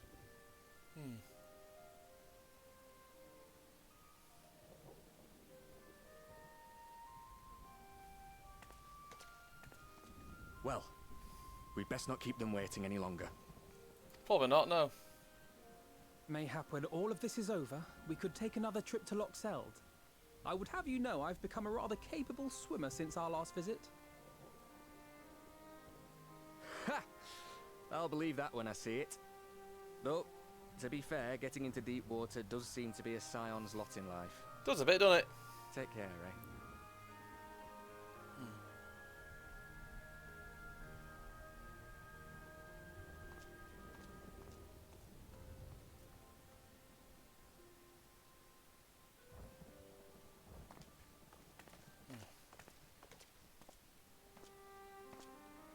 It means a lot, you know. You coming with me. Oh. I'll still owe you for saving my skin, don't I? Can't return the favour if I'm not there. I dare say you'll get your chance before long. That Fandaniel sounds like a tricky customer. Too much for the likes of me, anyway. And she's resonant. But we both know I'd just be another soldier if it weren't for my gift. And I need to be a damn sight more than that given what's coming.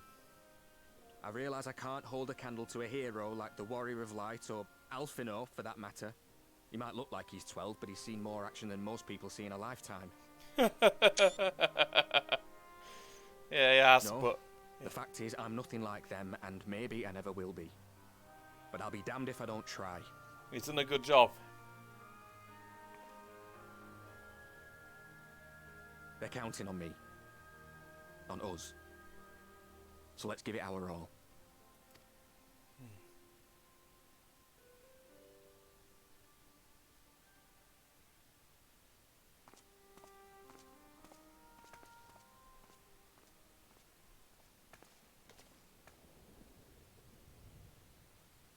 He does not want for conviction, that much is certain.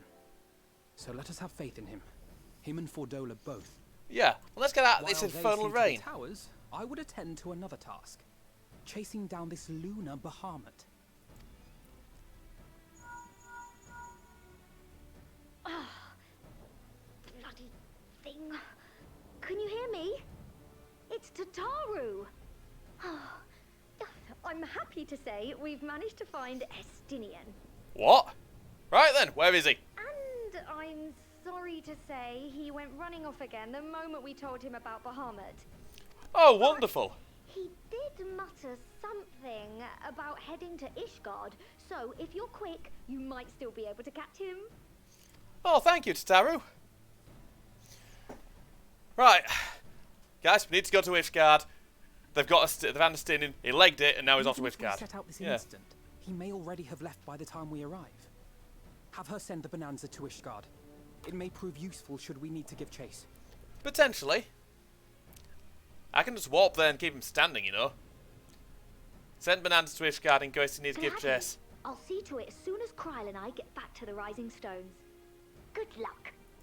Thank you. While you go off on your dragoon hunt, Urianger and I will return to headquarters. We have much to tell the others. Yes, you do.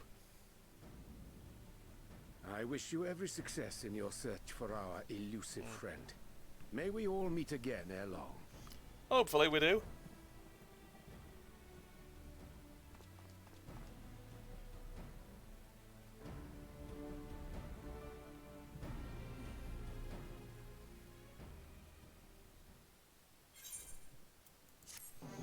Right then.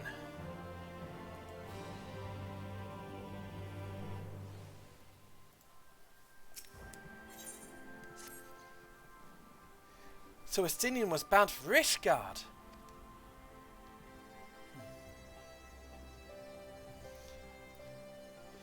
Whatever it is that brings him here, home, we must hope that it will keep him there long enough for us to find him. Come, there's no time to lose.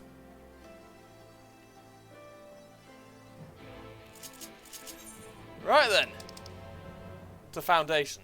Before that, need to be right back again.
Right, I'm back. Oh. He's next to the Aetheryte. Probably a good place to be. I've only visited Ishgard once before, after the devastation of the Thumper calamity. To say the place not its former, forgive me, in all its original glory is a tantalizing prospect indeed. All present? Good. Let us split up and search for Estinian. Since we're relatively new to this place, Graha and I will look around the open spaces. The squares and markets and whatnot. You and Taylor can delve into the nooks and crannies. Very well, let us reconvene at the airship landing later, with or without Estinian. Good luck. Of course. I think I shall begin at the Sky Steel Manufactory, so perhaps you could try the congregation. Lucia may well have heard news of our friend's return. Okay.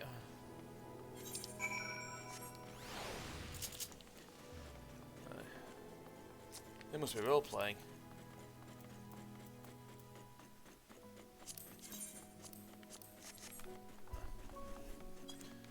Right then. It has been a while since It's been a while since I wound up in here. Well, a few days. Sir Handlu. Sir Venkane.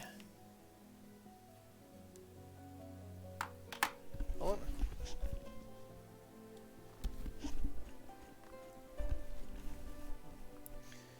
Good evening to you, Warrior of Light. Good evening to you, Warrior of Light.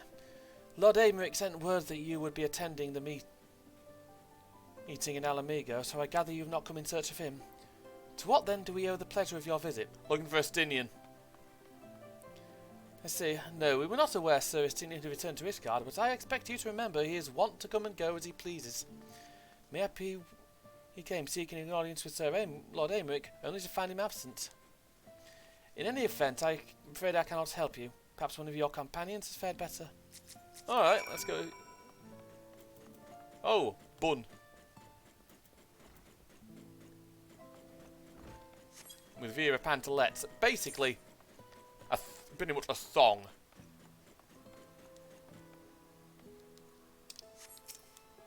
Right then. To the Astrologicum again then.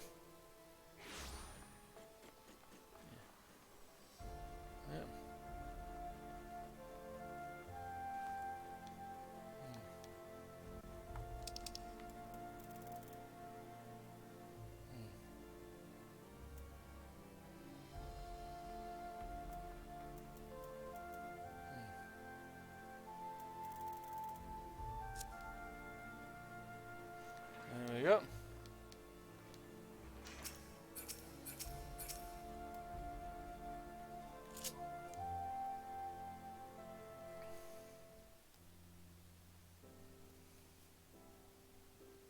Oh.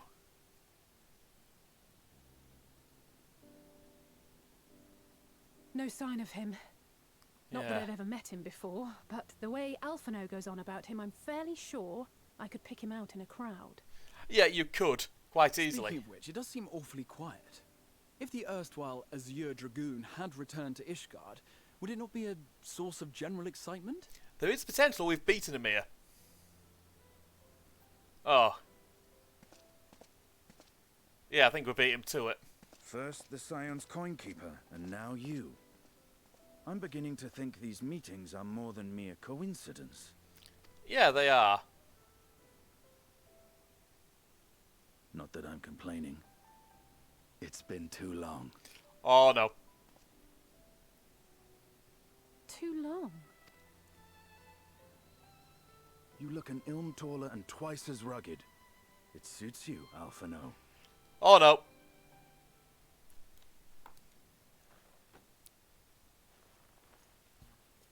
That's a mistake. Quieter, though.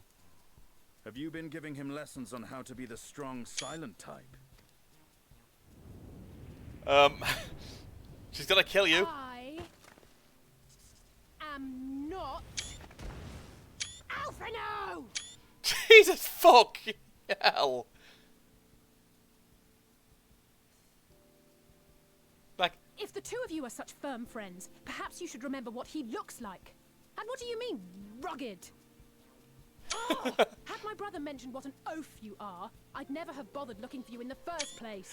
I forgot how angry she got. He's like, oh, I like her. Estinian Wormblood, the Azure Dragoon.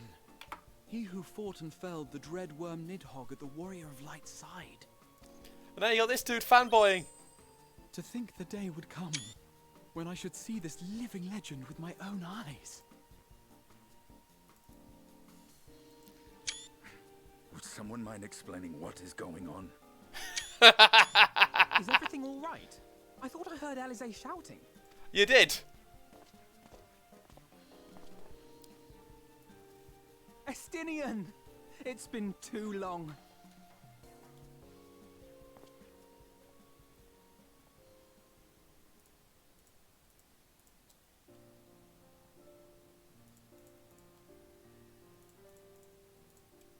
No, it's quite understandable. That was hardly the first time we've been confused for one another. Nor, I suspect, will it be the last. Probably not, no. Well, I, for one, will not be making that mistake again. What I will say, for the second time today, is that you've grown. Inside and out. I can tell. One can't remain a spoiled little lordling forever, you know.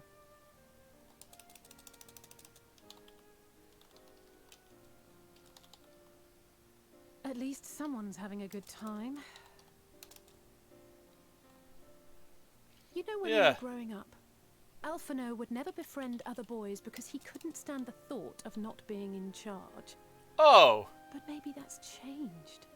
He seems just as happy around Estinian as he does Arenvald. Estinian did put him in his place a bit.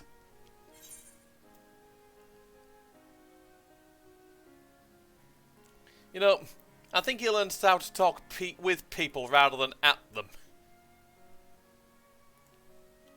I wouldn't be so sure. He still loves nothing better than the sound of his own voice. Yeesh.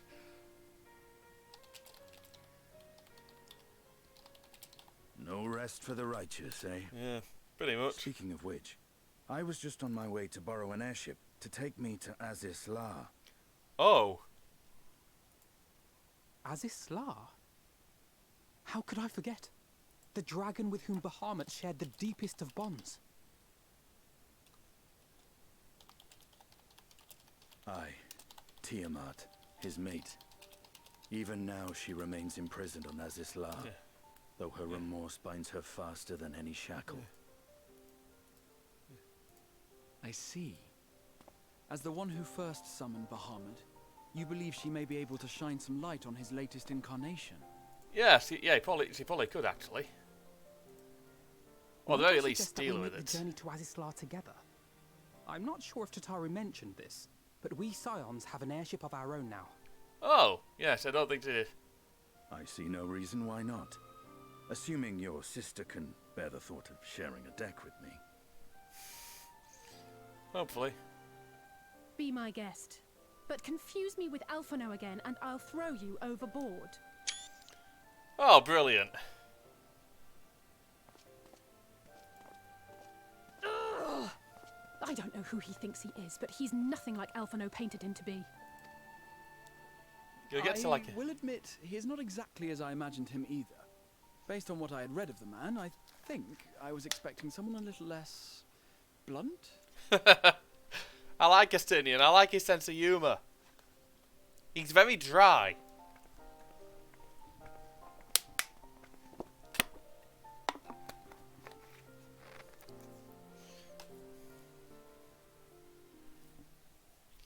I think I'm going to be going for a bit of a while yet, but oh,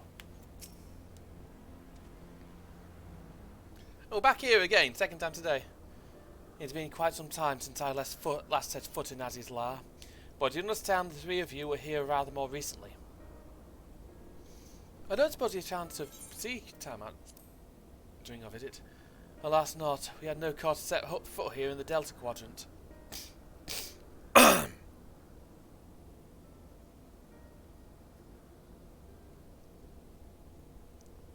But I have studied the relevant records.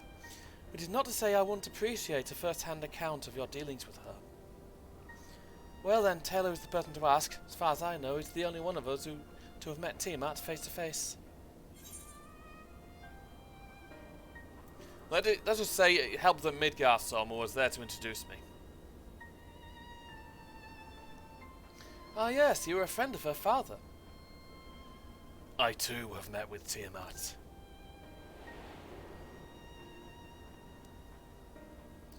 After the Dragonsong War came to a close, I came here to speak with her. A worm who'd fought her own war against man in another age. I wished to know if she yet harbored thoughts of vengeance. That's as much. She said no. If you're wondering. My hatred for your kind was extinguished long ago. But the guilt she feels for resurrecting Bahamut burns on undimmed. Torments her even now. I see. Then your original reason for coming here was out of concern that Tiamat had been forced to summon Bahamut. My throat feels weird.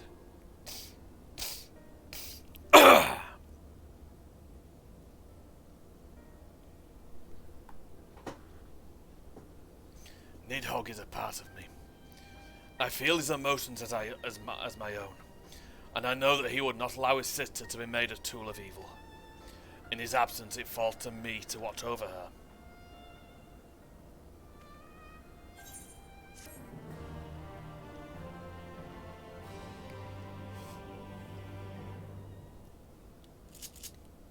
Feed a gym again.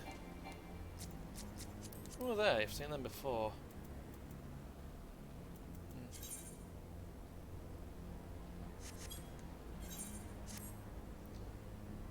Tiamat awaits. This way.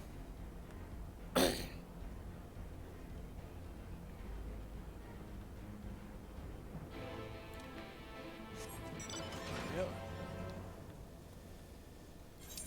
Yeah, here I am.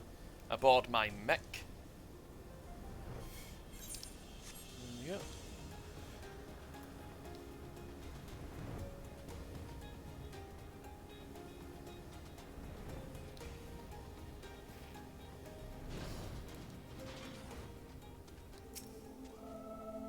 Here we are.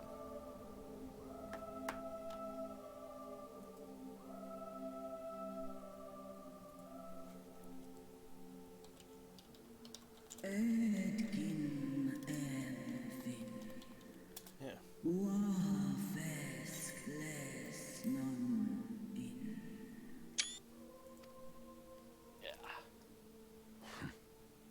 It's plain she knows naught of recent events.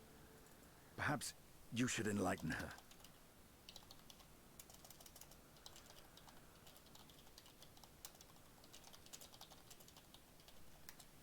You a lot of explaining.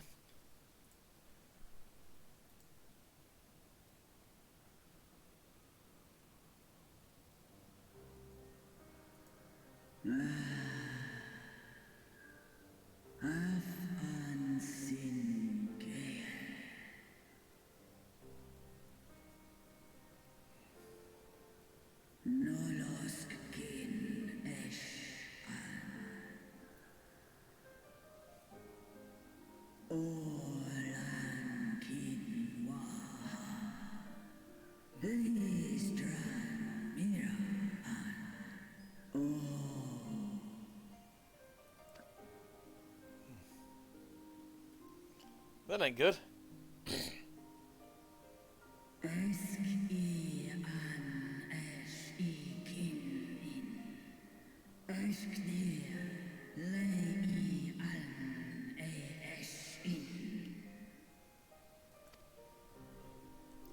I've seen it with my own eyes.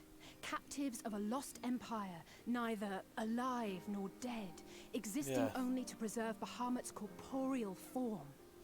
Yeah, we were there.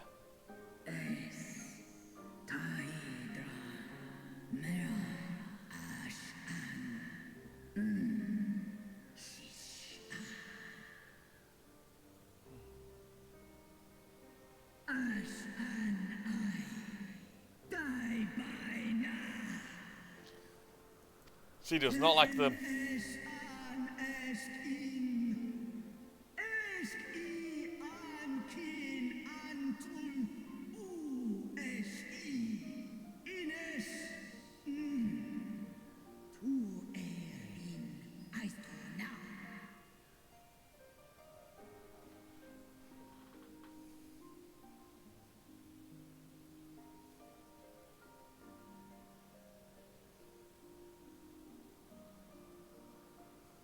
Your children's pain means nothing to them.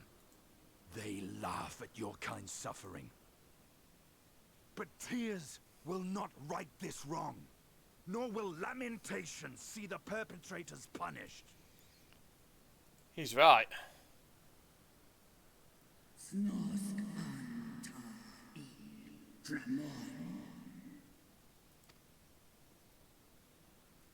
Behavior befitting a great worm. We came here to ask mighty Tiamat of the First Brood, consort of Bahamut, mother of the dragons of Mericidia, what she intends to do about the crimes committed against her children. And she's gonna be fucking strong. Oh! The thing is, she's in possession of both her eyes, which will have been gathering ether for eons.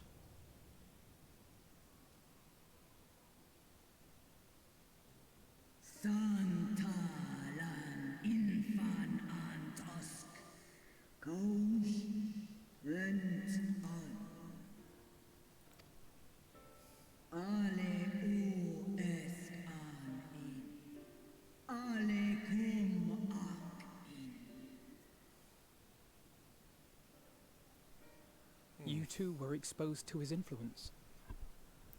Yeah. That you are yet in possession of your own will is testament to the indomitable strength of your soul. But were you to meet with Bahamut again, so you fear you might succumb.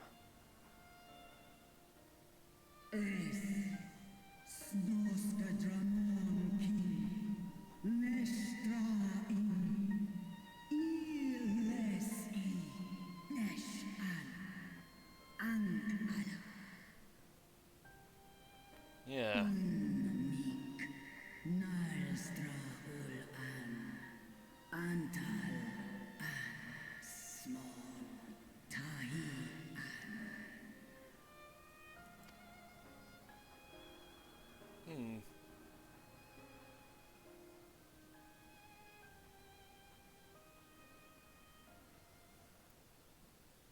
On the matter of Bahamut's influence, at least, I believe we can be of some assistance.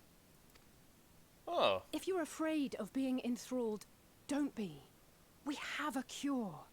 And while we've never tried it on one such as you, its basic principles are universal.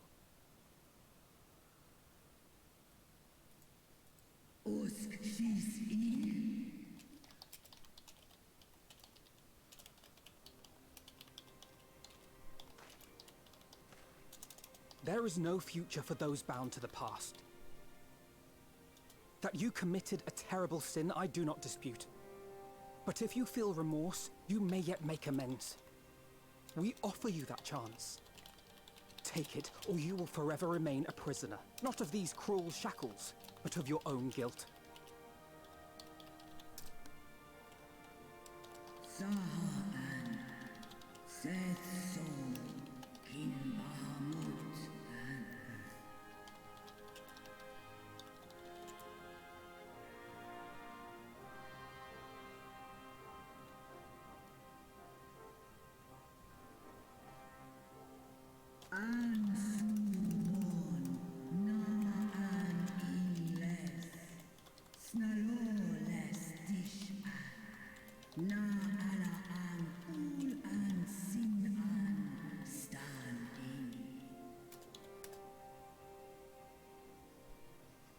Basically, we're going to do something fucking stupid.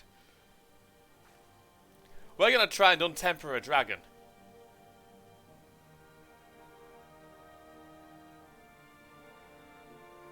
We're nearing the end.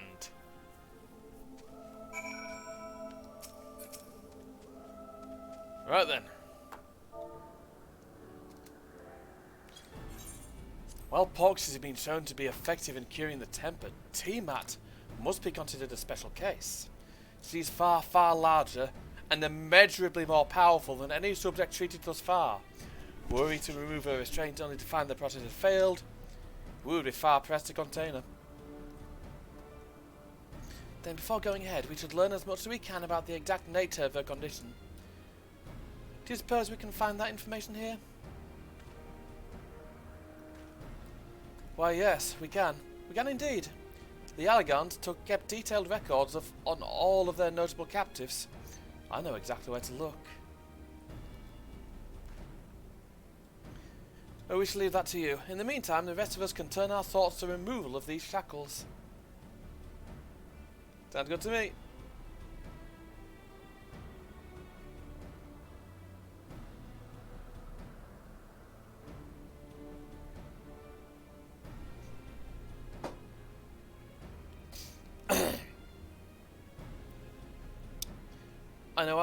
I know Dalvino and Taylor here well enough, but not you. Are you certain you're ready to see this through? Rest assured, Sir Estinian, that I am both ready and willing to give my all for the sake of this star. though that is not my only reason for wanting Tiamat set free. While I do not claim to know all of her sorrows, I too once found myself in a prison of despair. And I well understand how hard it can be to dare to dream of escape. It took the encouragement of braver souls than I am to make me take the first step towards a brighter future. And I would help Tiamat do the same. I gather you are not as young as you look. Mayhap when our work here is done, we could trade tales over a pot of Staru's famous tea. And be indebted to her for the leaves and not water? I think not. I see. Returning swiftly to the task at hand then.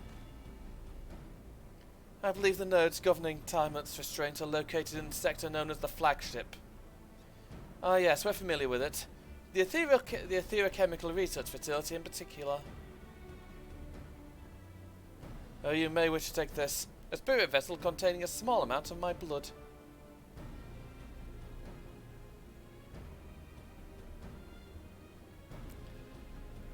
Which you just so happen to be carrying around with you.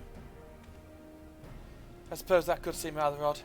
To explain, Rambrose, Oriente and I are researching the use of spirit vessels and the transference not only of memories, but the traits of certain bloodlines. And so I keep one at the ready should an opportunity to test our theories arise. As for its use to you, you may recall that during our previous visit, the nodes of here granted access to restricted functions, having identified me as being of royal blood. And armed with that spirit vessel, I posit that they will do the same for you, even in the absence of, well, the rest of me. Seemed worth a try, at least. Agreed, we'll take good care of it.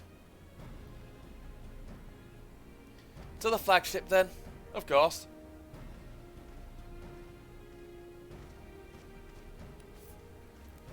Right.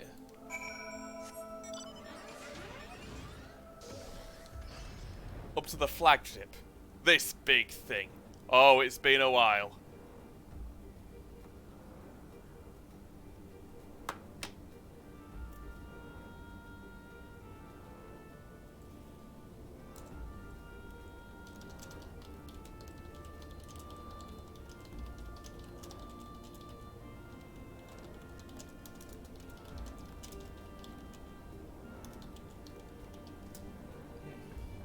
I was flown past it. Hang on. Just typing to my friend.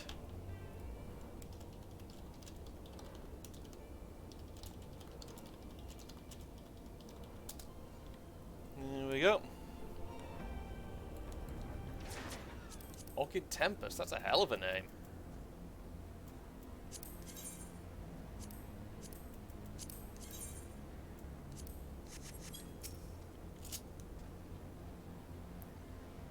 Let us split up and search the flagship for the node that controls Tiamat's restraints. But should you find a likely candidate, do not be tempted to make any adjustments. Do not do to accidentally release some matter of experimental monstrosity, nor less to Tiamat herself in her current state. Our objective at this stage is simply to identify the relevant node or nodes. Once you've learned what we can, we should reconvene and compare notes prior to proceeding. Yeah, we should. Right then, search for the nodes.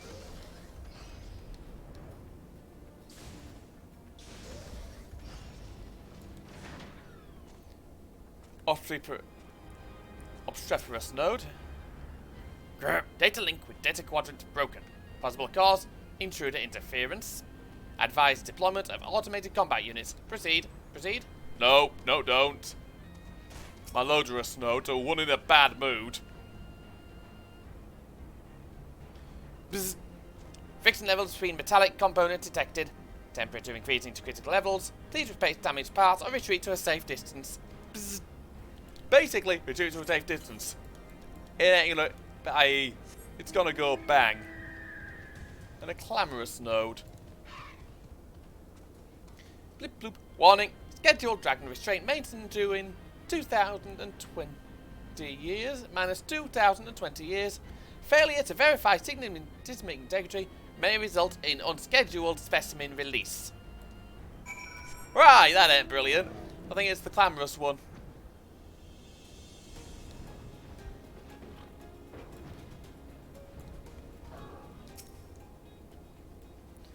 I'm afraid Estinian and I have little to show for our efforts. Did you find anything? Yes, a chirping note which spontaneously warned me about neglecting the dragon restraints. Spontaneously, you say? Well, that does sound promising. Almost suspiciously so, in fact. But then you were in possession of the spirit vessel. I dare say this is indeed the note of which Grahas spoke. He was chirping, you say? Very well, let's take a closer look.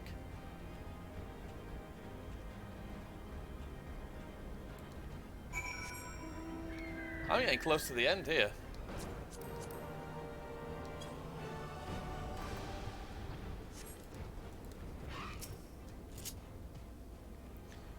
Do you wish to operate the dragon restraint mechanisms? You do not have requisite disabilities. Operation of the dragon restraint mechanisms may only be undertaken by the chief technologists and members of the royal family. Or those with a vessel full of royal blood, perhaps.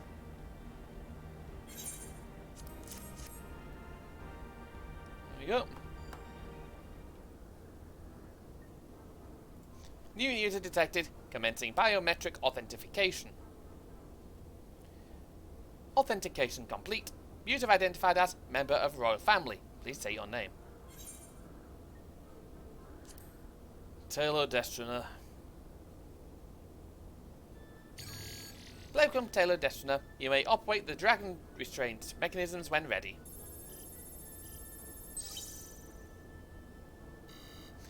Error. Unable to disengage. Restraint of the specimen Tiamat. A system update is required. A system update? What do you suppose it's asking of us? I could hazard a guess. Well, that's more than I can say. Confounded bloody thing.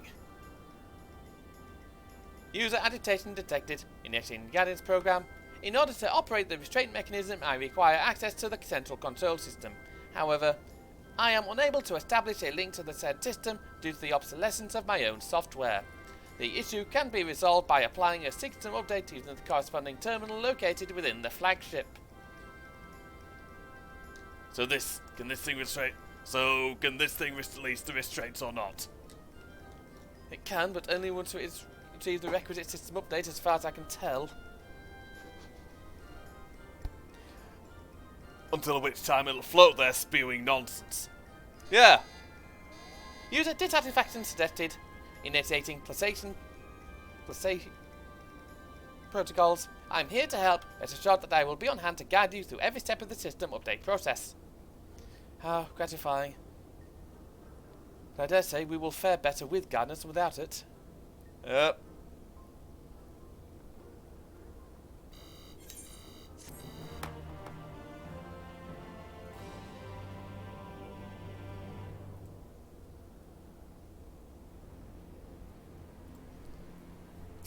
Right then. Look, guiding user to terminal. This way, please. Okay. He's got a fucking stab it, I reckon, he's Estinian.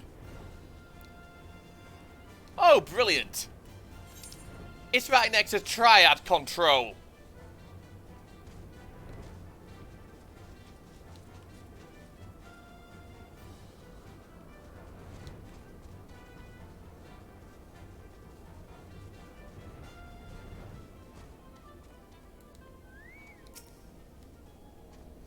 There we go.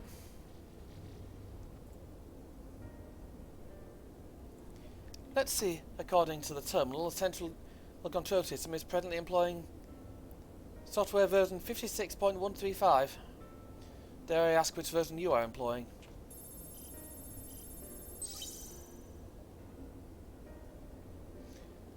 Why, software version 42.002, of course. Blip bloop. Warning, error detected in the data management system. Estimated time required for update, 5 years and a day. Yeah, no. That is rather longer than we were hoping. Are there any other options? For instance, using this terminal to operate Tiamat's restraints instead? The proposed method is indeed an option. Please be warned, however, that the procedure may have changed as a result of the system update and my instructions may no longer be accurate. Well, it can't imagine it changed all that much. As long as we pay due attention to any discrepancies, I dare say we shall be able to muddle our way through. Don't bother trying to explain, just tell me if we've made any progress. I would say so, yes. However, it does however require that I am able to remain here to operate the terminal. I shall inform you via link pearl once I'm ready to release the shackles. It might be best if you left the spirit vessel with me, Taylor. I may have yet have use for it. Rest assured, I will be certain to return it to Grahatir once this is over. Pardon me. Yes, there you go. It's a little more work and Tiamat will be free. But before we go any further, there is something I would know. When Tiamat and her kin fought against the Allagan Empire, both sides were but dancing to the tune of Ascians. And it was the same in Ishgard, where they stoked the fires of conflict between man and dragon from the shadows. Although the Ascians turned to ash, and thus have you made it your mission to fight them. But there have been times when you tried to reach out to them instead, to find common ground. And so I must ask, what do you intend to do with Fandaniel? Will you try and reach out to him too?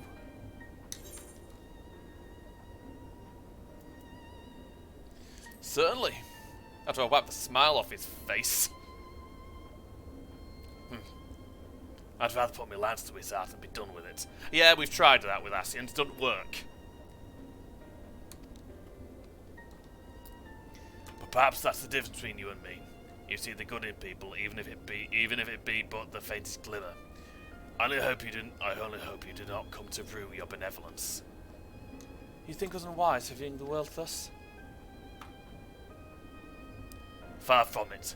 That has ever been your way, as I learned when we journeyed together with Iceheart. Yet the fact remains that there are some who view compassion as a weakness to be exploited, and there come a time when you extend the hand of friendship only to wish that you had dealt the killing blow. So save your mercy for those who deserve it. Will do. Well, I suggest we should be getting back to our task. Far knows things in hand here, I suggest we rejoin the others. Will do. Right then.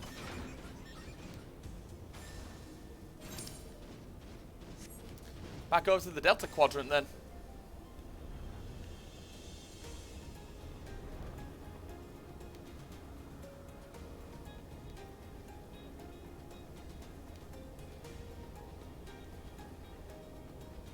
Holy shit. That's some impressive draw distance. You can see her from here.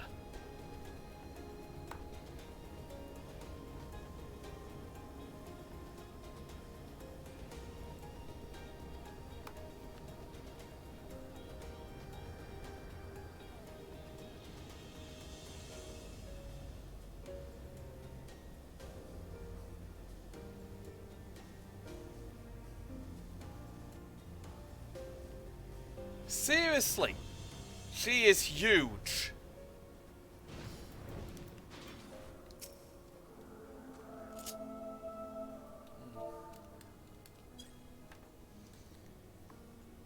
Estinian told me all is well, but nothing more. Alternately, it's like getting blood out of stone with him. Take it from Alphino's absence that he's needed elsewhere. Yep.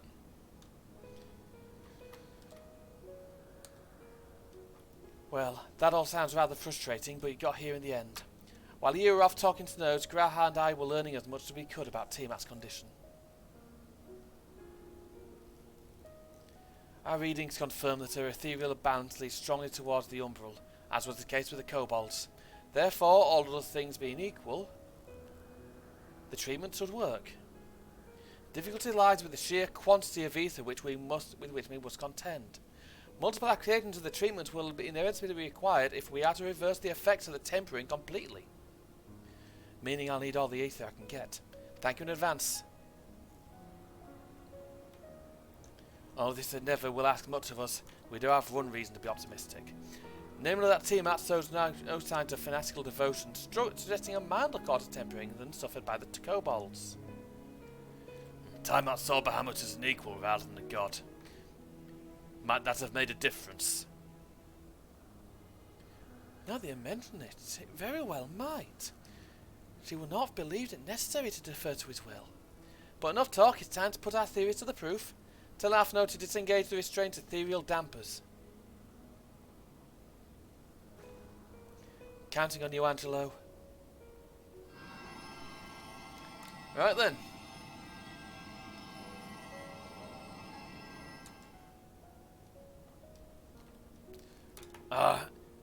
Such warmth.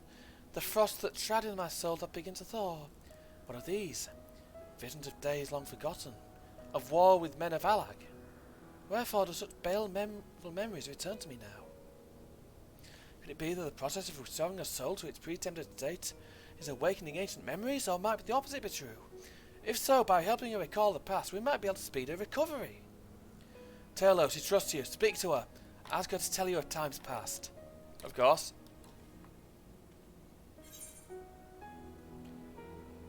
Tell me of Bahamut and the Ascians.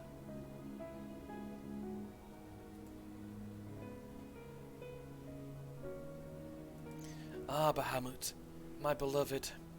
Would that the peace we found in Mericidia could have lasted for an eternity. But alas, it was not to be. The Ascians saw to that.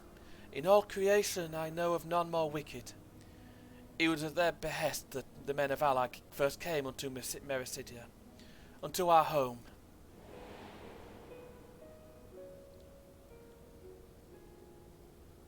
The tale began when Bahamut and I left our father's side. We took wing in search of a place to make our eyrie. Beyond the southern ocean we discovered a lush and fertile land. It would come to be known as Mericidia by the children of men, though many years were to pass before they crossed the seas. Upon our arrival, we were welcomed by the peaceful people of the forest, kin to the trees. Surrounded by nature's bounty, Bahamut and I had found a place to raise our young.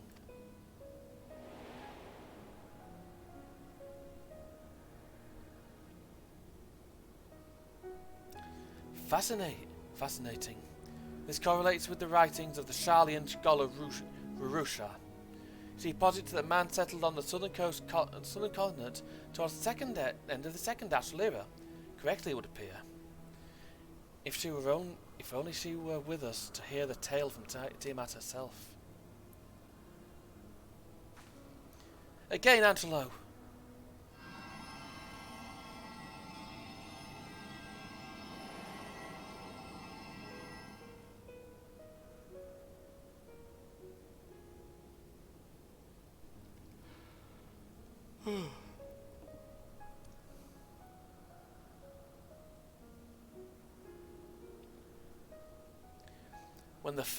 When first the children of man arrived on our shores, no foot did they set in those places over which we held dominion.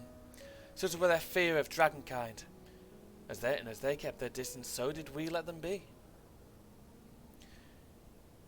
Yet as the days went by, ship after ship appeared upon the horizon, bearing ever more of their brethren, who divided the vast land among themselves. For a time they knew peace and prosperity, but as their numbers grew, the smaller their share came to seem. And soon they began to covet the territory of their fellows. Ere long, man fought man, blood was answered with blood, and none could see an end to the strife. Till one day they came to us. Recognizing our wisdom, they entreated us to intercede in their conflicts. Bahamut agreed, and with him presiding over the affairs of men, the land knew peace once more.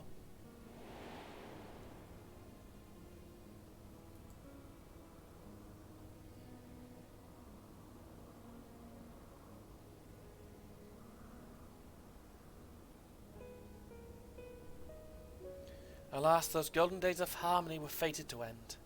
For the men of Alag slew my beloved, and I, in my rage and sorrow, heeded the envenomed words of the Ascians. The rest, as thou knowest only too well. You alright? Your tale doesn't have to end there. When you are free, we will rid the world of the Ascians together, and you and your beloved will have justice. Fine sentiments, but you're almost spent. I'll keep watch from above. If the treatment fails, run.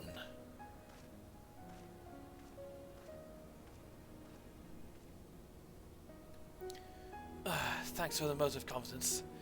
I swear when this is over. Keep going, Alice. The magic is working.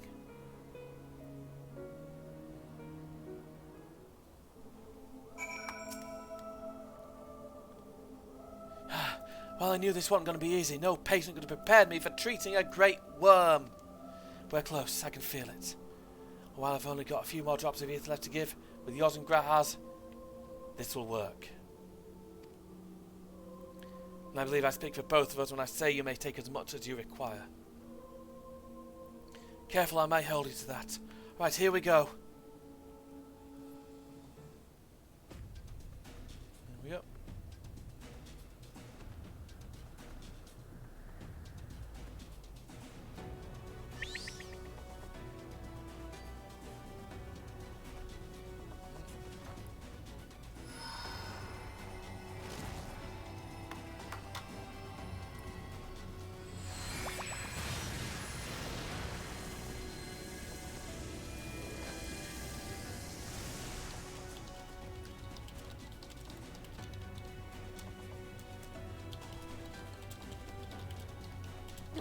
No!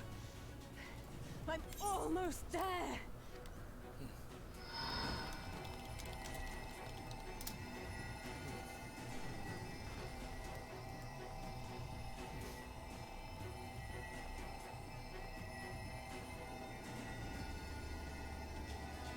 There we go. This is it, Angelo! Go for it.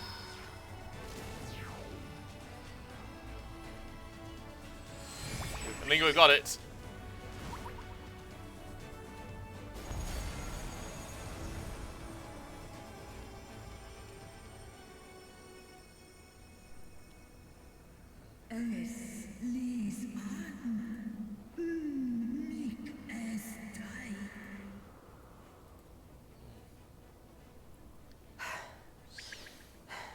Did it work?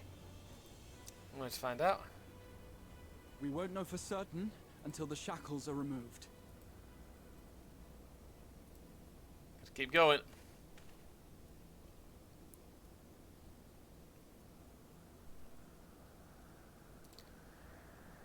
Right, let's see if this has worked.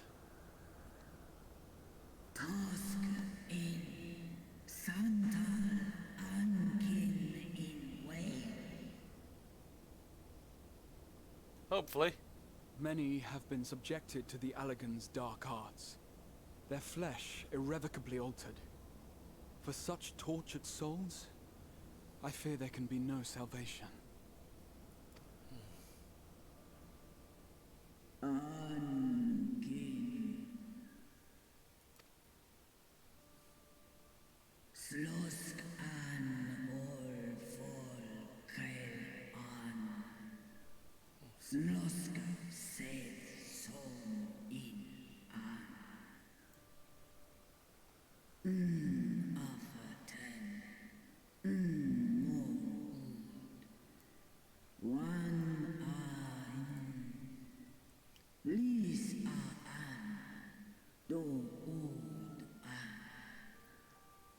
Nearly there.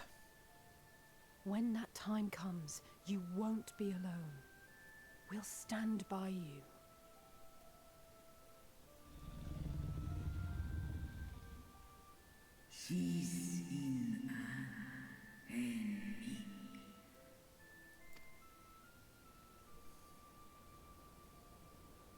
Alphino's ready. It's time. Right then.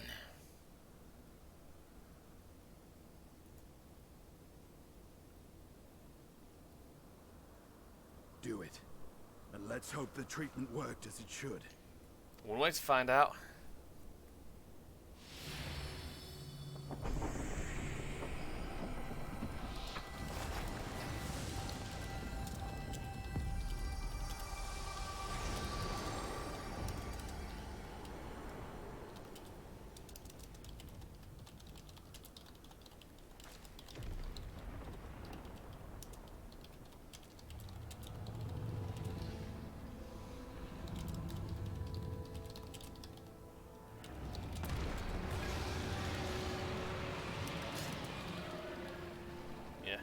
And she's happy to be free.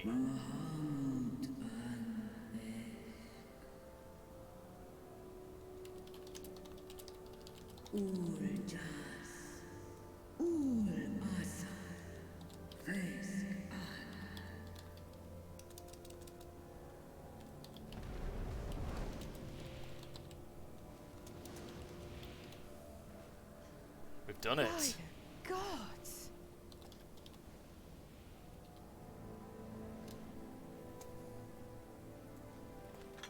Yeah. Urianger, your timing could not be better. Yeah. Understood, we're on our way. Oh, that... It's changed. Bahamut. He's been sighted over Pagalthan. Oh, brilliant. It's time then. He flies for the largest Amalja settlement in the region, at the head of a vast host, including dragons. Oh, brilliant.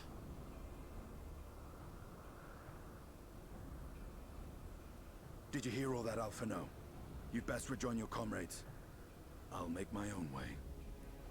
Oh, badass. Our enemy awaits. Shall we?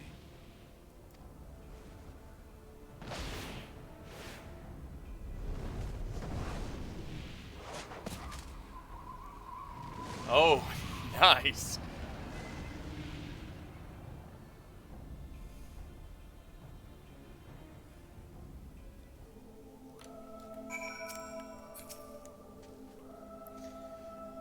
Well, I'm sure you're desperate to join Estinian and Tiamat in battle. It would be wiser to gather the full strength of the Scions first. The foe we face demands no less.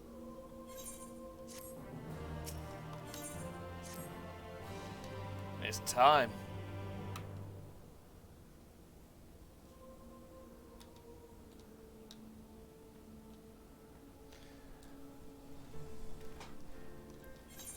I already sent word to the others. We are to rendezvous in Ulda at the Hall of Flames. Let us connect Alphino and be on our way. Let's go then.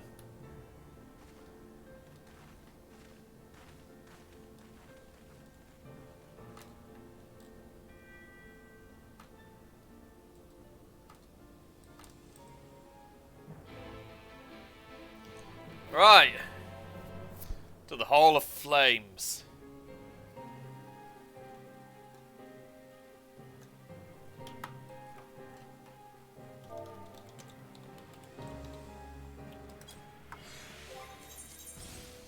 Right then.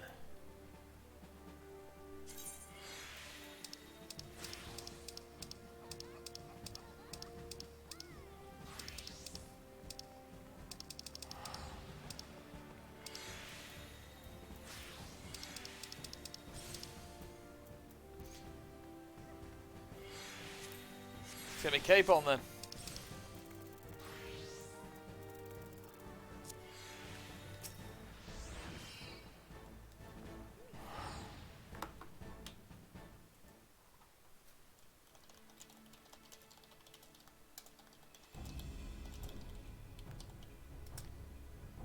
Now I know some of you could do with the rest, but I'm sorry to say that the Telefroi have other plans. Pagalthan is already under siege.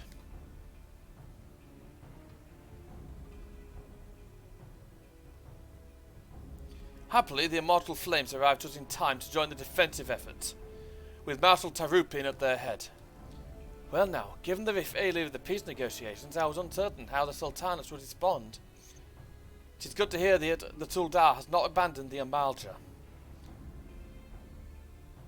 Abandon them? Did we not profess to be their friends?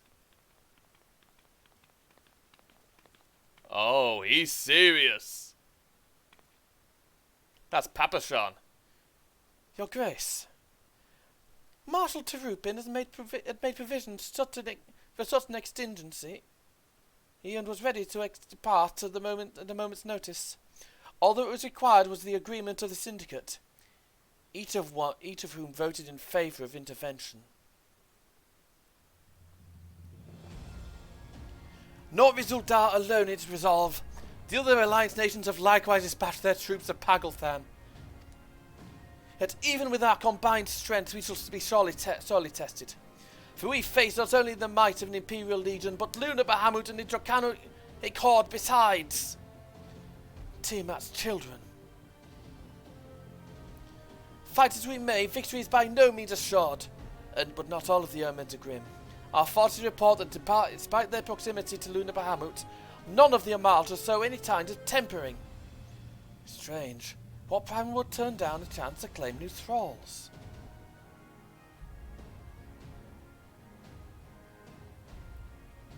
Unless it's incapable of doing so. Primals are not wont to serve a master, as you know otherwise. It may well be that Luna Bahamut differs in some fundamental manner from those we have previously encountered. If that were true, anyone could fight him, and Taylor and others like him wouldn't have to shoulder the burden alone. Be that as it may, Luna Bahamut remains an incalculably powerful foe whom our soldiers will struggle to best through mere force of arms. With the aid of the Scions, however, I believe they will fare rather better, assuming that is you are ready to take the field. An enemy will wait to bear you to the front. Pray set forth as soon as you are able. Gladly.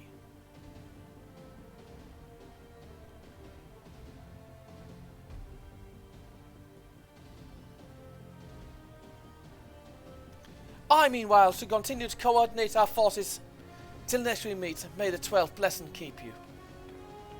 Papashan normally doesn't dress like that. If he's in that gear, everything's pretty serious.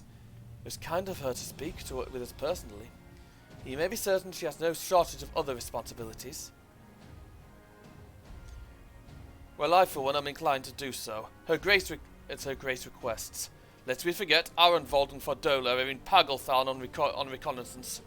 The sooner we save the day, the better their chances. Indeed. To the airship, then. Right, then. We got a job to do. I figured I might as well go dress as is proper.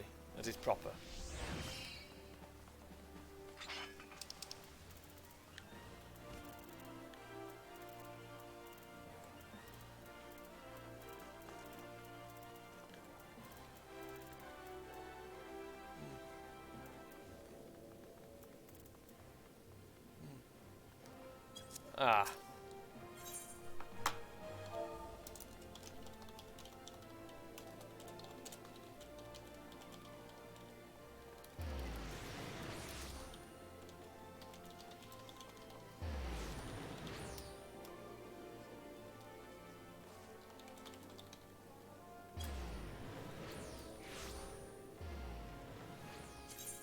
To the airship landing, then.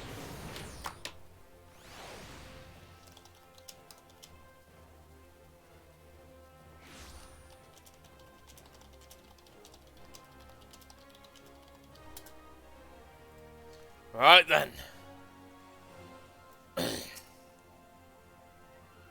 Greetings, we've been expecting you. But say the word and we shall depart for Pageltharn at once. I'm actually going to do this on Dark Night. I've never tanked this dungeon, like Notorious Relict, but it's at least granted me a bit of control.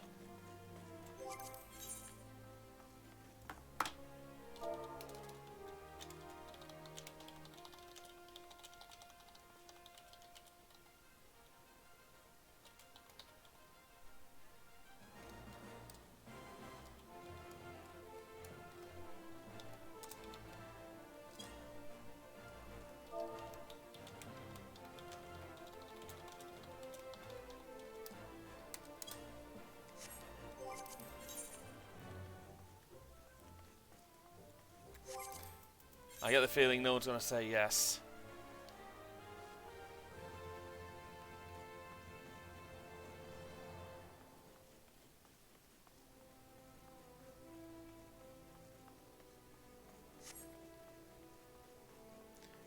Right. So no Instapop.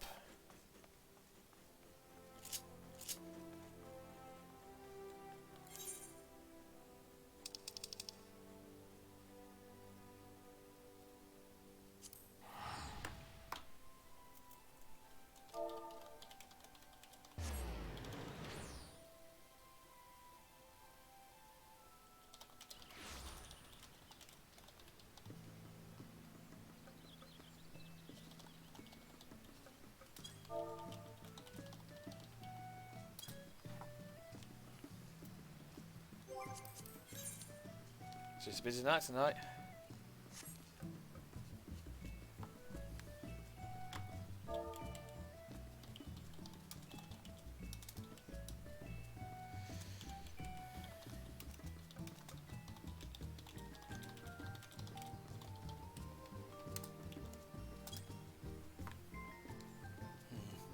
See if anyone in the network wants to come along.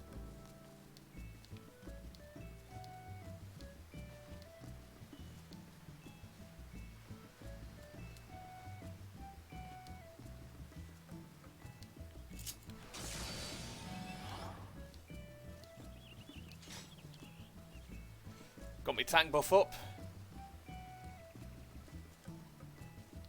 I use food when I go in, and I will not be fucking around.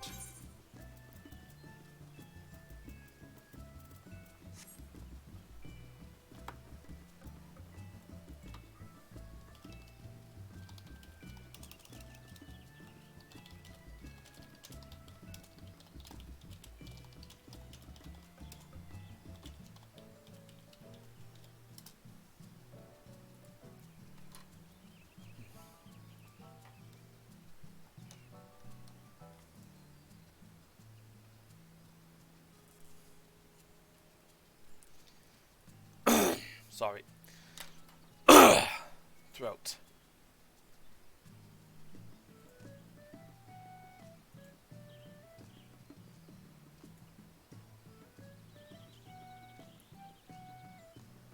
But yeah, Pagelthan is up there with my favourite dungeons in the game.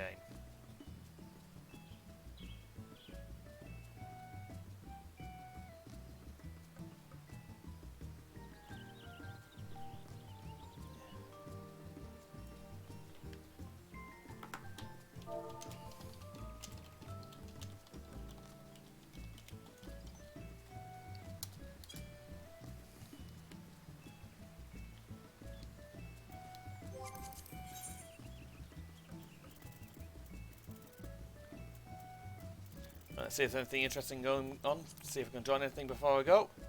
Nothing.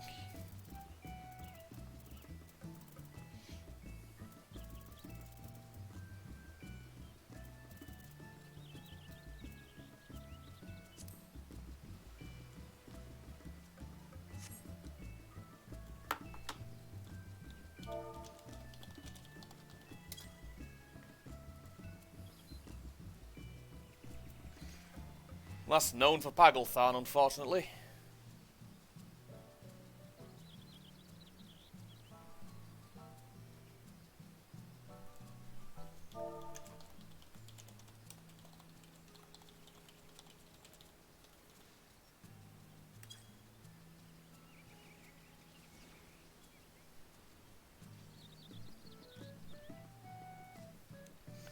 Right, this is taking a few minutes. There we go, right on cue, as I say, as I start moaning about it, it happens. I should moan about shit more, shouldn't I?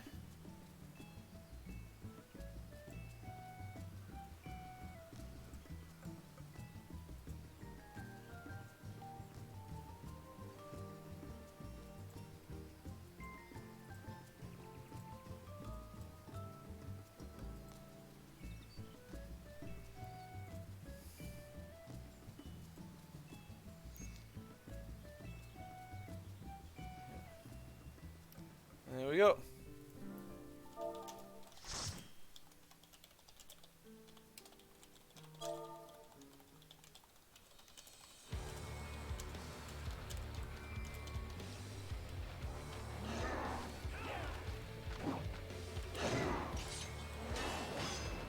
Right.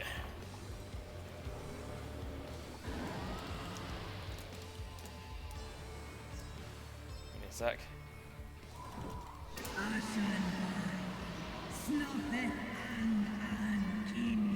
Yeah.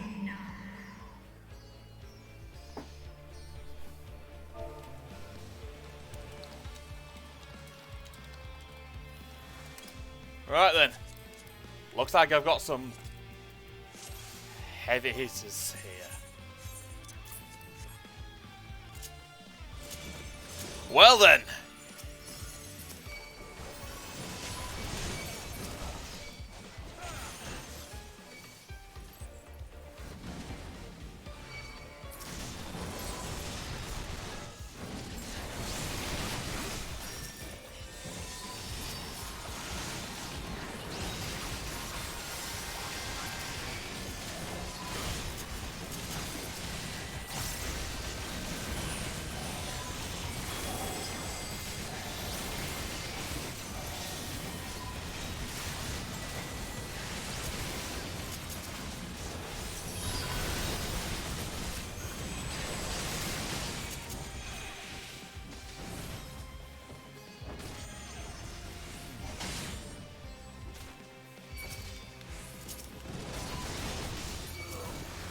This is fucking stupid.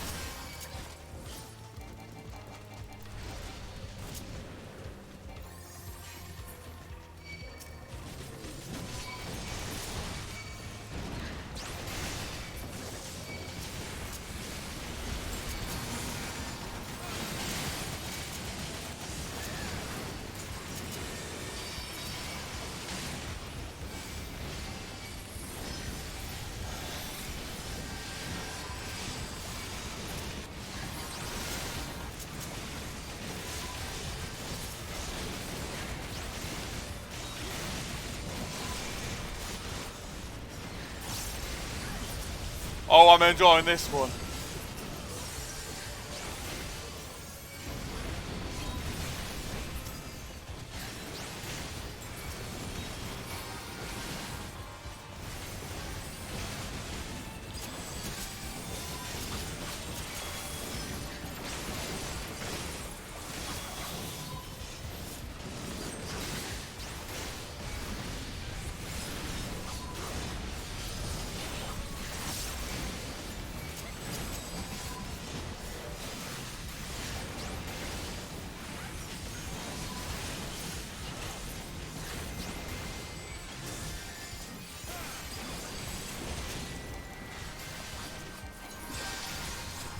There we go. That was a monster of a pull. That was a that was a mega pull, and I'm happy with that.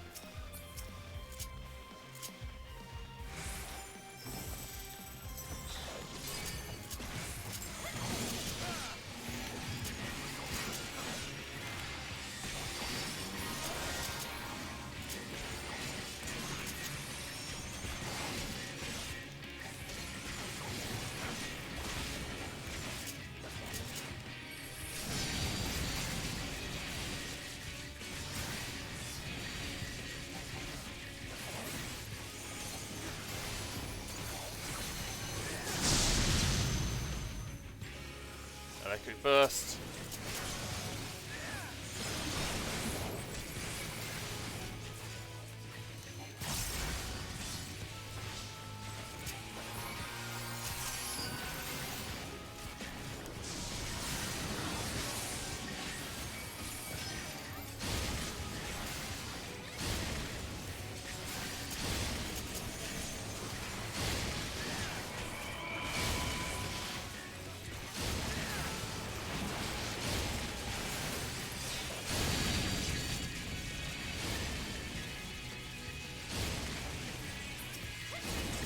Anger seems to be keeping on him.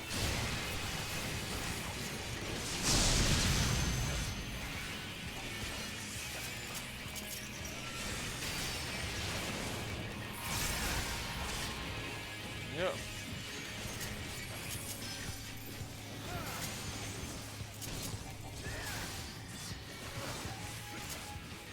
Is that all it does?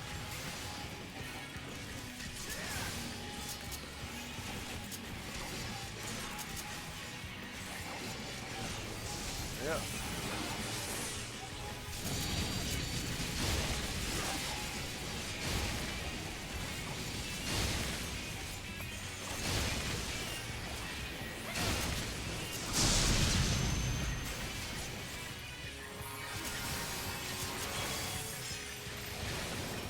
Yeah.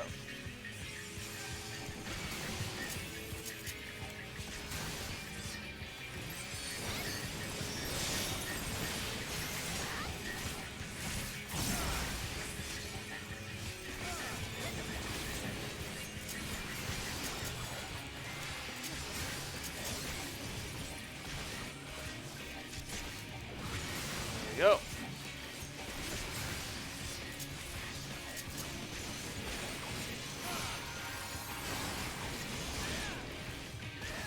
There we go. And he's pretty much dead.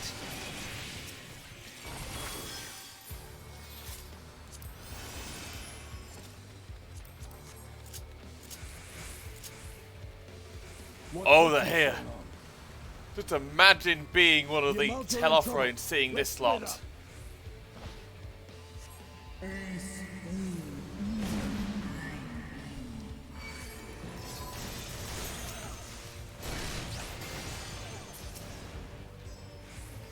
Hell, just imagine me the amount of seeing this lot offshore.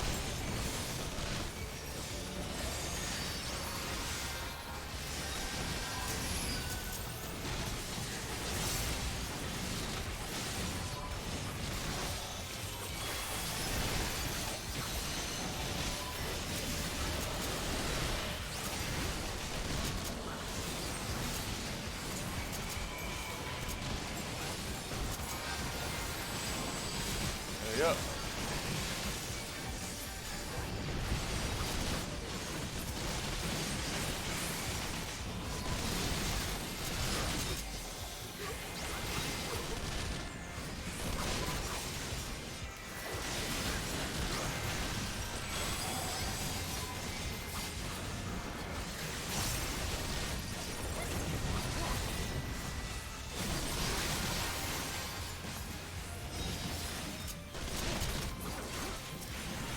You know, I've not had the best of luck with parties recently, and tonight I appear to be getting some damn good luck. So this is me at my slightly vicious, somewhat psychopathic best. Nice shot of Stinian.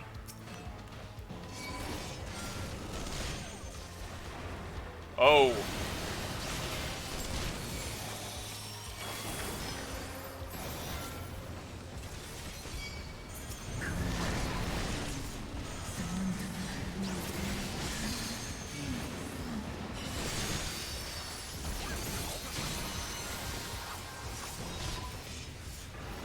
Yep.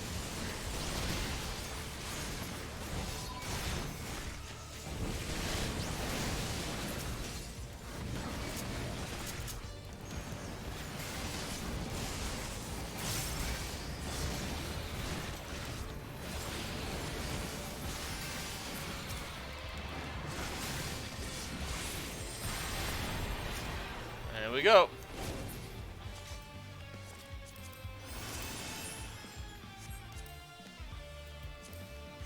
That's the mildest circlets.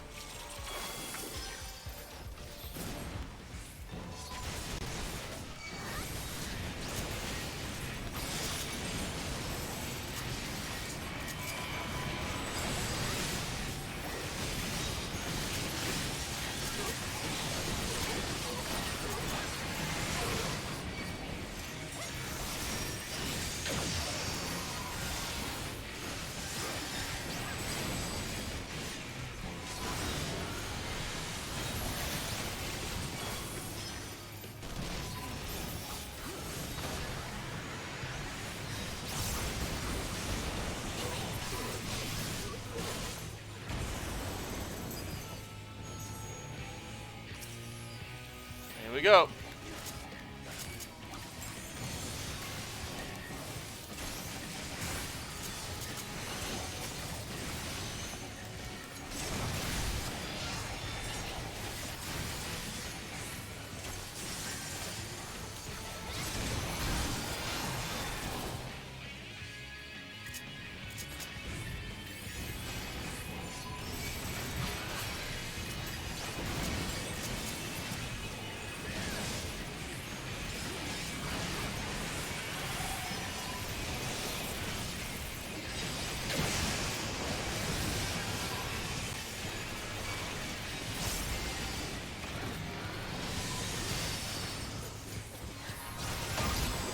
Oh, that's no good.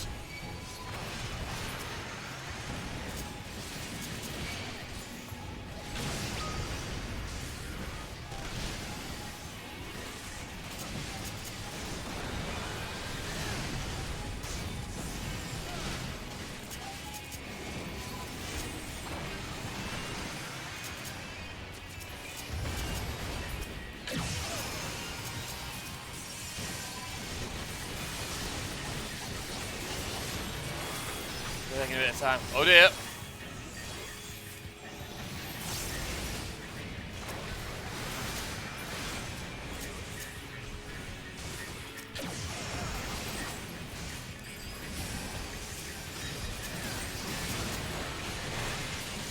The dancers were getting cocky.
And they're going down.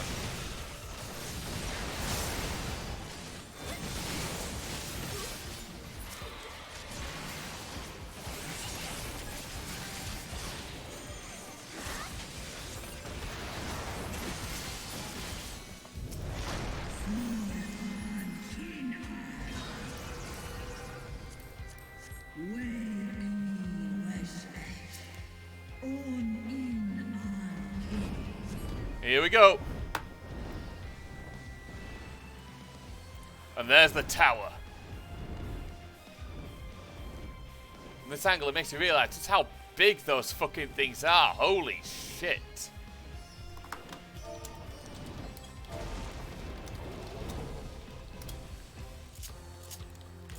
There we go.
Yep.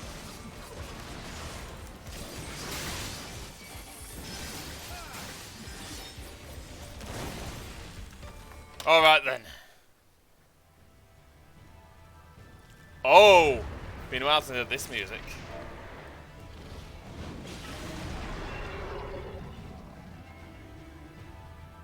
Telotherium, Lunar Bahamut.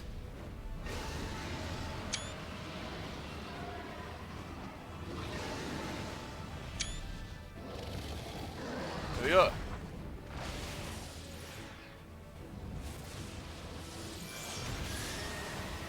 And he actually made a fucking dent.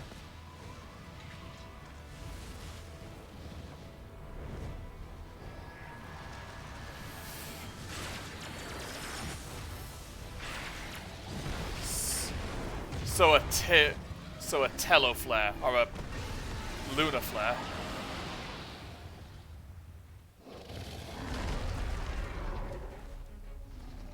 Right then.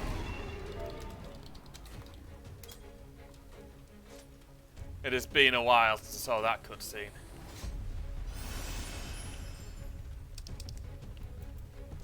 We got the primal to deal with. Well, kinda.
Oh, that ain't good.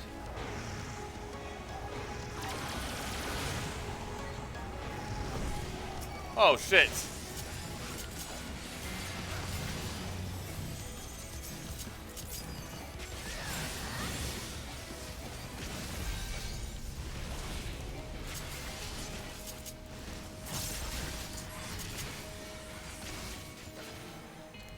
See where the safe spot is. I think it might be in the middle.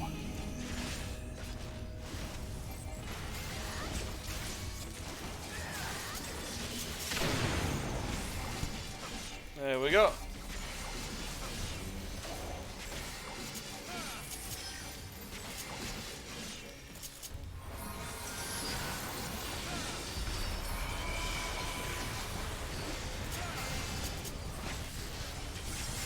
This dude doesn't even have a tank buster.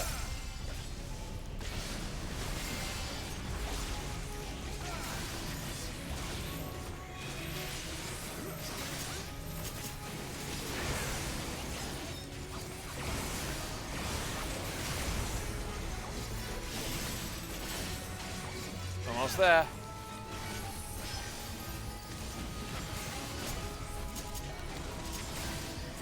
Oh crap, this version.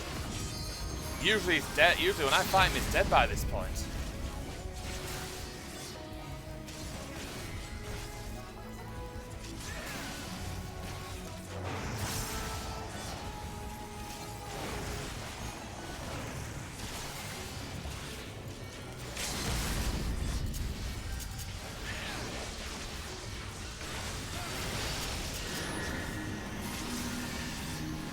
Time to save point. It's over here.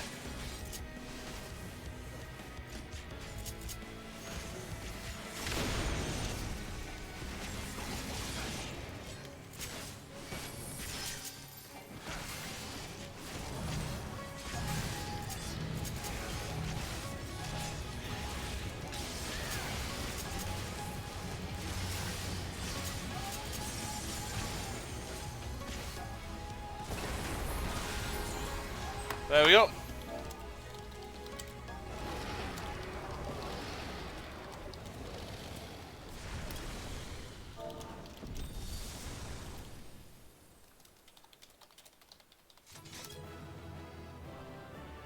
There we go.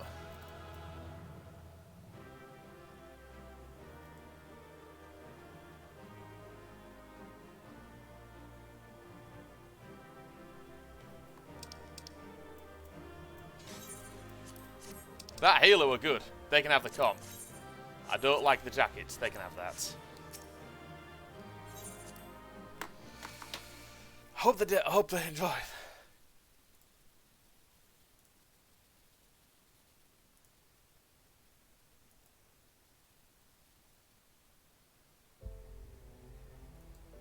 There we go. We won. We're nearly there. Nearly the end, folks. A few more quests to go.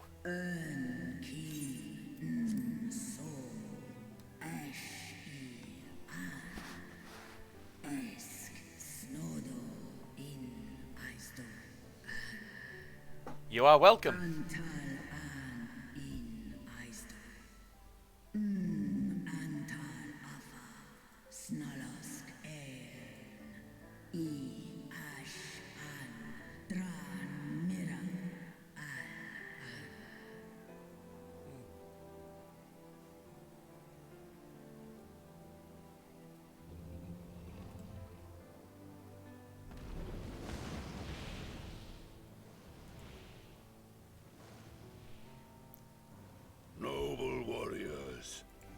Dragons chose their friends well.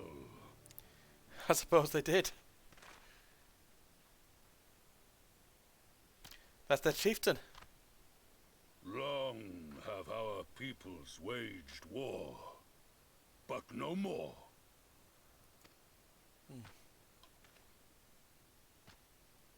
Your fallen lie beside our own. By our words and deeds shall we honor their sacrifice. She's like, you just helped us out. We're going to do some talking. We will be proud to call you our allies. The enemy of our enemy is our friend. And you have proven yourselves worthy of our trust. It is the Guardians who are deserving of our fury. Very much so.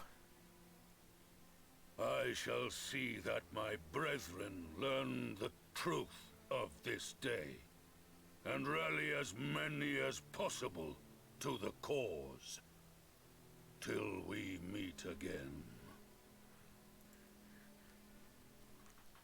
So I think the sight of the Ordinary Alliance on the horizon when this died must have caused him to rally his troops. And thus did we make allies of the Amalja. By the looks of things, yeah. It would certainly seem that way. The Sultana will be pleased. Let's go and give her the good news, shall we? Yeah, I think we're best.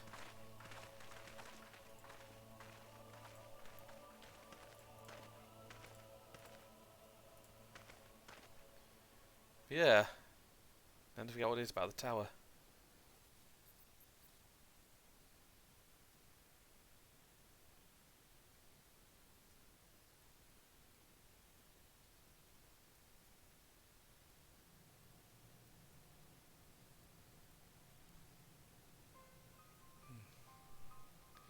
Oh.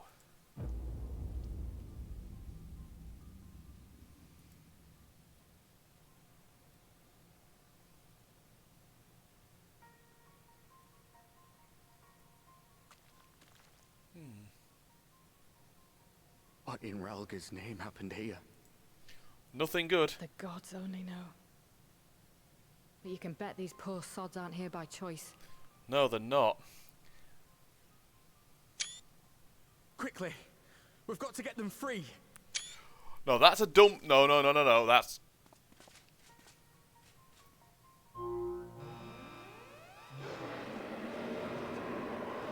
Get back!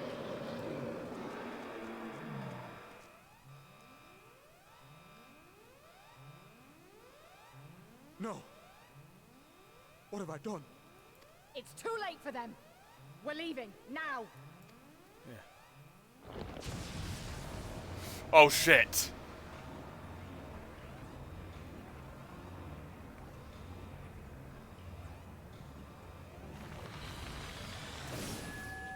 We're going to wind up in one of these as a dungeon at some point, or at the very least, an instance in Endwalker.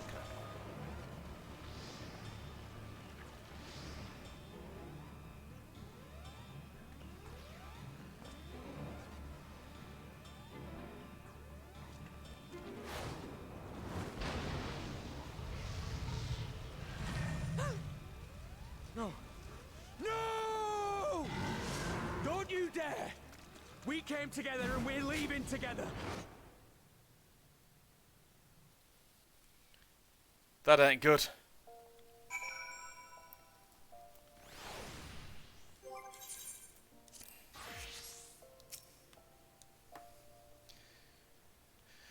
While it would have been too much to hope that we have seen the last of Van Daniel, we have dealt his scheme a telling blow this day, and that alone is cause to celebrate. And celebrate I will, when we have received word of Arenvold's safe return. Yeah, about that. Whoa. Fuck.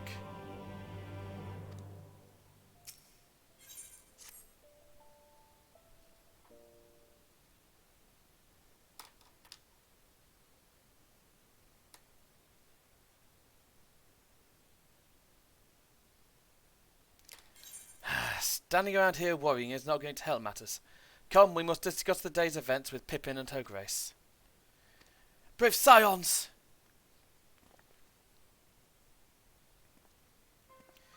Would that I could treat you to a helpless hero's welcome, but I bear urgent news from the Fronistery. Your grace, whatever is the matter? As our troops withdrew from Pageltharn, they came upon the 2 scouts sent to the tower nearby tower. I have yet to hear a full account, but it seems that one of them, your friend I believe, has been wounded. It was being dragged away by the other. So he's fucking shaking. Oh no. I must go. Forgive me, your grace.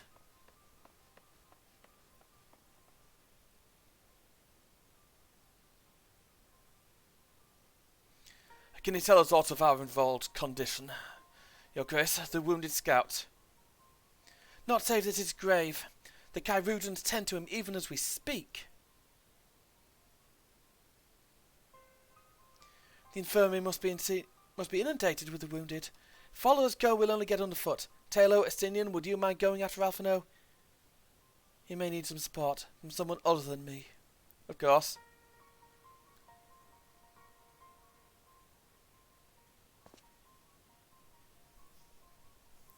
Very well.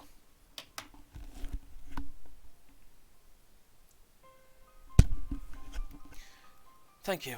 The rest of us will see that the relevant people know what took place in Pagelthorn.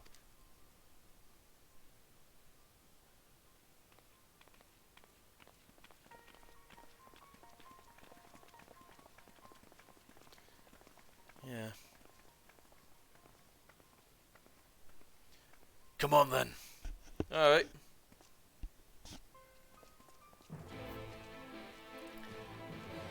Shit, Harrenvold. You did good though. You did real good.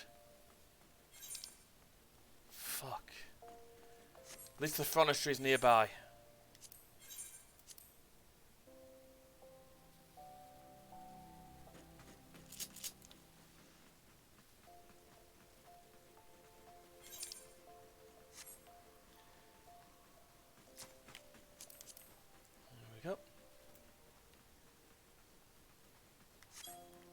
Wrong way.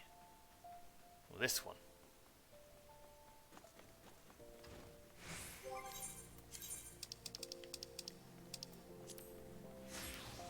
Because I probably would have got a change in the meantime.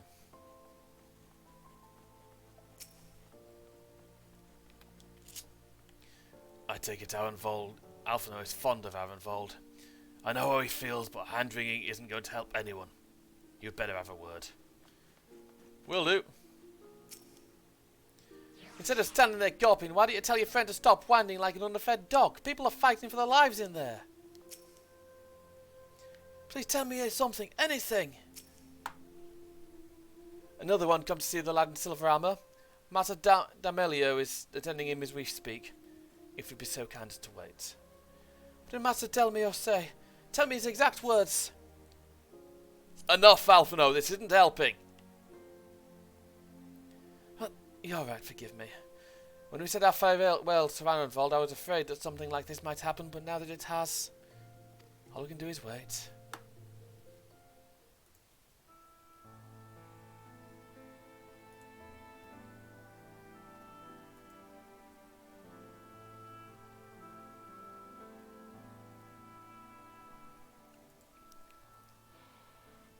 Fordola, have you been waiting here all this time?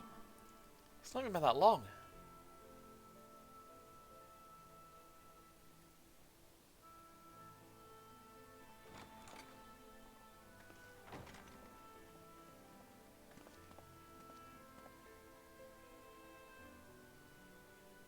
We have done what we can.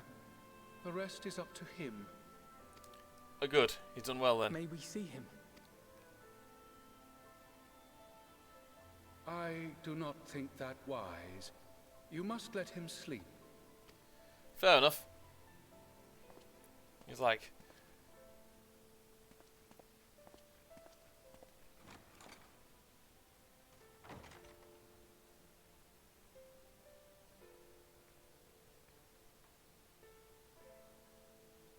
Thank you for bringing him back. He owes you his life. Yeah. I just wish I had been there. Perhaps, I don't know. Perhaps I could have... Jesus. Could have what? Got tempered? Don't flatter yourself. You can't save everyone. No one can. Not even the warrior of bloody light. She's right. People die all the time, for no good reason. And those who take up the sword die quicker than most. Also true, unfortunately. If you're going to shed a tear every time a soldier falls on the battlefield, you'd best stay away. It's no place for the weak of heart. It may be that victory cannot be won without cost. But all life is precious, and I refuse to shrug at its loss.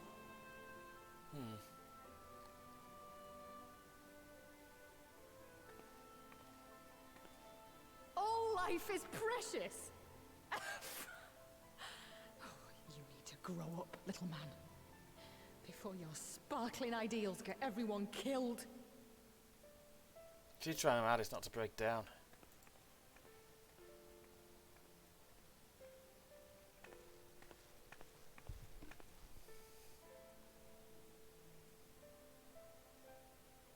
You're right.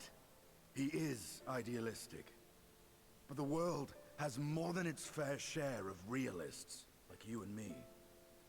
It's people like him who dare to dream that things could be better and make it happen against all the odds. They are the ones whose names live on forever. The heroes. The battlefield's littered with would-be heroes. At this rate, you lot'll be next. And what'll become of your precious dreams then? They'll be gone. Like dust on the wind.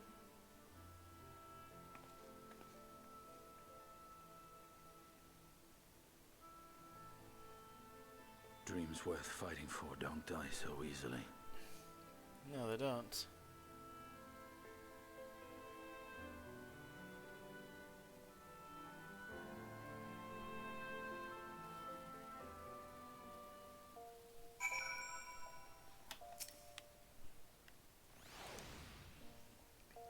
There we go.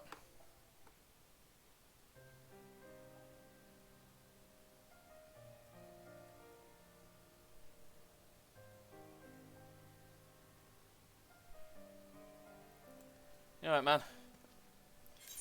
I know, there's nothing more I can do here. Come, let us rejoin the others. Grace invites the Silence of the Seventh Dawn to join her in the fragrant chamber. Your comrades have already arrived. Will the three of you be joining them? We will. Oh, good.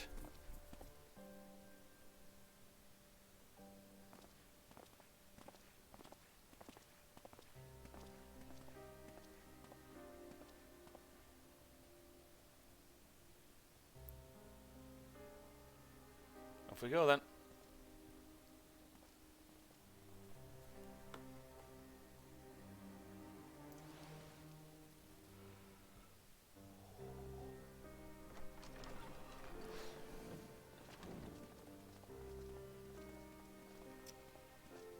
Your Grace, pray forgive us our lateness. Think not of that. I understand a close comrade of yours was wounded in the line of duty. Arenvold. He was, yeah. It was at the Alliance's behest that he risked all, and we are grieved to hear of his condition. Rest assured, he will receive the finest care our chirurgeons can provide. On that you have my word. Oh, good. Now, we would share with you the findings of the mission. Pippin, pray relate to our guests the details of Fordola's account. Good move.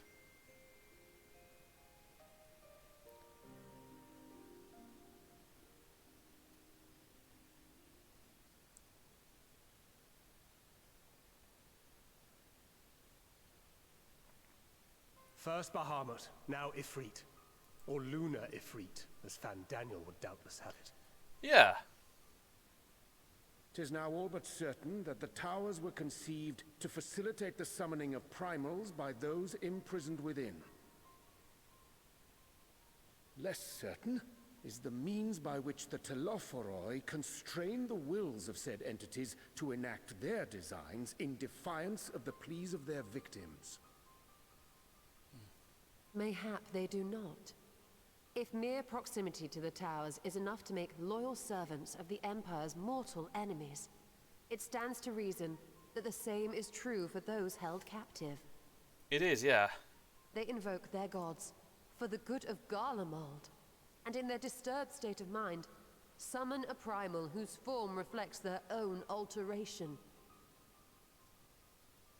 It all begins to make sense.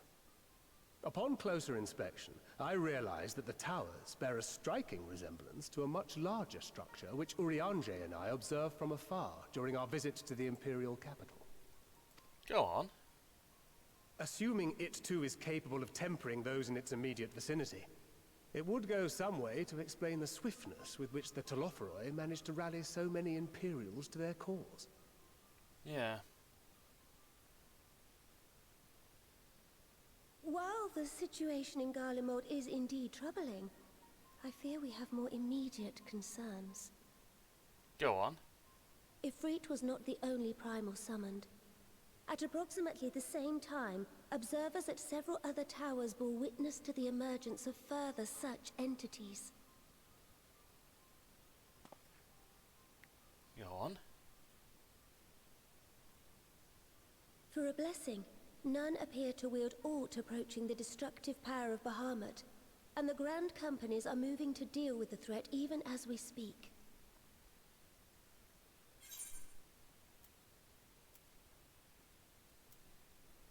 You need only tell me where they are, Your Grace. They are a friend. Though we are aware that the task will not be easy, we would call upon the Scions only as a last resort. Pray, conserve your strength for now. Fair enough. After all, it was not so very long ago that you rid us of Bahamut. On which note, I am pleased to report that our talks with the Amalja have reached an agreeable conclusion. They have pledged their full support to our cause. Oh, good. Won't have been It is difficult. our hope that this historic agreement will encourage other tribes to join us at the negotiating table.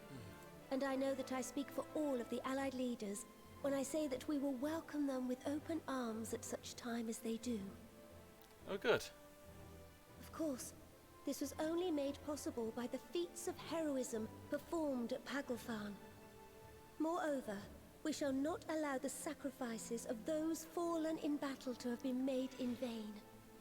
As hope leads to victory, shall victory lead to a new dawn for Eorzea.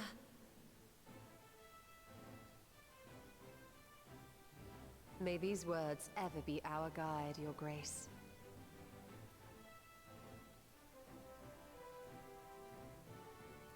Now, if you will forgive me, I must consult with the Syndicate on the matter of our new allies' integration. Oh, good. So next we meet, my friends, I bid you safe travels and blessed respite.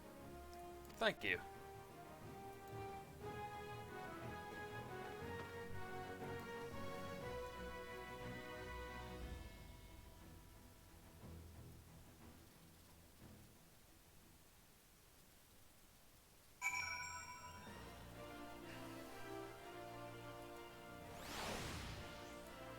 Right then, I'll say.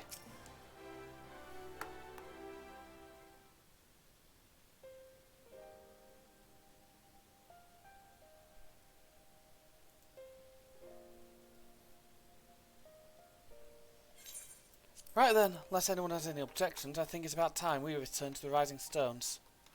Yeah, I agree.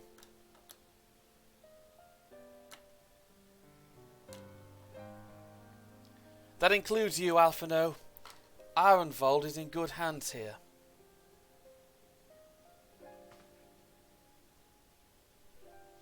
Of course, he would doubtless mock me for pacing about the infirmary. Let us retire then, though we might regain our strength in readiness for the coming challenges.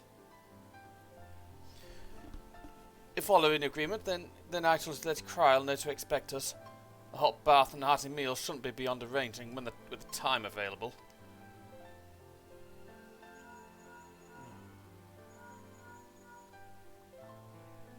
You're explaining?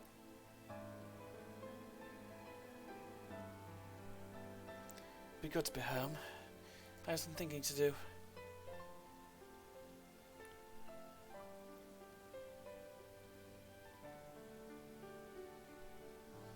Yes, I'll try asking him. Oh, and thank you. I shall look forward to it. Our comrades eagerly await our return, and Kryl in particular has a few matters she is keen to discuss. One of which concerns you, Estinian, believe it or not. You will join us, won't you? Fine. Really? I thought you said you were avoiding that Baldessian woman.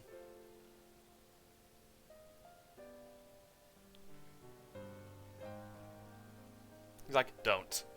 If I refuse, you'd only pursue me. Yeah, probably. Let's get this over with, shall we? Okay.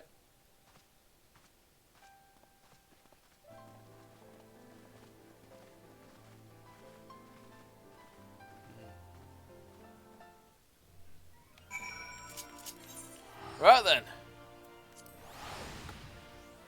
The rising stones.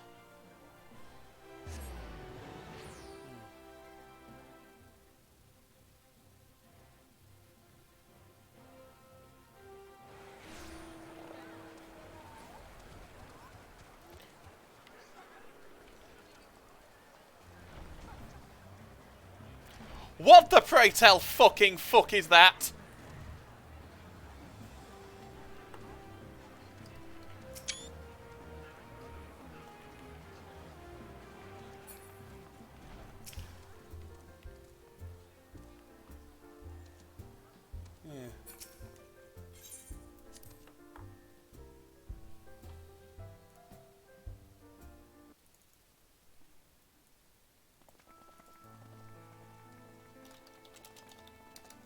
Welcome back. I expect you must all be exhausted. Ere you take your rest, however, I would beg a moment of your time. Okay. Okay, anything for you, Kral. Go on. Thanks to Arenvold's selfless efforts, we may now be confident that we understand the function of the towers. But many questions remain regarding the reason for the summonings, and what lurks behind the looming edifice in Garlemald. Yeah. Until such questions are answered, we will struggle to devise an effective strategy for thwarting the Telophoroi's stated aim. Nothing less than the destruction of this star. And so, given the gravity of the situation, I move that we petition the aid of Sharlayan. Oh. 'Tis possible the ancient knowledge preserved within our archives may hide a clue to our enemy's methods. But given Sharlayan's established policy of non-intervention, our former colleagues are not like to aid us in its discovery. Probably not, no. Oh, I well remember what they're like. The Forum's barefaced refusal to assist you in the days prior to the calamity must rank as Sharlayan's most shameful act since the Exodus. Yeah. But were the final days to be reenacted, it would spell doom for us all. Surely even they cannot turn a blind eye to that. I don't think they care. I trust we are all of the same mind on this matter. Urgent as it seemed, I took the liberty of petitioning the Alliance for leave to act as Eorzea's emissary, and have since received their blessing. Oh, good. I presume your role as a student of Baldessian will carry some weight with the Forum? Possibly. One can but hope. If truth be told, our organization has been a shadow of its former self ever since the disappearance of the Isle of Val. But the name does still retain some degree of prestige. I only pray it will be enough. Hopefully. If there are no objections, I shall depart for Sharlayan at once. But before I do, I should also mention the other matter to which I would devote some time during my stay. Go on. After hearing what transpired in the first, I began to question the true nature of Hydaelyn's blessing. A topic I have discussed at some length with Y'shtola. Oh.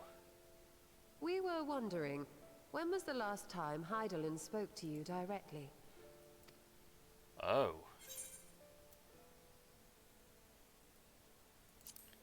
Down the Crystarium. When Elidibus sought to make warriors of light, that was the voice which calls constantly to all who might hear it. I spoke of direct communication, when Hydaelyn communed solely with you. A far rarer occurrence. Oh.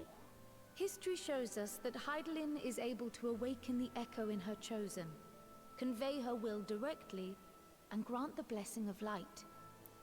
Yep. To our knowledge, however, She has not sought to intervene in man's affairs for some considerable time. No, she hasn't. Might not the explanation for that lie with her choice of champion? Mayhap she is content to trust in his judgment. Mayhap she is. But following my initial discussion with Kryl, I made inquiries of my own. And as far as I'm able to tell, Hydaelyn has not made her will known to anyone. No, she hasn't. We don't know During what it my is. time in the First, the Oracle of Light spoke to me through Reen. But that was not the will of Hydaelyn. It was Minfilia herself. Yeah. Indeed. And while she and Hydaelyn were inextricably linked, Minfilia yet acted of her own volition. A messenger, yes, but one who spoke with her own voice. I wonder, could Hydaelyn's silence suggest the presence of some disruptive force, perhaps? Some obstacle to communication? While I share Urianger's high opinion of your conduct, I see no reason why she would deny you her guidance altogether. Yeah, we could do to Then use again, that. who am I to say? The fact is, we simply don't know. But if the explanation is to be found anywhere, I can think of worse places to look than the archives of Sharlayan, and their research on the Ethereal Sea in particular. Yeah.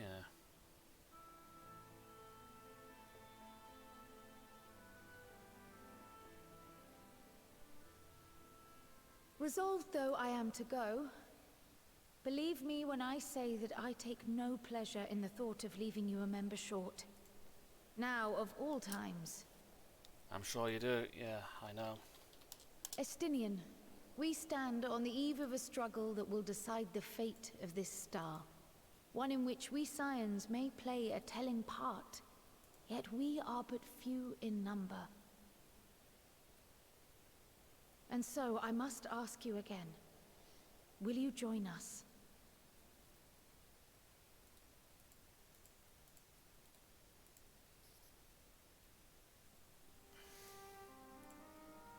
You see the world the way you want it to be. I see the world the way it is. You are idealistic to a fault. Yeah. But I know you would never turn your back on those in need. Never close your eyes to their suffering. And somehow, your deeds lend truth to your words, giving the lie to my doubts in so doing. I have seen others draw strength from your belief. In Ishgard, in Alamigo. You inspired them to stand up and fight. To win, no less. I guess so. And even when you lost those you held dear, you carried their spirit with you and made their memory your guiding light. The burden of so many hopes and dreams would be too heavy for most to bear. Unfortunately, yes, they would. But you bear it willingly. As you have shown me. Some dreams are too important to let go. If you have need of my strength, it's yours. After all you've done, how could I refuse? Well, thank you. Thank you, Estinian. Whatever challenges await us, I shall not falter. You have my word. Oh, good.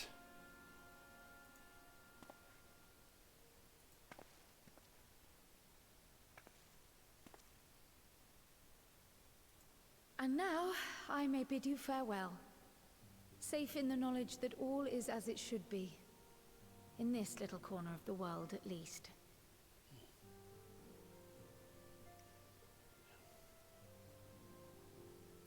You will be sorely missed. Tread warily in Sharlayan, and do try not to let the Forum embroil you in their politics. A forlorn hope, I know, given the individuals involved. I shall do my very best. Farewell.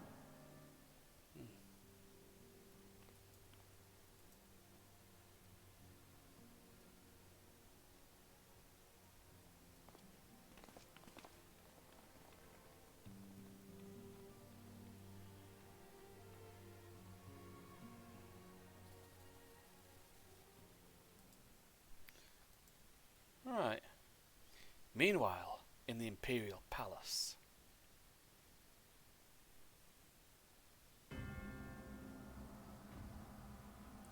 Oh. That's a lot of weapons.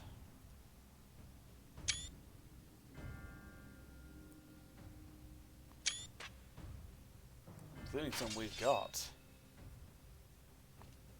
He looks at some fancy ornate katana.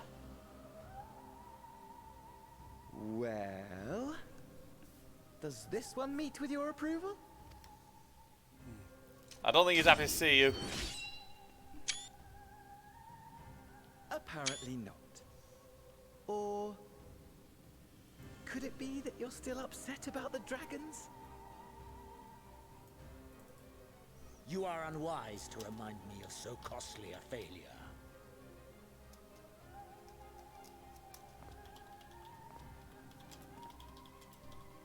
It will not affect our plans, I trust. Oh, hardly at all. Though, admittedly, the chances of us being able to procure any more Mericidian dragons are rather slimmer following Tiamat's reappearance. Yeah, that does make things a bit more complicated, doesn't it? Oh, but the seeds have been sown, my lord. We have only to wait for them to quicken. Do you now? Speaking of preparations, is it safe to assume that you will be ready to control you-know-what?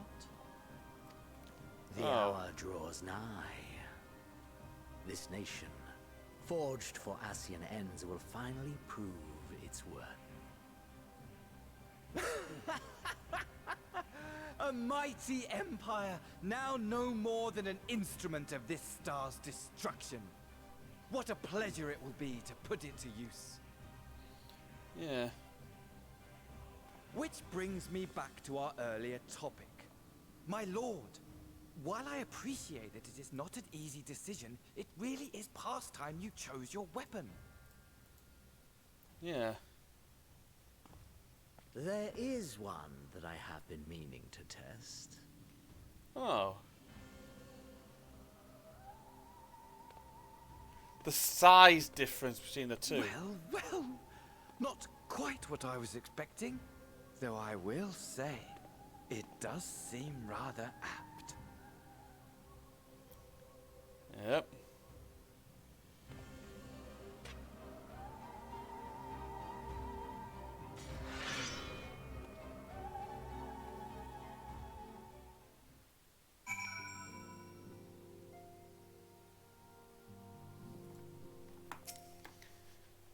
It looks like I'm going to have a busy few moons. Not that they ever seem to be anything but. Thanker has got me dispatching troops to every corner of the realm, which is not to say I don't trust the Alliance. Because I do. When it comes to putting down primals, nobody does it better than us. Well, than you lot, more accurately. You won't pass me treading blows with the primal in the near future. But for every fell fiend you vanquish, there's countless meals to arrange, baths to fill, sheets to wash, stores to replenish. The list goes on. It is where I come in, and gladly mind you. It's the least I can do is support the Scion to risk life and limb, like poor Arenvold. I wish there was something we could do for him, but we'll just have to settle for doing the odd prayer and keeping a roof over our heads. Wouldn't do him to come back to a complete shambles now, would it? But that's enough of my rambling. Off you go and get some rest. If there's any developments, I promise you'll be the first to know. See what they're all chatting about. Alian's back.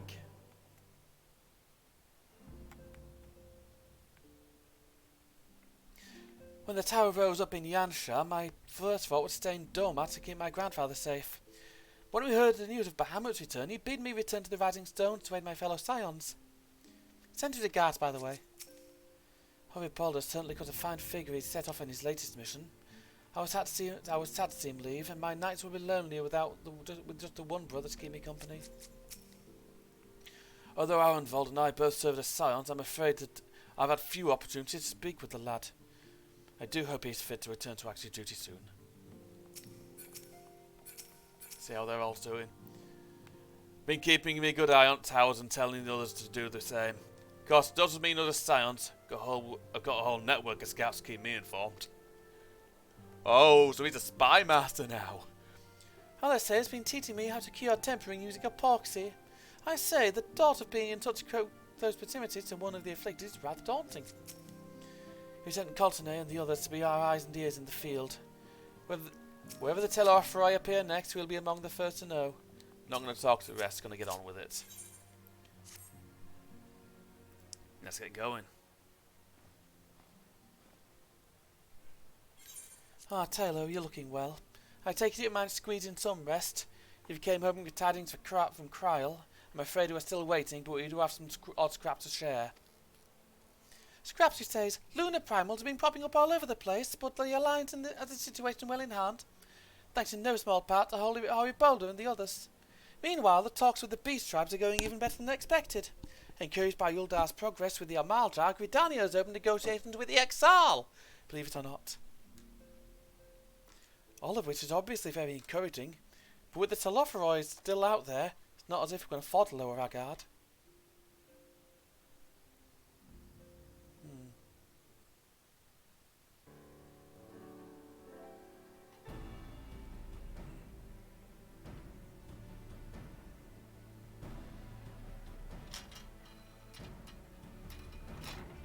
Oh, hello.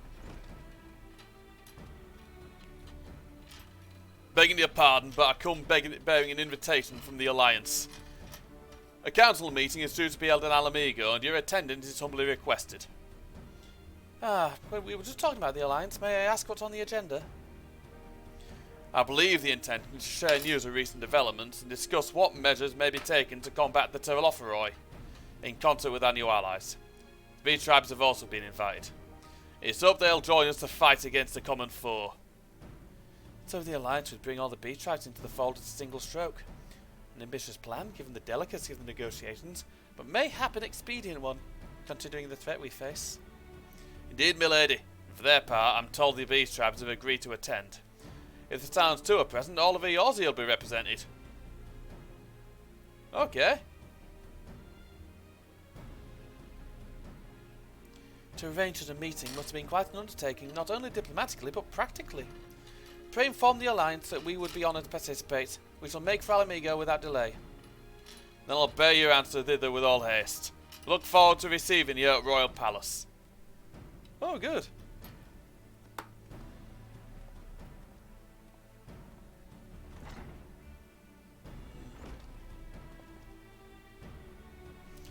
Well, now that we've accepted the invitation, who exactly is going to attend?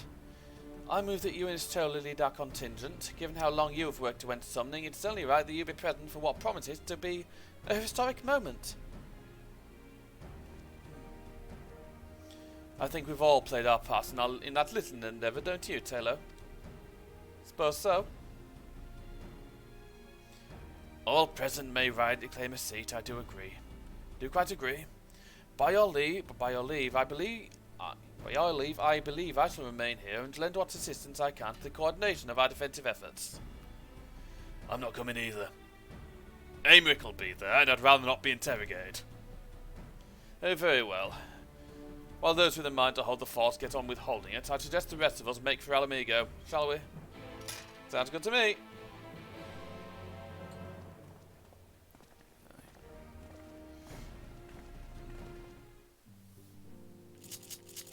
Right then.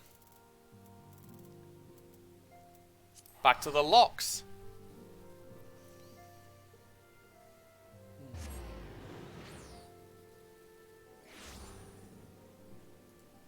There we go. Right, over to the palace.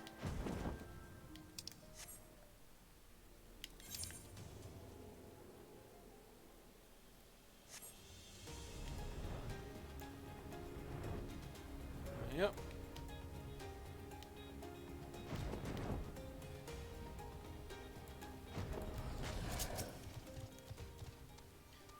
We've been expecting you. While some few guests have yet to arrive, the Alliance leaders are all present. Shall I show you in? Yeah, please.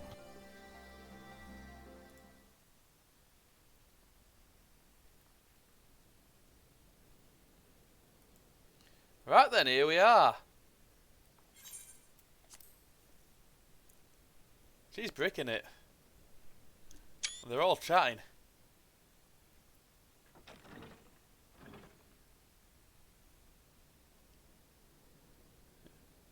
Oh!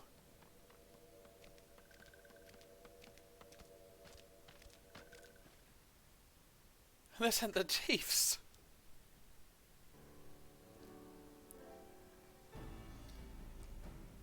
Esteemed guests, you honor us with your presence. As there is much to discuss, let us begin. Good move. Information on our taken brethren you have, yes? Hear it we would!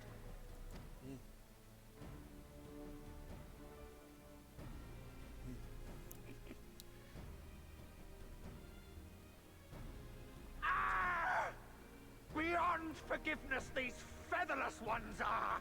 With rivers of blood shall they pay. Freed our people must be! We agree. We too would see your kin liberated. But ere we attempt their rescue, we must first find a means to negate the risk of tempering. Without that, we will be unable even to approach the towers, let alone contend with their defenders. Yep. If all else fails, I've always found cannonballs quite effective. Yeah. And what of the prisoners? Would you see them slaughtered? No, we wouldn't. For a moment. Ponder, consider, think. If Merlwyb truly intended to bombard the towers, she would have done so by now. Remember, we came here to find a solution together, did we not? He's like, yeah. He's like, yeah. Y'Stola spoke of defenders. I but offered a means to clear a path, should you require it. Given the enemy's capabilities, we will all need to play our part if we are to have any chance of success. For if any here should give less than their best, it will be to the cost of every living being on this star. Yeah, unfortunately, we need to do this. A paragon, the Empire, our very gods. How can we hope to prevail against such odds? That our foe is formidable, none would deny. But our strengths are many and varied. In this chamber, I see masters of strategy, masters of magic, masters of the land, the air, and the sea. And together, there is nothing in creation we cannot overcome. Yep.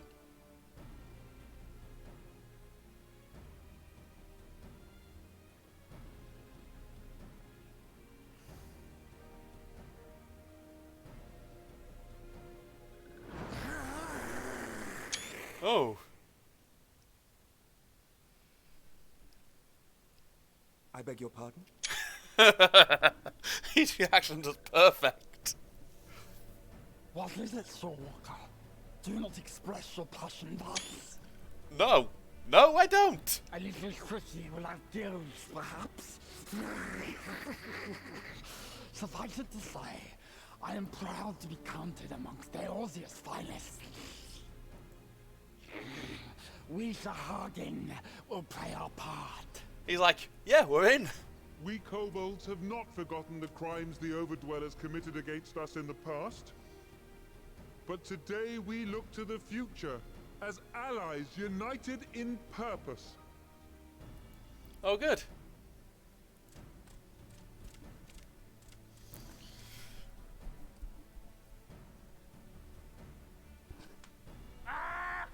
Make mock of the Ixal the Paragon does. Turns kin into puppets.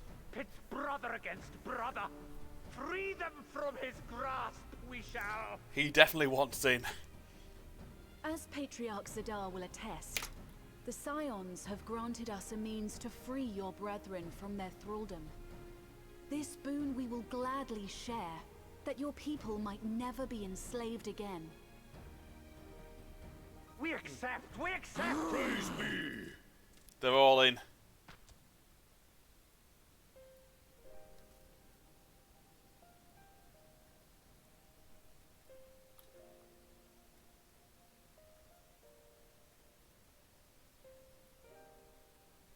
It's taken a while, but I do believe we might be one step closer to a world without primals. Would that Minfilia were here to see it. Let's figure out a way to get Reen here. At least that way she'll kind of be here, won't she? We still have a long way to go, and we're going to need a lot more Porksies. Oh, but we're yeah. moving in the right direction. That we are. We're on the way.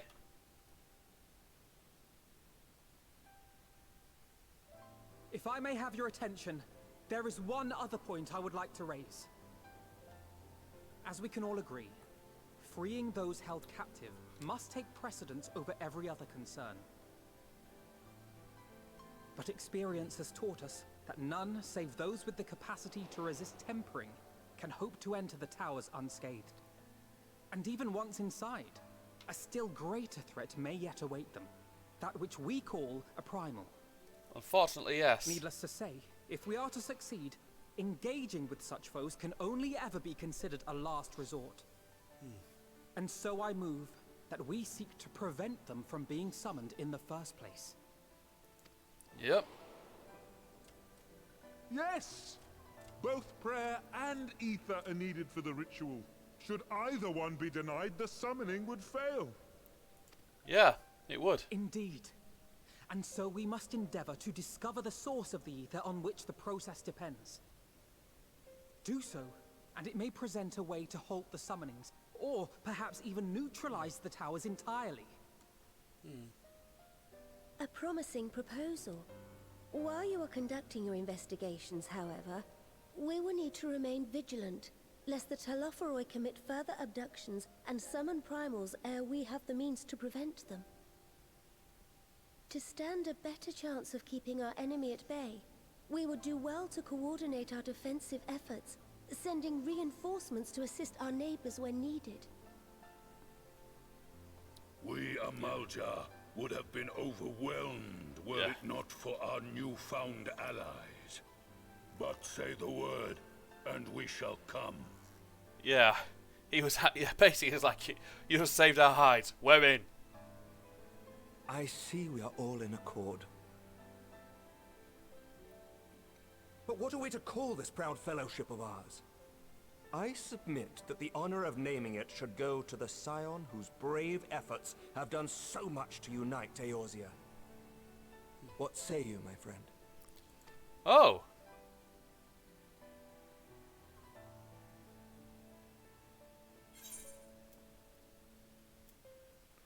I'd call it the Grand Company of Eorzea. But that's the name I... Yes, it is. Only this time we're not going to fuck it up. Fine choice, for there is none here who does not love Eorzea. Pretty much. Aye, in that we shall ever be united. United in our gratitude for the realm that gave us life.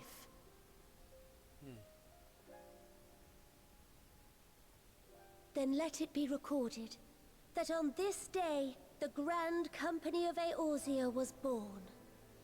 Yep.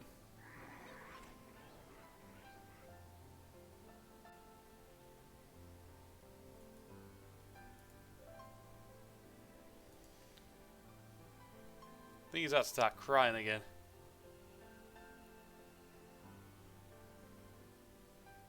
How long have we dreamed of this moment? And now that it's here, Oh, forgive me. Might we speak outside? Probably a good move.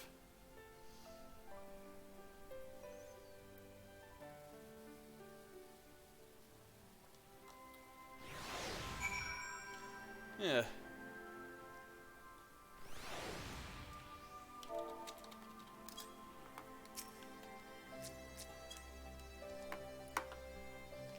See how far I've got to go. Oh. Well, now that we are out of earshot of the other delegates, I hope you'll forgive me if I speak my mind. Let me begin by saying that I have dreamed of this day since the moment I first set foot upon these shores, and that I was as heartened as anyone to see the peoples of Eorzea pledge their solidarity. Yet, even as they uttered their declarations, all I could think about was the conflict to come, of the sacrifice that would be made, and the lives lost, inevitabilities that I still struggle to accept. But now there is at least there is hope. The formation of the Grand Company of Eorzea is the first step, the first of many. Many and more, many and more, many and more. Elisitzer, how might we be of service? I seek Master Alphino's assistance in a matter involving Gridania's neighbours, the Sylphs. I know that you and yours have long kept a weather eye upon the crystal trade, the better to predict the coming of primals, and so you will be familiar with the Sylphs of the Ashcrown Consortium. Through their dealings, they have cultivated relations not only with the city-states, but many other communities besides. A community such as the Beast Tribes. Just so, it's our hope that we make use of the Sylphs' established lines of communication to coordinate the efforts of our new fellowship. Yet there remain certain practical differences between a trade consortium and a grand company. If the Sylphs are to perform their task effectively, they will require the counsel of one versed in the operational aspects of an armed force. An armed force founded with the same goal in mind, no less.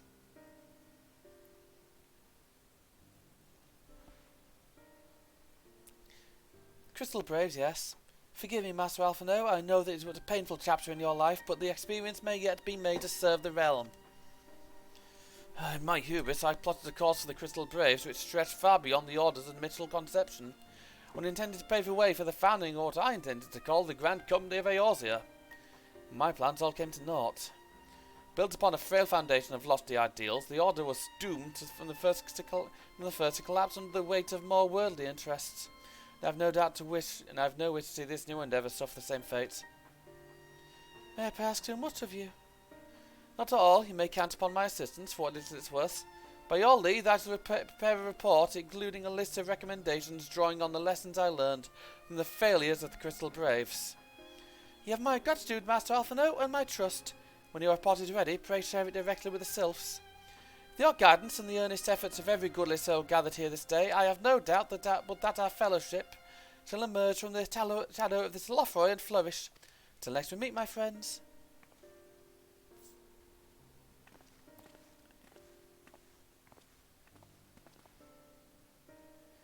Before committing anything to writing, there are a number of people whose thoughts I should like to hear. Former Braves, you understand. Might you join me in taking them out? I have no... Yeah. Okay. Thank you. As someone who's witnessed the Order's rise and fall, yours would be a reassuring presence. I'll join you. If you're planning to canvass the opinions of your former comrades, it would be a lot quicker if we share the task of questioning them. The Mayor Graha can lend a hand as well. I shall accompany Thancred to the backs of the Rising Stones. Between us, I dare say we shall be able to provide an accurate enough account of the day's events. Pardon me.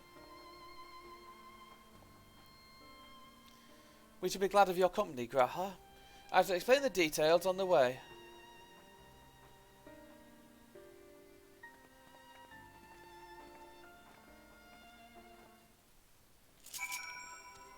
Oh, speak with Alice, eh? So what's the plan, brother mine? Before discussing the task at hand, I shall probably admit that the report I propose is largely written. Not long after that fatal day in Uldar, I penned a detailed account of the organisation's history, from the events that led to its inception to the failings that brought about its demise. This I did primarily as a means of taking some semblance of responsibility. Never did I imagine that it might later be referred to by those seeking to form a similar organisation. And while I made every attempt to be objective, the account was mine alone, and its events viewed from my singular perspective. For it to be of use, however, it must be broadened to encompass the viewpoints of all involved. Only then can it answer what means to me to be the crucial question. Namely, why after the Crystal Braves disbanded should some members choose to remain with us while others did not? I see, you think the answer will tell something about the nature of the ties that bind our new grand company together. This knowledge might help us to prevent it from falling apart when those bonds are inevitably tested. Oh, that is my hope, yes. But the questions I would ask are uncomfortable to some. As a former commander of the Crystal Braves, I doubt that those who abandon the cause would welcome my inquiries. Then Graha and I will just have to try. Meanwhile, the two of you can talk to the ones who kept the faith. Fine suggestion. Have care, however. Certain of my former comrades are of questionable character, so keep your wits about you, and let us reconvene in Gridania later on. Probably a good move. If you had no objections, I have in mind to begin by speaking with Riol and Dalian. If memory serves, the two of them will be attending an intelligence briefing at Castle Morians. Let's seek him out there.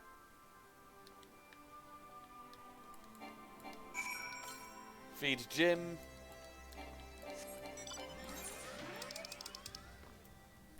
Castle Morians then. Geez, this quest's long.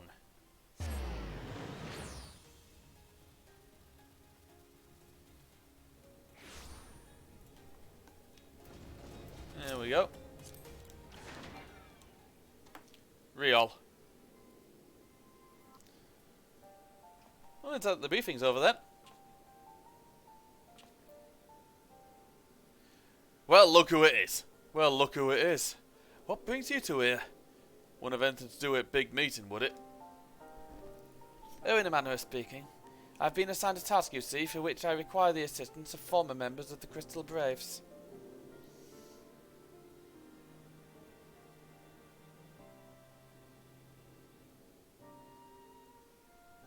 So you want to know why we decided to stick with Scions, eh? It needs a thing to put into words, that.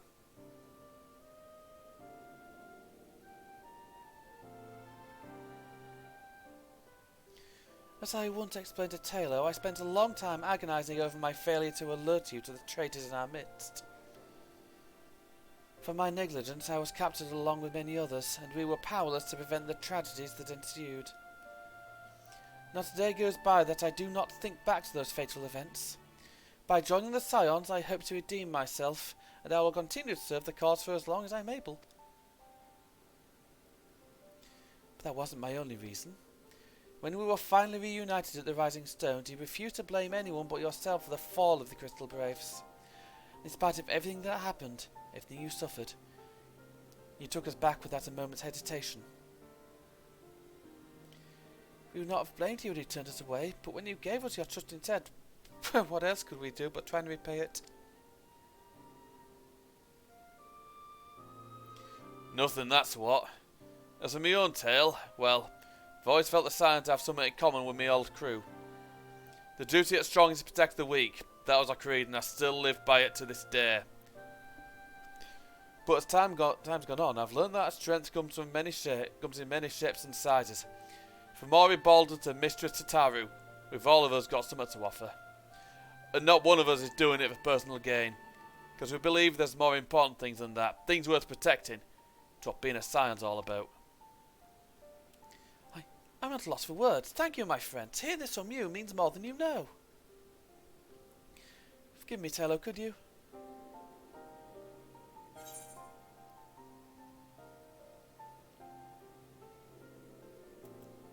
Give us your thoughts on the Crystal Braves. Well, it's founding ideals was something to be proud of, but ideals don't make a crew. For every swab who signed with good intentions, there was another who was only in for coin and glory or both. Ours was quite a disparate brand, and while I will never forgive Ilbert, the fact that we managed to function at all was thanks in large part to his efforts. Just a pity we're doing it for all wrong reasons, eh? Only takes one bad apple, they say, and the Braves had a barrel full of them. Not like the Scions. We might look like a ragtag band of misfits, but deep down we've all got that shared sense of purpose. And why? Because Tataru sifted out all the glory hunters before they made it through door. I see. So while our rank comprised a diverse range of people, each with their own individual strengths, we are united in purpose. Thank you, my friends. With your permission, I shall make a record of our discussion and refer to it when drafting my recommendations. Till we meet again. Yep. Right.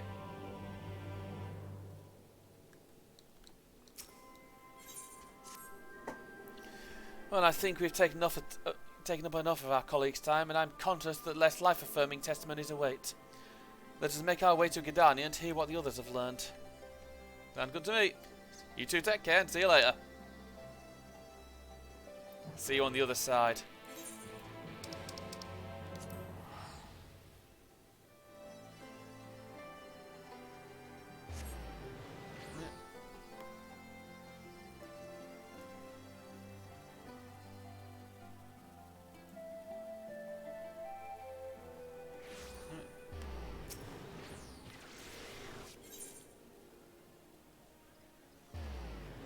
Right then. They will doubtless be near the Conjurers Guild. Oh, never mind. No, the Lancers Guild.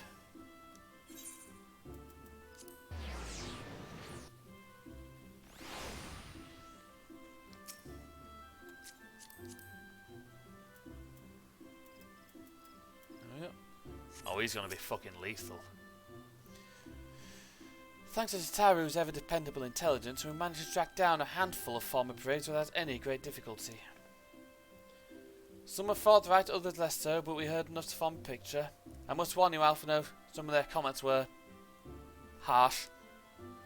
I can well imagine, but their opinions are no less vital to report. In my report, I seek the unvarnished truth. Thank you. I will set about adding your findings to my own at once. In the meantime, I pray go on ahead to Little Solace and take out Elder Frixio. I will meet join you anon.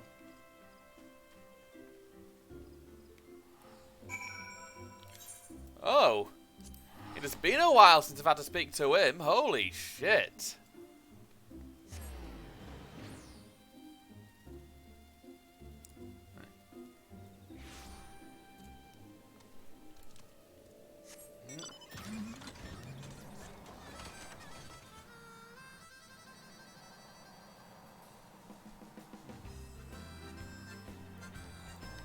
Right, hold on.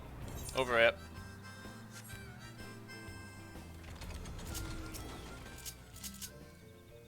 Been a long time since I was here.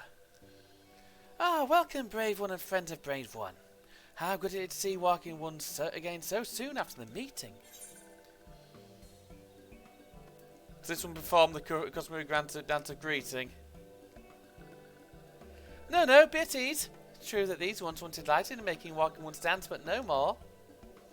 Horned one Kanai-Senna said that walking ones would be coming to Little Solace. Imperial ones also invaded Sylphlands and abducted many of these ones, so these ones would be glad to bear messages between fighting friendly ones. And that's heartening to hear, Elder. It require all ones to work in unison to stop the Telophoroi. These ones will try very hard, of course, but in Masters of War these ones have little experience. Any advice walking ones can provide would be most welcome. Oh, another pretty silver-haired one. In quite a hurry, it seems. Alice, you must come quickly. What's the matter, Alphino? Don't tell me you couldn't read my handwriting. What? No, Twin Adder and the Twin Adder officer are cotting me as I was about to set out. Charlian sent an envoy who is due to arrive in Gridania at any moment. An envoy? Could it be that Krylos managed to sway the Forum? We shall know soon enough, but there is more. The envoy has requested that the two of us attend the audience with the Elder Seedseer. Really? I can see why they might want the silence present, but is it specifically... Wait, isn't who I think it is? It is. I could scarce believe it myself. When I inquired to the envoy's identity, I was told it was one Fortuno Leveilleur.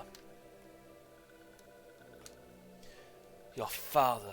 Well now, the fact that the serving member of the Forum had journeyed here would be a surprise, but him? Quite. I gleaned from this that they are taking the matter seriously.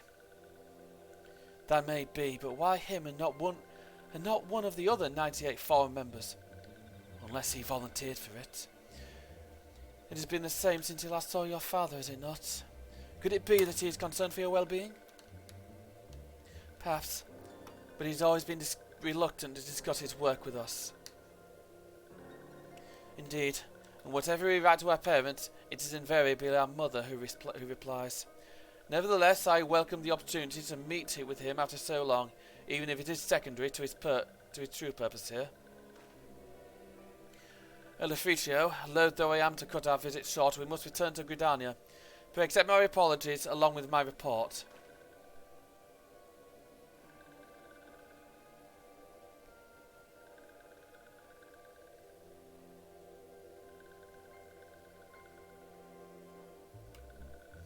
Never mind, there will be time to talk later. This one won't keep walking on ones for more urgent matters. Go! Oh, good. The audience will be held at Lotus Stand, where the Elder Seedseer awaits even now. Let us be on our way. Sounds good to me.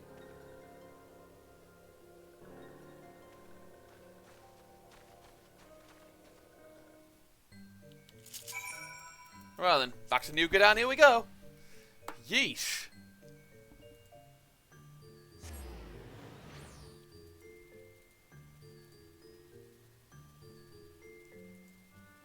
What a fine mess we've made here. Back to Gdannia, back in here. Conjurer's Guild.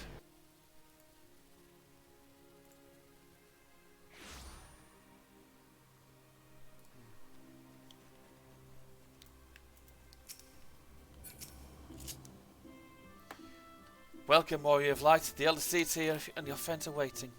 Are within.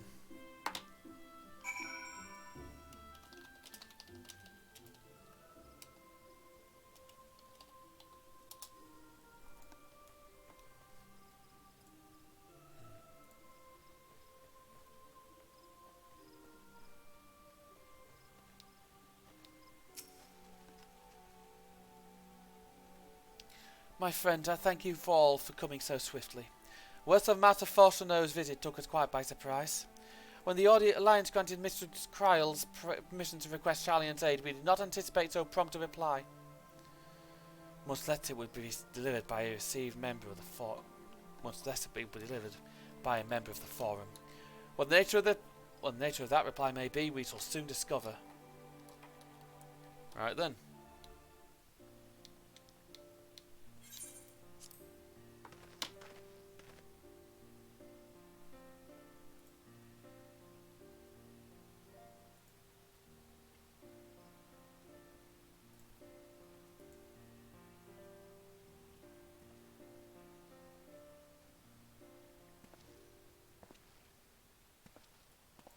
Elder Seeds here. I thank you for granting me this audience. I am There he Fortuno is. Leveilleur, here in my capacity as representative of the Forum. It is I who should thank you, Master Fortuno, for journeying so far and so swiftly. Would that our first meeting could have been under happier circumstances. Yeah.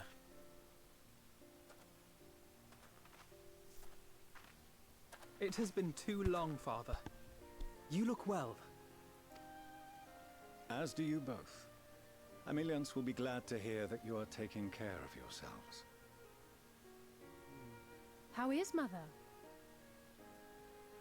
She misses you terribly, of course, but is otherwise a picture of health.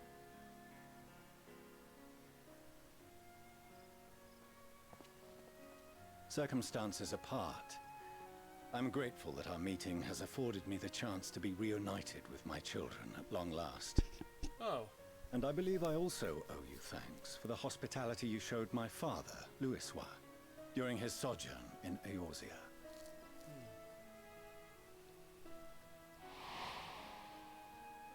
All thanks we owe to him. In the days prior to the 7th Umbral Calamity, it was your father's tireless efforts which granted us a means to vanquish the primals. Were it not for him, our strength would have been quite spent by the time the Empire arrived. That Gridania still stands is in large part his achievement. He was a great man.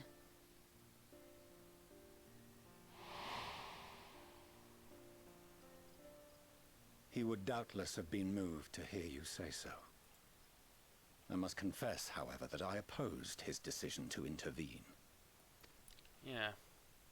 And my position remains unchanged.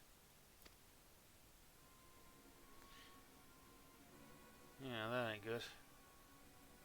To chart the course of history, not to change it. I am familiar with the Sharlayan stance. It is more than that. It is our way of life, who we are. But I came here not to deliver a lecture, but the Forum's answer to your request. Sharlayan will under no circumstances intervene in the conflict between Eorzea and the Garlean Empire. Oh, wonderful. It's quite easy to figure out why. May I ask for what reason the Forum has come to this decision? The final days spell the end not only for Eorzea, but the entire world. Yeah. The final days? Pray spare me your hyperbole. This conflict is no more than the latest in a series of petty squabbles between yourselves and Garlemald. One in which Charlian will take no part. If the final days were truly upon us, we would know. And that's why he's here. Father, you must ask the Forum to reconsider. You may feel safe on your little island across the waves, but if you imagine the Telophoroi will leave you be, you are mistaken. They mean to kill us all, themselves included. Alphino is right. We have seen what the enemy is capable of, the lengths to which they'll go. This is no time to turn a blind eye. If Eorzea falls, so too will Charlian. So if you truly love our homeland, you will join us. Now, before it's too late. And he's like, he doesn't like being questioned. I thought you knew better than to raise your voice to your elders. It seems I was wrong. Wrong to ever let you leave, Charlian. I consoled myself that your time abroad would instill in you some hint of restraint, of discipline. But I see now that Eorzea has made fools of you both. Have you forgotten why it was that I so vehemently opposed your grandfather's departure? For all his wisdom, his only solution was to go to war. Death, devastation, ruin. Even those who claim victory are scarred for life. What prize could ever justify such sacrifice? It is the duty of the learned to avert such tragedy. By fanning the flames of war, you forsake all you once held dear.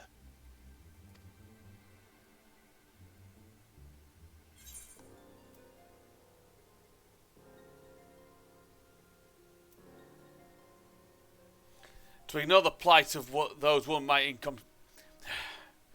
to ignore the plight of those one might inconceivably save is not wisdom.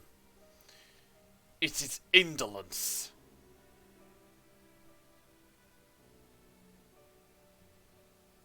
He's like, oh, that one's different. I see your friend shares your misguided ideals. But unlike him, you should know better. By espousing I'm gonna stab him. barbaric notions, you subvert the teachings of Charlian and place all we have worked for in jeopardy.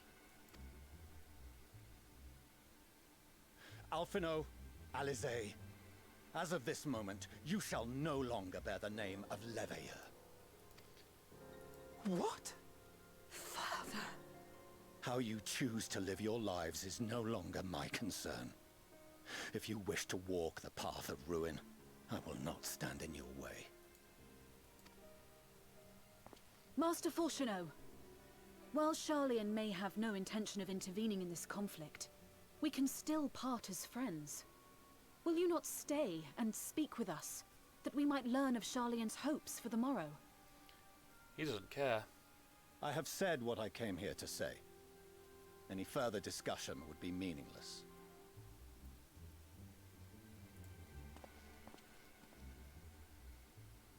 Father! Wait! Don't bother, Alizé! How can you stand there and watch him walk away? How can you let this happen?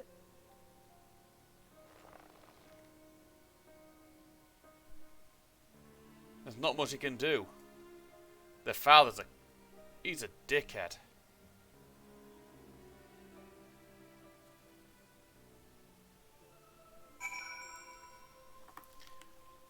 And I think he's going to be a major antagonist, or at the very least a painful one to deal, an annoying one to deal with. The little shit.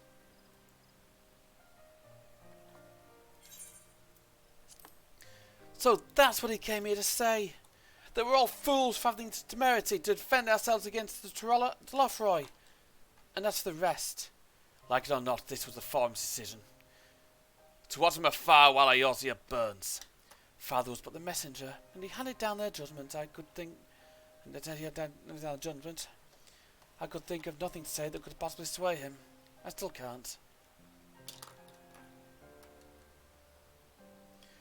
To have prolonged the discussion would have changed little, for it is not only Master Fortuno who must be persuaded, but the Forum as a whole. Their decision was made ere your father crossed the sea. Nor is it like to be changed, and so we shall face the Telothroi without their aid. Forgive me, but if they had no intention of helping us, then why would they go to the trouble of sending an envoy in the first place? Why not they simply keep their counsel as they want to do?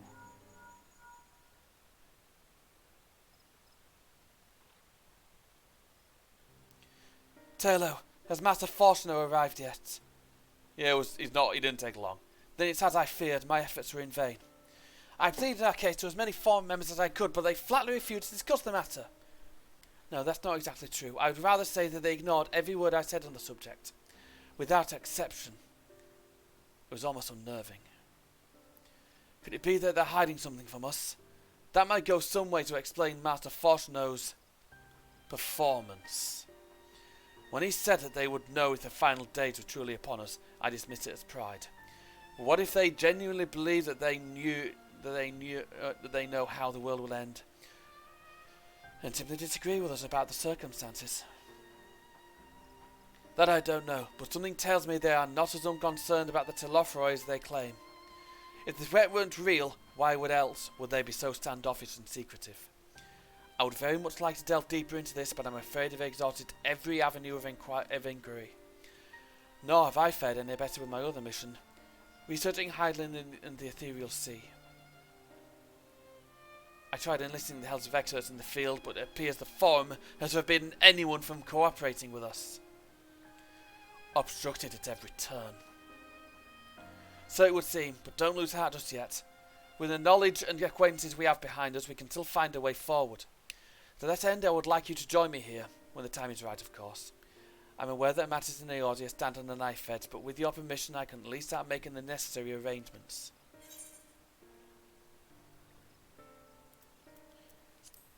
Please do.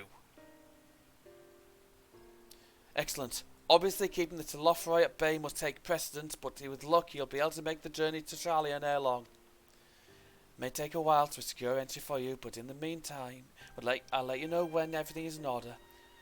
Look after yourselves in the meantime, won't you? Yeah. Your speculations give me cause to hope. If the seeds will bear fruit, I cannot say. While it is possible the Sharlayans hide some secret truth from us, there can be no certainty that its exposure will prompt them in a change of heart. And so, for the present, we must needs confront the plight in which we find ourselves. The Forum has refused our request for aid. It falls for us alone to contend with the Telothroi. Even with all Eorzea standing united, there is no guarantee that we will prevail. What does Sharlayan intend to do if we fail?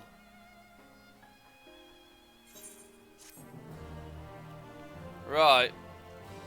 We're there. Final quest.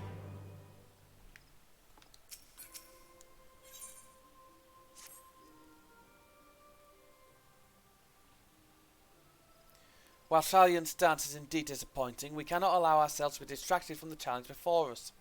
There is much more to be done. I shall begin by sharing the Forum's response to my counterparts in their alliance. Meanwhile, I will ask the Scions. Grave tidings, walking ones, grave tidings! Calm yourself, my gentle friend, what's occurred? These ones who were sent to see feathered ones send terrible news. Destroying ones have appeared in Zelfatol. Destroying ones and captured ones and even frightful godly ones. Feathered ones didn't stand a chance and were sent flapping and squawking. When did this happen? Is it too late to help them? Too late, yes, much too late. But luckily, destroying ones were only passing through and continued on west. Feathered ones who did not fight were left unharmed. West, that would be Kurthus.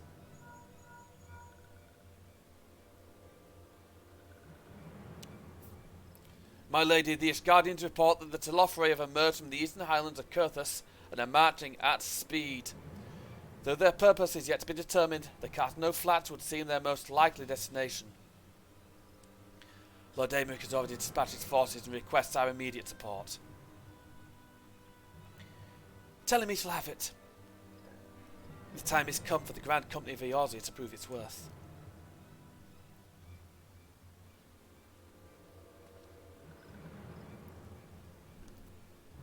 Well, mayhap it is a mercy that we do not have time to stew upon our misfortunes. Come, my friends, let us make haste to Cartano. Oh wait, this one almost forgot. Destroying one was said to be led by cackling robed one. This one must see that all walking ones know. Farewell. Ooh. Van Daniel. Who else? It was only a matter of time before that grinning maniac showed himself again. I shall have an airship ready to bear you to Cartano. Pray see to your preparations and report to the landing with all haste. Will do. At once, my lady, lead the way.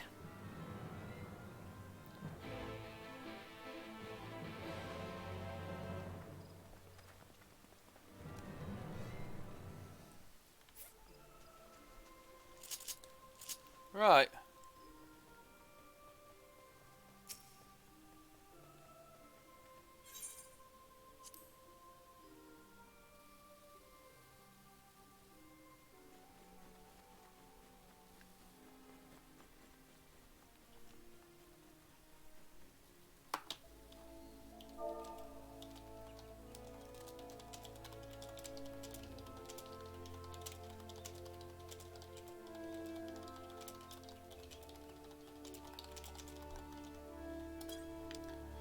There we go.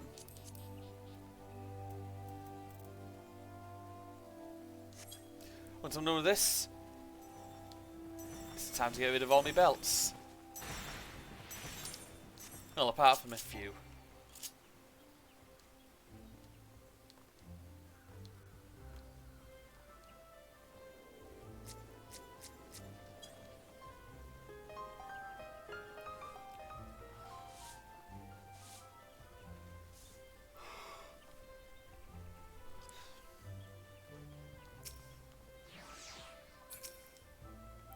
Come on, this will only take a moment, alright? Taylor, it's in Bordeaux has come all this way to Gridani to find us. I've explained the situation, but she insists her business is urgent. It'll be over sooner if you shut up and come with me.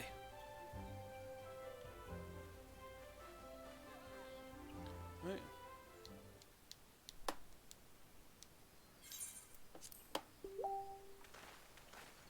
Yep.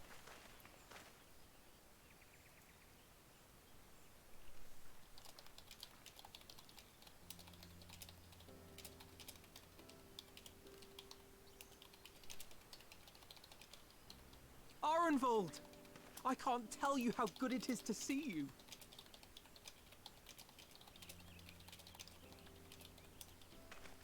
Yeah.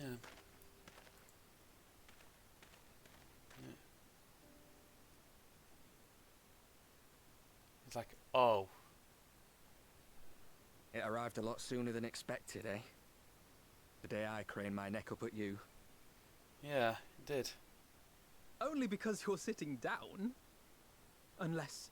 That's his original gear. Afraid so. The chirurgeons say I may never walk again.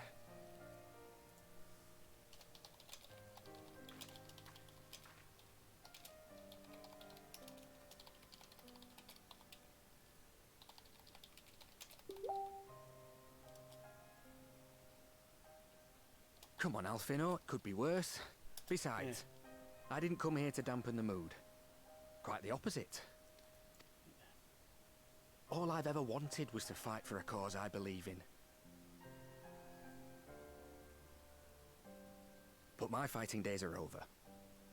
So I want you to fight in my stead. Be the hero I can't. We will be. I am no hero.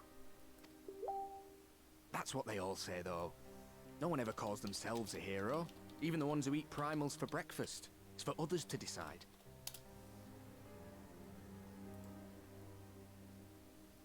Look, Alfino. You already are a hero. To me and countless others. We see you doing your damnedest to protect us all. And you're not alone, are you? There are people who believe in you, just as you believe in them. Yeah, thank you.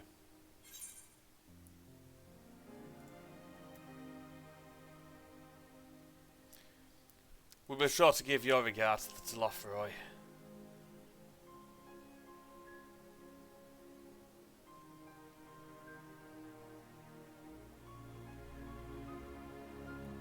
I know what's at stake, and how many people are depending on you. But I believe in you. Believe that you'll see it through. Perfect. That's why I'm entrusting my dreams to you. Like Albert and Owley once entrusted their dreams to me. Oh God. There was a time when I would have borne the weight of such expectations without a second thought. Yeah. But now, I know just how heavy that burden can be. To tell the truth, I'm beginning to wonder if I chose the right path. Sacrifices will inevitably be made for the sake of the ideals I uphold. Maybe I am not the person I thought I was. The person you think I am. I wouldn't presume to tell you. But I will say this. In spite of everything, you've come this far. The road ahead might not always be clear, but you've never been one to give up or take the easy way out. And everything you do for others. For a brighter future. I'm proud to call you my friend. Well, I've said my piece, so I'll let you go. I know you've got more important things to be doing. Yeah, we do. Just... thank you. Give what I've said some thought, alright? We will. Honestly, we should drag Fedora along for a ride, but that gives us a bit of trouble. Because who the fuck had pushed him around then? I don't think they've got Magitech wheelchairs. I shall, my friend. And we will meet again soon, I promise.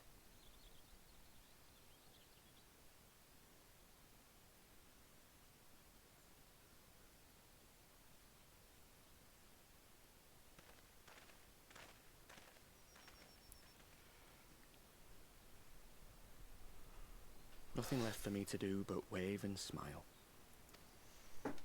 Oh, she's not gonna let you get off with that easy, is she? You've got a pretty narrow view of what it means to be a hero. Do you know that?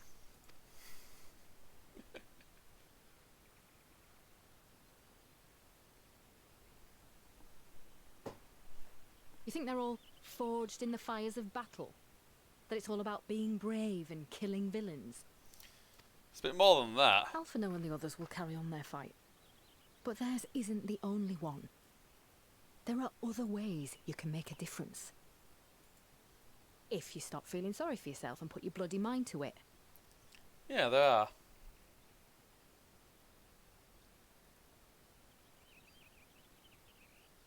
There's not much chance of me living the quiet life with you around, is there? No. If you're content to twiddle your thumbs thinking of what might have been, that's your lookout. Then I reckon you've got some fight left in you. Yeah. And I reckon you might be right. If there's a way I can still help my friends, I'll bloody well find it. Aye, I'm sure he will.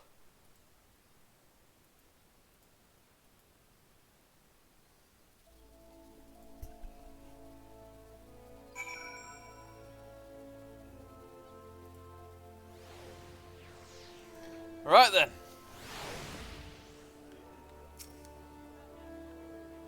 I've had that for Dola obtain the Gyru's permission before bringing Arenvold halfway across the realm. And so they deliver a message at that. They should have both known better. What's done is done, and I will not soon forget his words.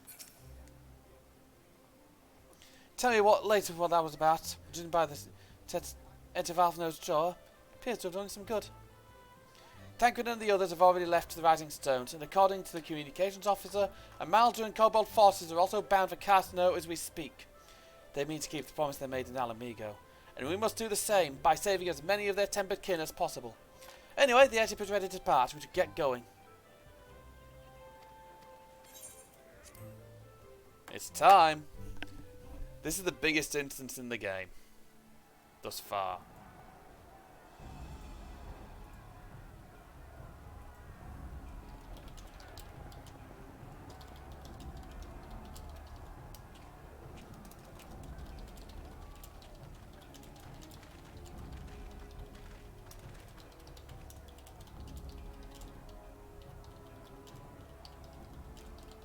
My fellow Scions, as I am sure you will have heard, we can expect no help from Charlian, nor are we any closer to discerning the Telophoroi's grand design.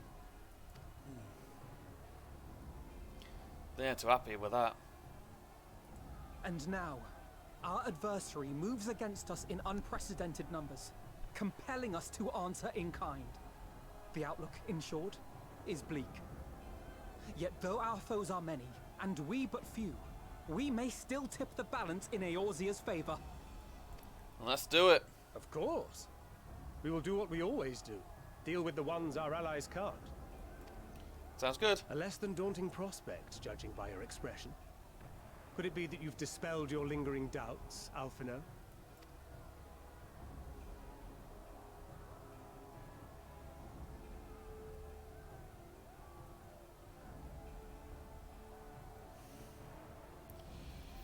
Oh, I doubt I ever will. But as my friends have kindly reminded me, I have come this far, and that must count for something. Yeah, it does. Gods be good, Alphino. That's what we've been trying to tell you all along. For one so bright, you can be remarkably dim at times. There is such a thing as overthinking, you know. Yeah. Might I suggest that we continue this conversation after the battle? It would appear the Telophoroi have already arrived. Oh, brilliant. I'll do what I can to cure the Tempered, but they'll have to be incapacitated first. Right. Have care, my friends, for none can say wherefore our foe did choose this fateful field to be our battleground. Whatever may transpire, pray grant him not the pleasure of deterring you.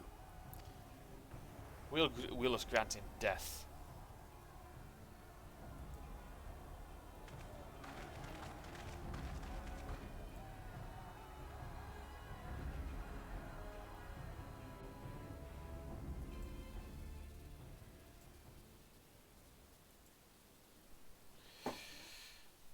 Right then.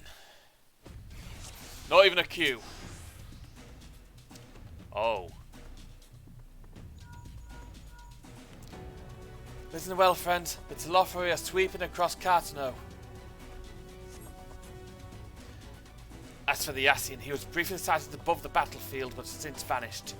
Like they attend to watch events from afar. Thus far, the movements of the lunar primals have proven difficult to predict. Even when poised, Trump's troops are instead switched off for some unknown reason. Whatever the Telophoroi's primary plan may be, the primals are our main targets. Understood. They will not elude the Scions for long. Prepare yourself. Let's give it our all.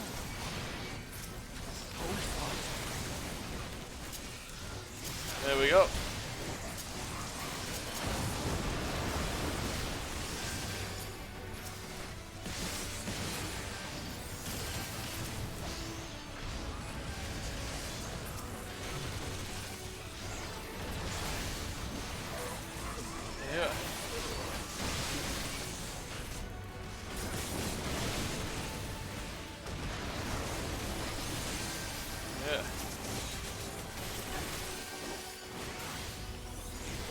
Oh, that thing's a lot of health.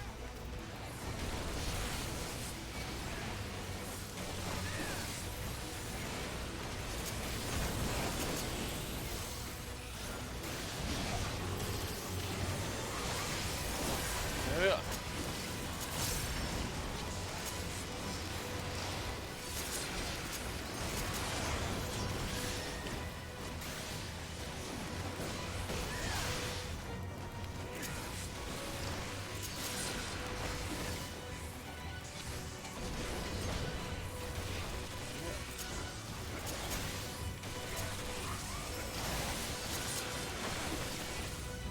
this is not a small battle, is it?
Right then. As the sound spread out across the field, Alisei and Graha take the fight to the Telophroi.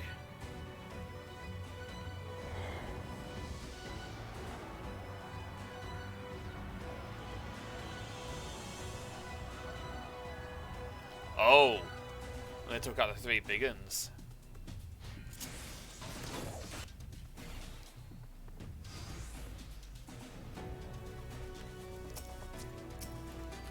There are so many of them.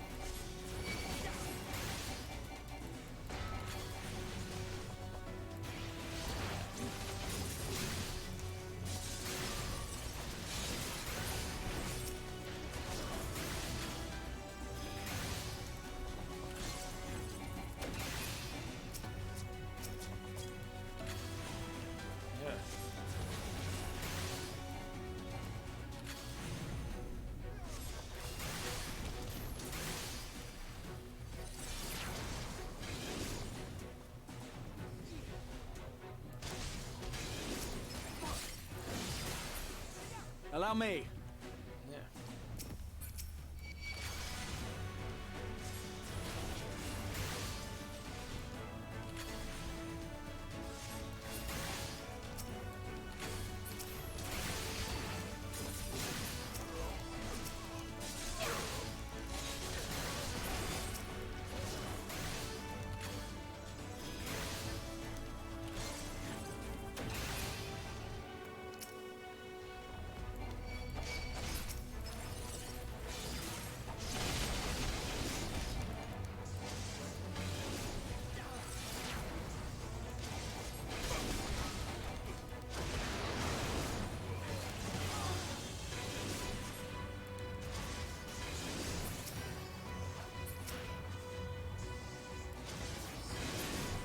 Just the beginning. Right behind you. There.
There we go, that's one down. Seems to have earned a moment's respite. Nevertheless, taking this opportunity to secure the tempered.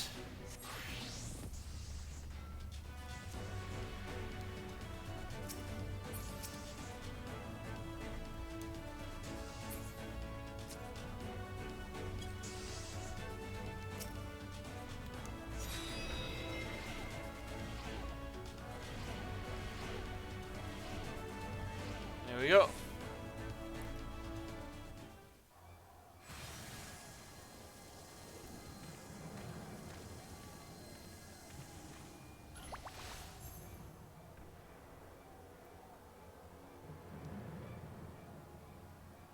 Yeah. Here we are where Dalamud fell, and he's trying to figure out what's going on.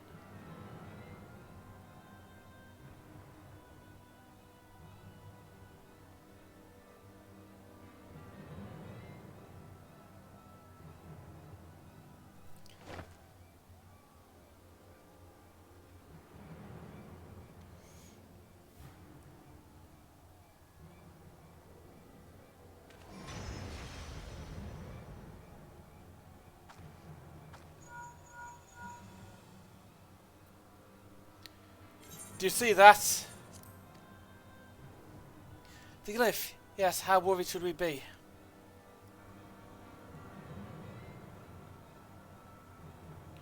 Probably quite. Whatever he's doing, it ain't good. Listen well and judge for yourself. Though I can see ethereal currents, I had not thoroughly examined those that flow through the heart of Cartano. Now that I'm here, things have become clear. The flats conceal an etheric confluence, like to the pillars of the Azim Step, but greater in scale. Far greater. Oh. The glyphs that Fandaniel has conjured reach into its very midst. And I believe I know their purpose.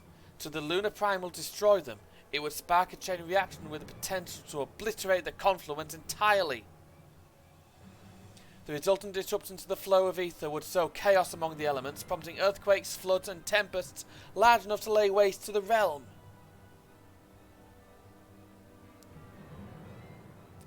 That he would go so far cometh as little surprise. We must needs protect the confluence at all costs. Yeah, we must.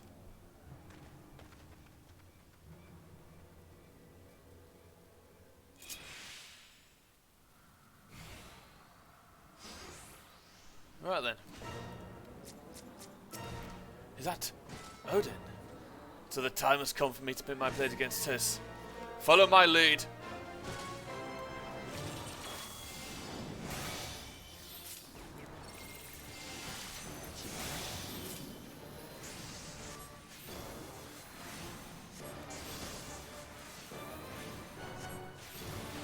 There we go.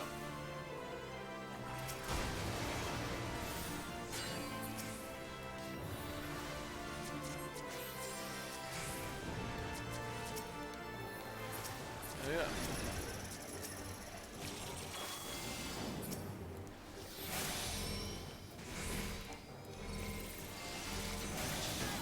I shall protect thee.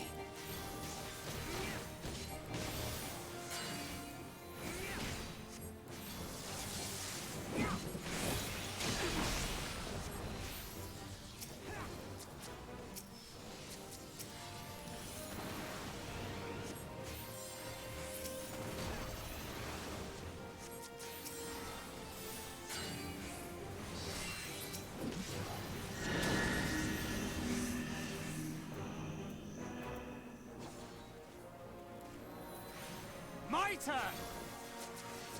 May the 12 guide you.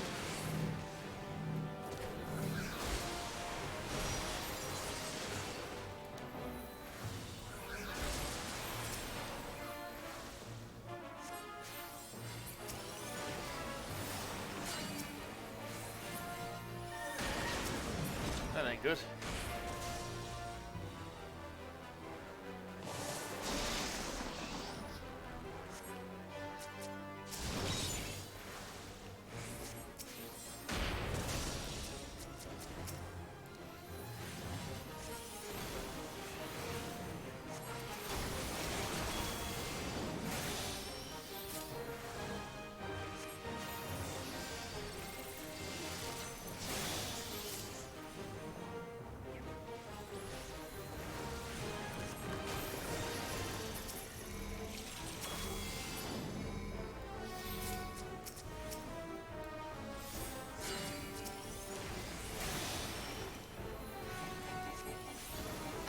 with you.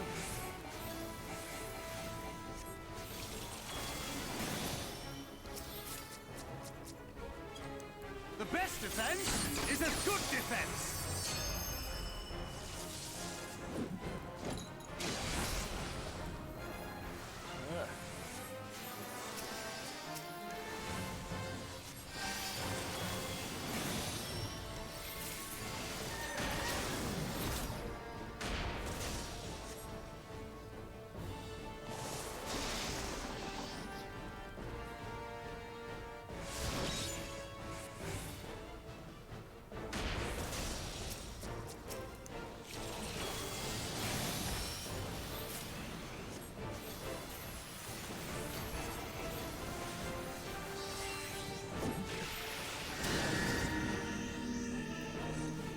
Find a spot. Safe. In the middle. Middle safe.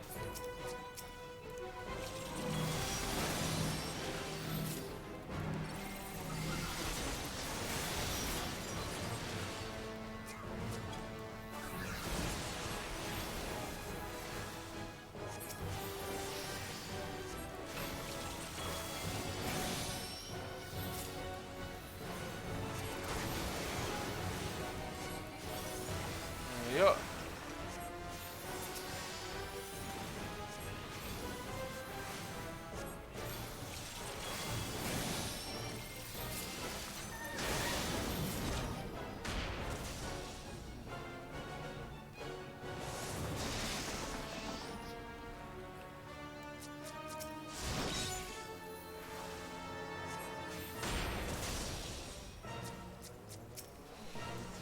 Yeah.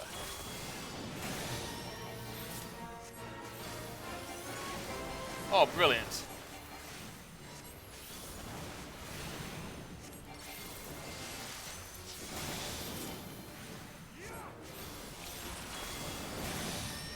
Got him. That's one.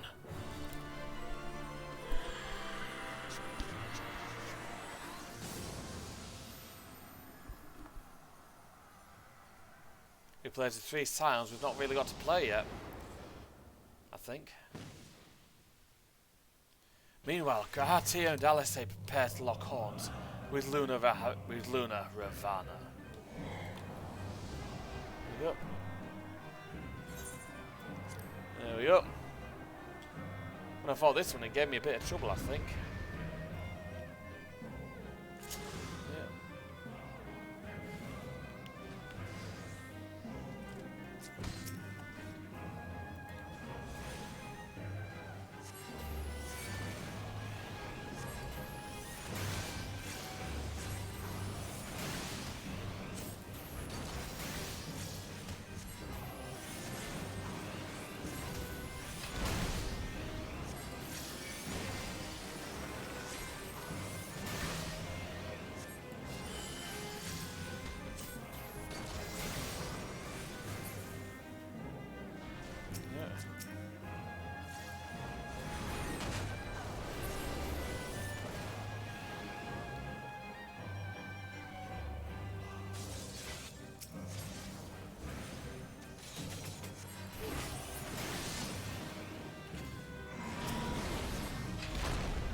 I have you now.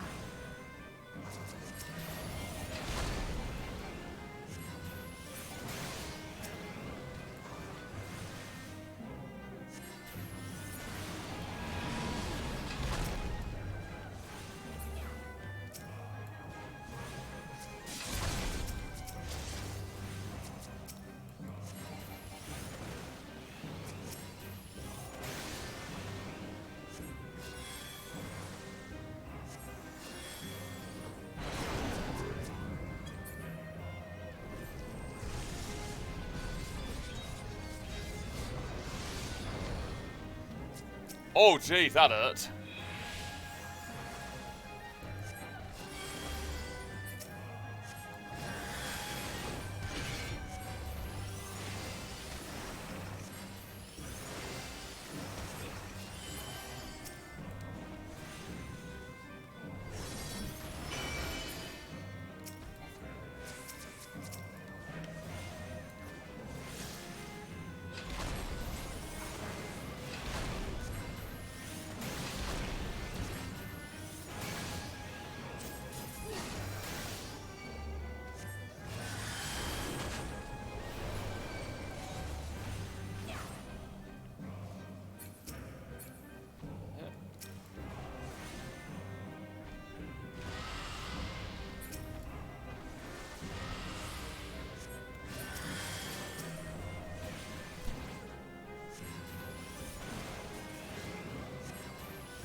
Got it!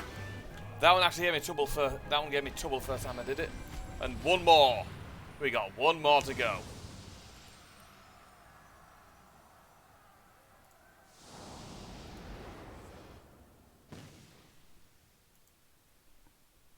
At that same moment, you stand shoulder to shoulder with Alphano and Estinian, resolved to lay Luna Ifrit low.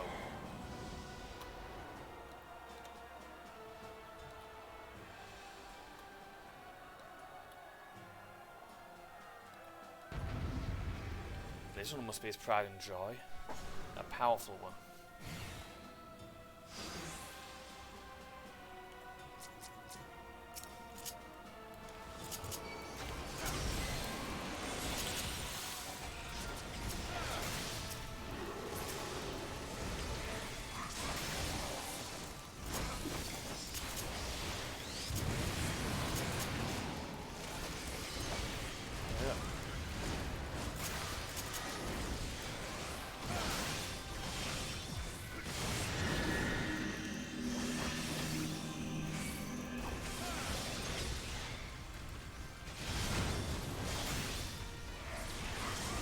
This is a long fight.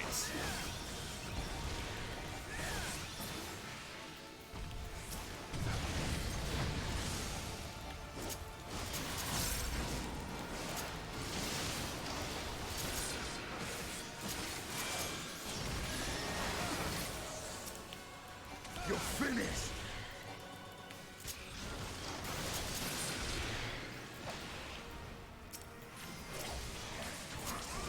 Yeah.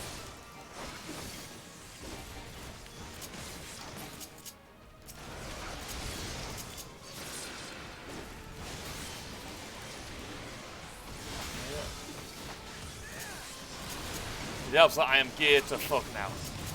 Better geared than when I originally did this fight a few months ago. Should mention, I get the feeling if you get pushed into the barriers, you die.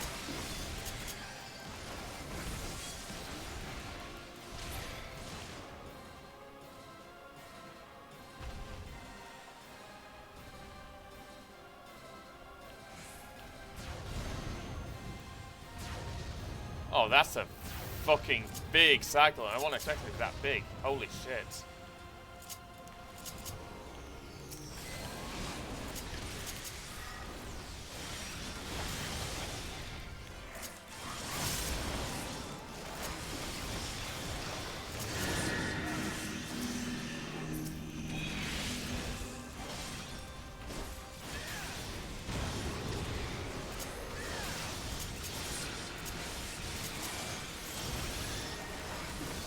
Yep.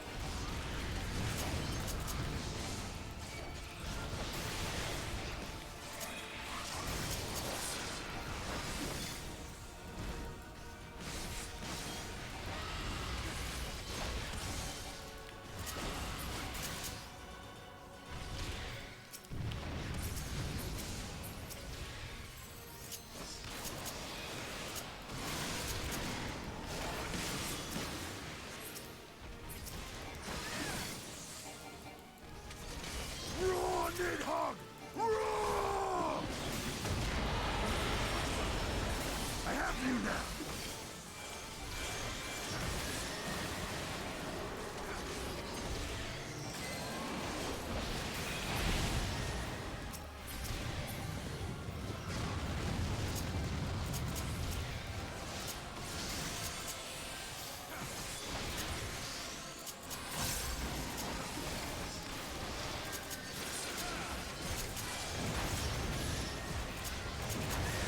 I will not be outdone!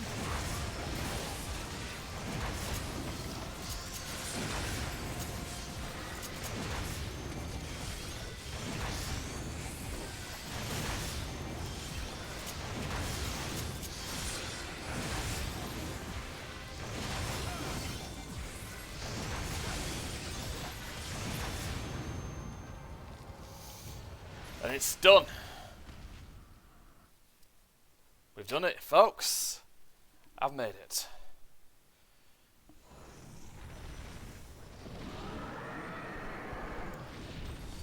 I've accomplished my goal. Wouldn't actually be able to do that if they didn't delay the game. If they didn't delay the expansion, I wouldn't have been able to do it. Holy shit.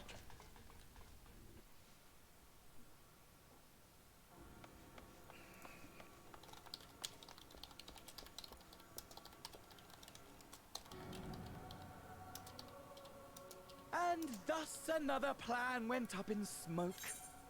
I am beginning to see why Lord Xenos thinks so highly of you.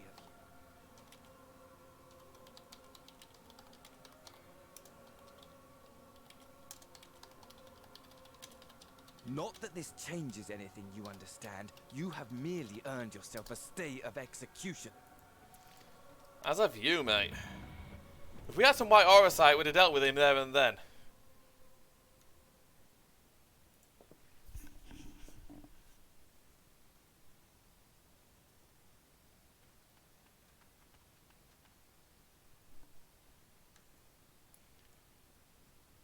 Yeah, everyone's...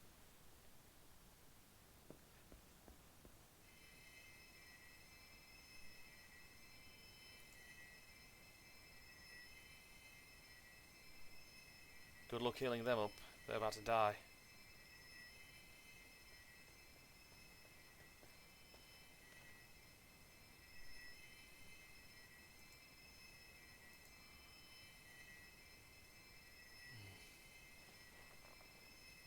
Glory be to Garlemore.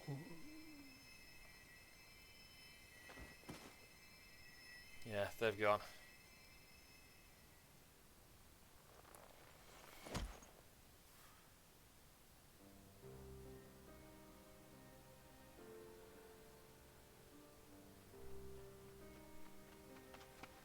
Jeez, she spanned it up, legged it over, didn't she? How fare the tempered? We've treated as many as we can, but some were beyond help. Yeah.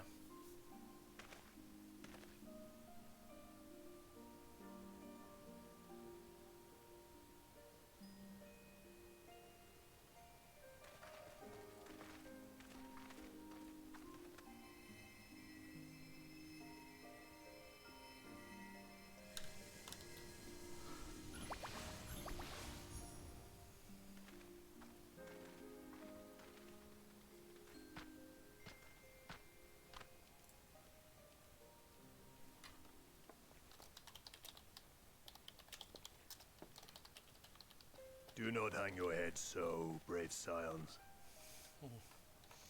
I like how he's here to... Though not all of our captured brethren could be saved, we are grateful for those whose minds have been restored. You could do no more, and that is enough. So please hold your heads high.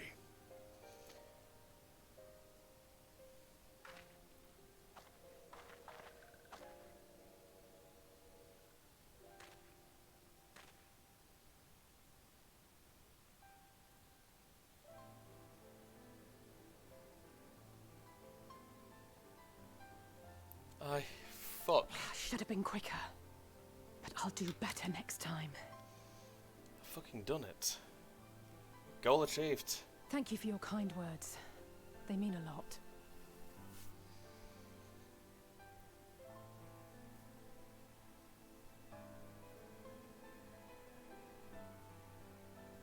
A victory at great cost, but a victory nonetheless.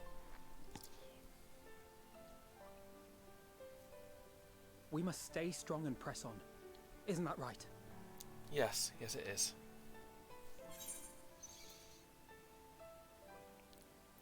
One battle at a time. We'll get there. That we will.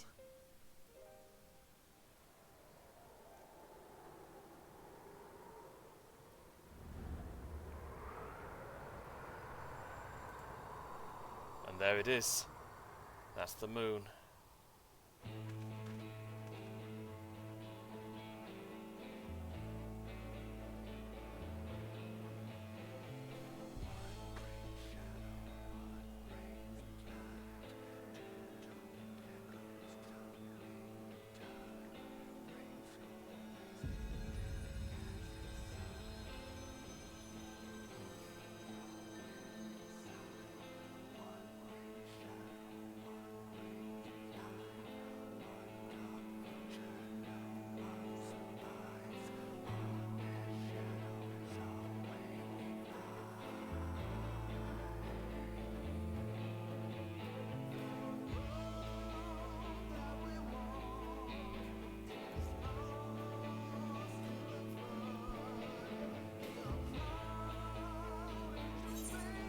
I'm not going to watch the credits. We've done it.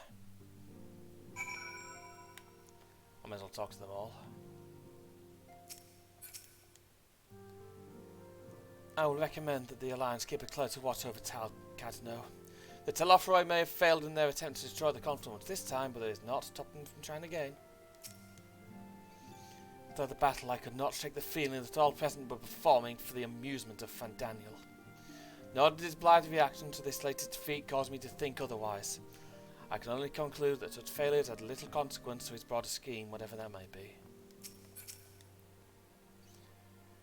It was decent of Lord Aymeric to bear us home aboard his airship. The gods only know how we would have squeezed this many people onto the Bonanza.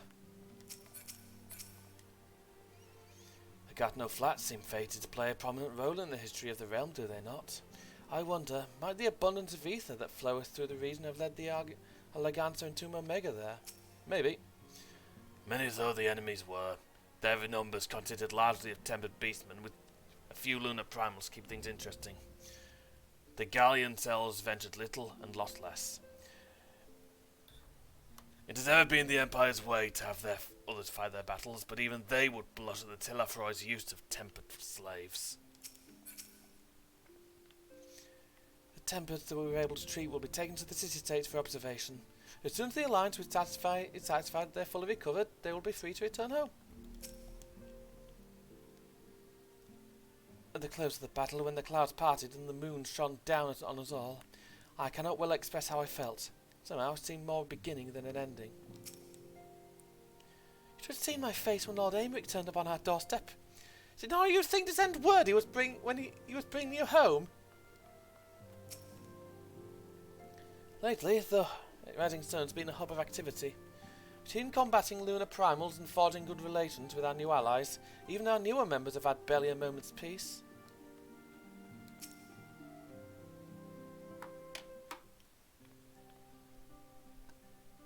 I'm not going to raid anyone because I'm not going to be staying. I trust you all enjoyed a comfortable flight. Light aboard or the pride of the Guardian fleet. Lest you worry, the Bonanza has been towed to a nearby location to be retrieved at your convenience. You thought of everything, Sir Lord Aymeric, and may I say how much I appreciate the hospitality you afforded us on the way home. Think nothing of it. Our destination lay in the same direction, and it afforded me the perfect opportunity to learn how my errant friend has been since last he took his leave. He fucking did interrogate him. It seems you finally found a place to settle down. I merely grow weary of wandering the Far East. Returning to more serious matters. While the Telophoroi have been driven from Gatineau, it is like the bulk of their forces yet remain. On the evidence of the Grand Company of Eorzea's first joint military operation, however, I am confident that we have the potential to meet such threats head-on, even without the aid of you and yours. As such, while our forces keep the Telophoroi at bay, I would ask that you apply your talent to the task of neutralising the towers. A sensible division of labour. While the towers remain, so too will the threat of the lunar primals, and given our expertise in the field of etherology, we are better qualified to find the solution. Oh, that we are, especially should it happen to lie beyond the Alliance's dominion. There is a time and place for formal investigation, of course, but certainly secrets are wont to hide where only enterprising individuals may venture. I cannot agree more. There are none better suited to this task, nor any other upon whom I would rather rely.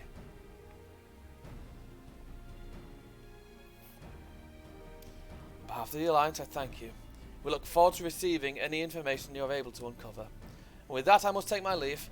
Should you have need of any assistance, pray do not hesitate to ask. Fare you well, my friends.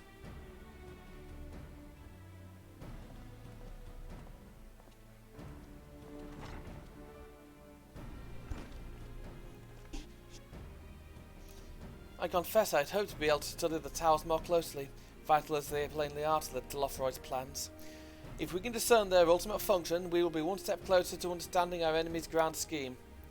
Should we succeed in neutralising them, of course, it is all but certain that the Telophoroi will mount an all-out invasion. Then it will begin. The one who awaits at the heart of the chaos will come for us. For you. Yet in the end, our true nemesis may be the calamity to end all calamities. The final days themselves. Yeah. Yes, alright, Alphino, we need a plan, not pot on. As Thancred so eloquently pointed out, we are in a position to seek information from all manner of places, not least. Sharlayan.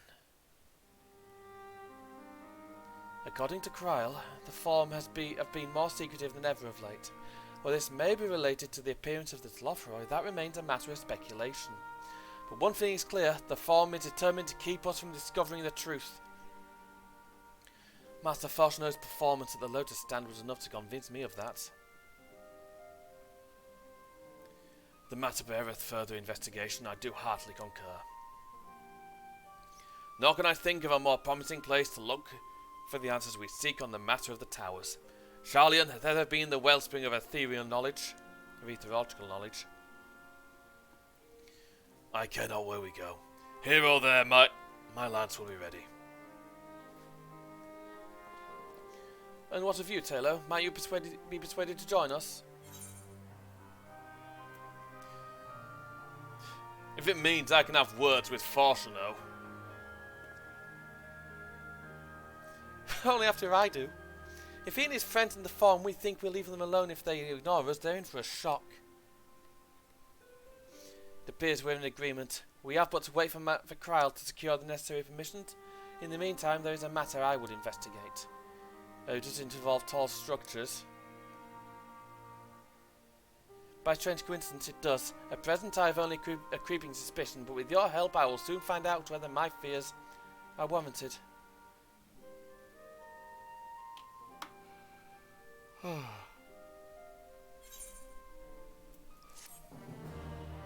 We've done it.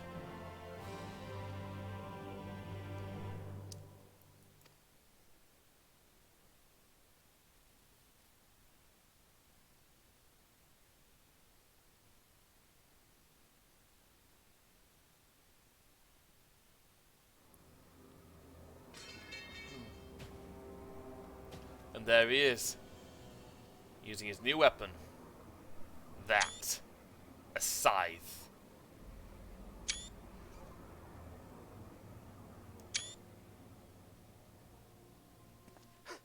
Those Eorzeans certainly are a stubborn bunch. Though I suppose you knew that already.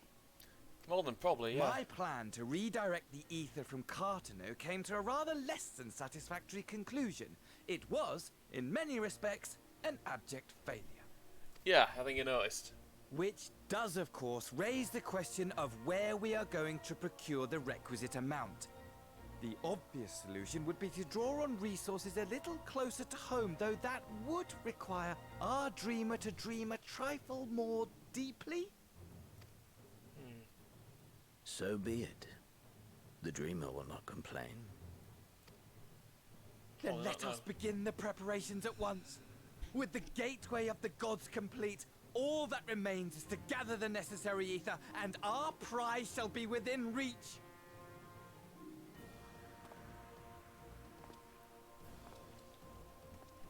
And that. I don't know what the fuck that is. The time has come to fulfill your heart's desire, my desire! To relieve those wretched creatures of their meaningless existence! His eyes just creep me the fuck out.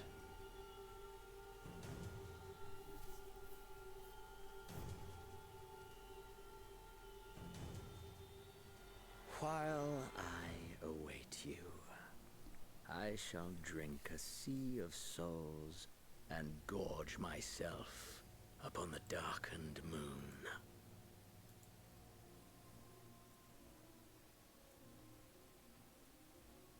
Then you shall come to me, all roiling rage and rancor.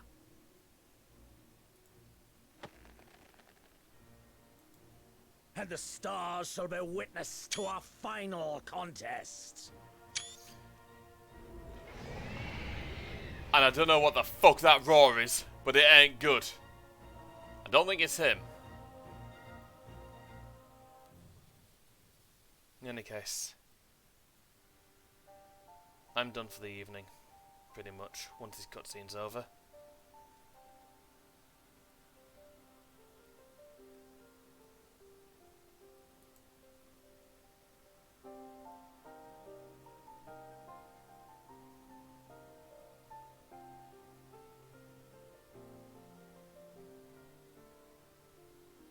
As I thought, the ethereal currents have been disturbed here too. Yeah. Not surprising.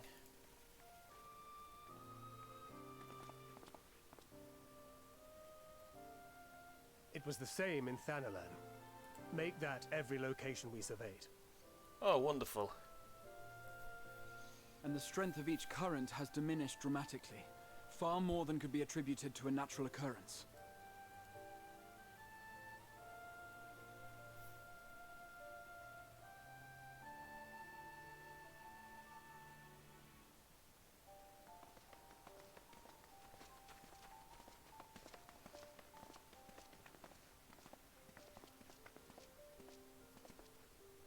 What tidings bringest thou from Dravania?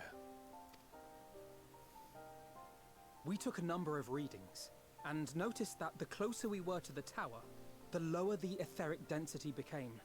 In short, the towers are drawing upon the land's ether, which would explain how they were able to carry out the summonings. Oh, that ain't good.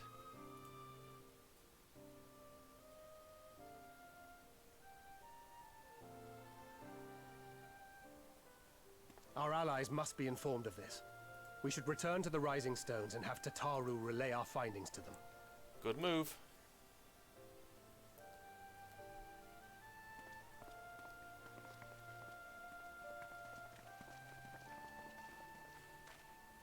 Hear me. Hear me. Hear me. Hear me. Oh. Darkness Oh. comes. And with it, the end. There's only one person that can be. The fate of the star is in your hands.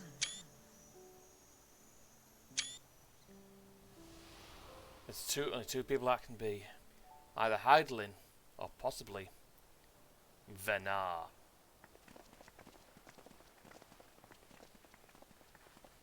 Everything all right back there?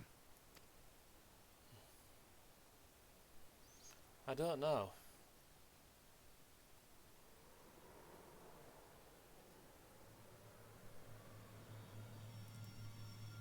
And there we go. And a red moon. In any case, that's it. A solemn dawn, grim purpose shines, engages cast towards moonlit sky. Thus does our final curtain rise. Your steps to guide what end betides. And I won't be raiding anyone tonight. Not much point. In any case, ladies and gentlemen, we're good and done. As been in the stream now, I will see you all when Endwalker comes out. Could you, all of you, good night. I'm Mr. Snakebite. As always, I've been your host. Good night.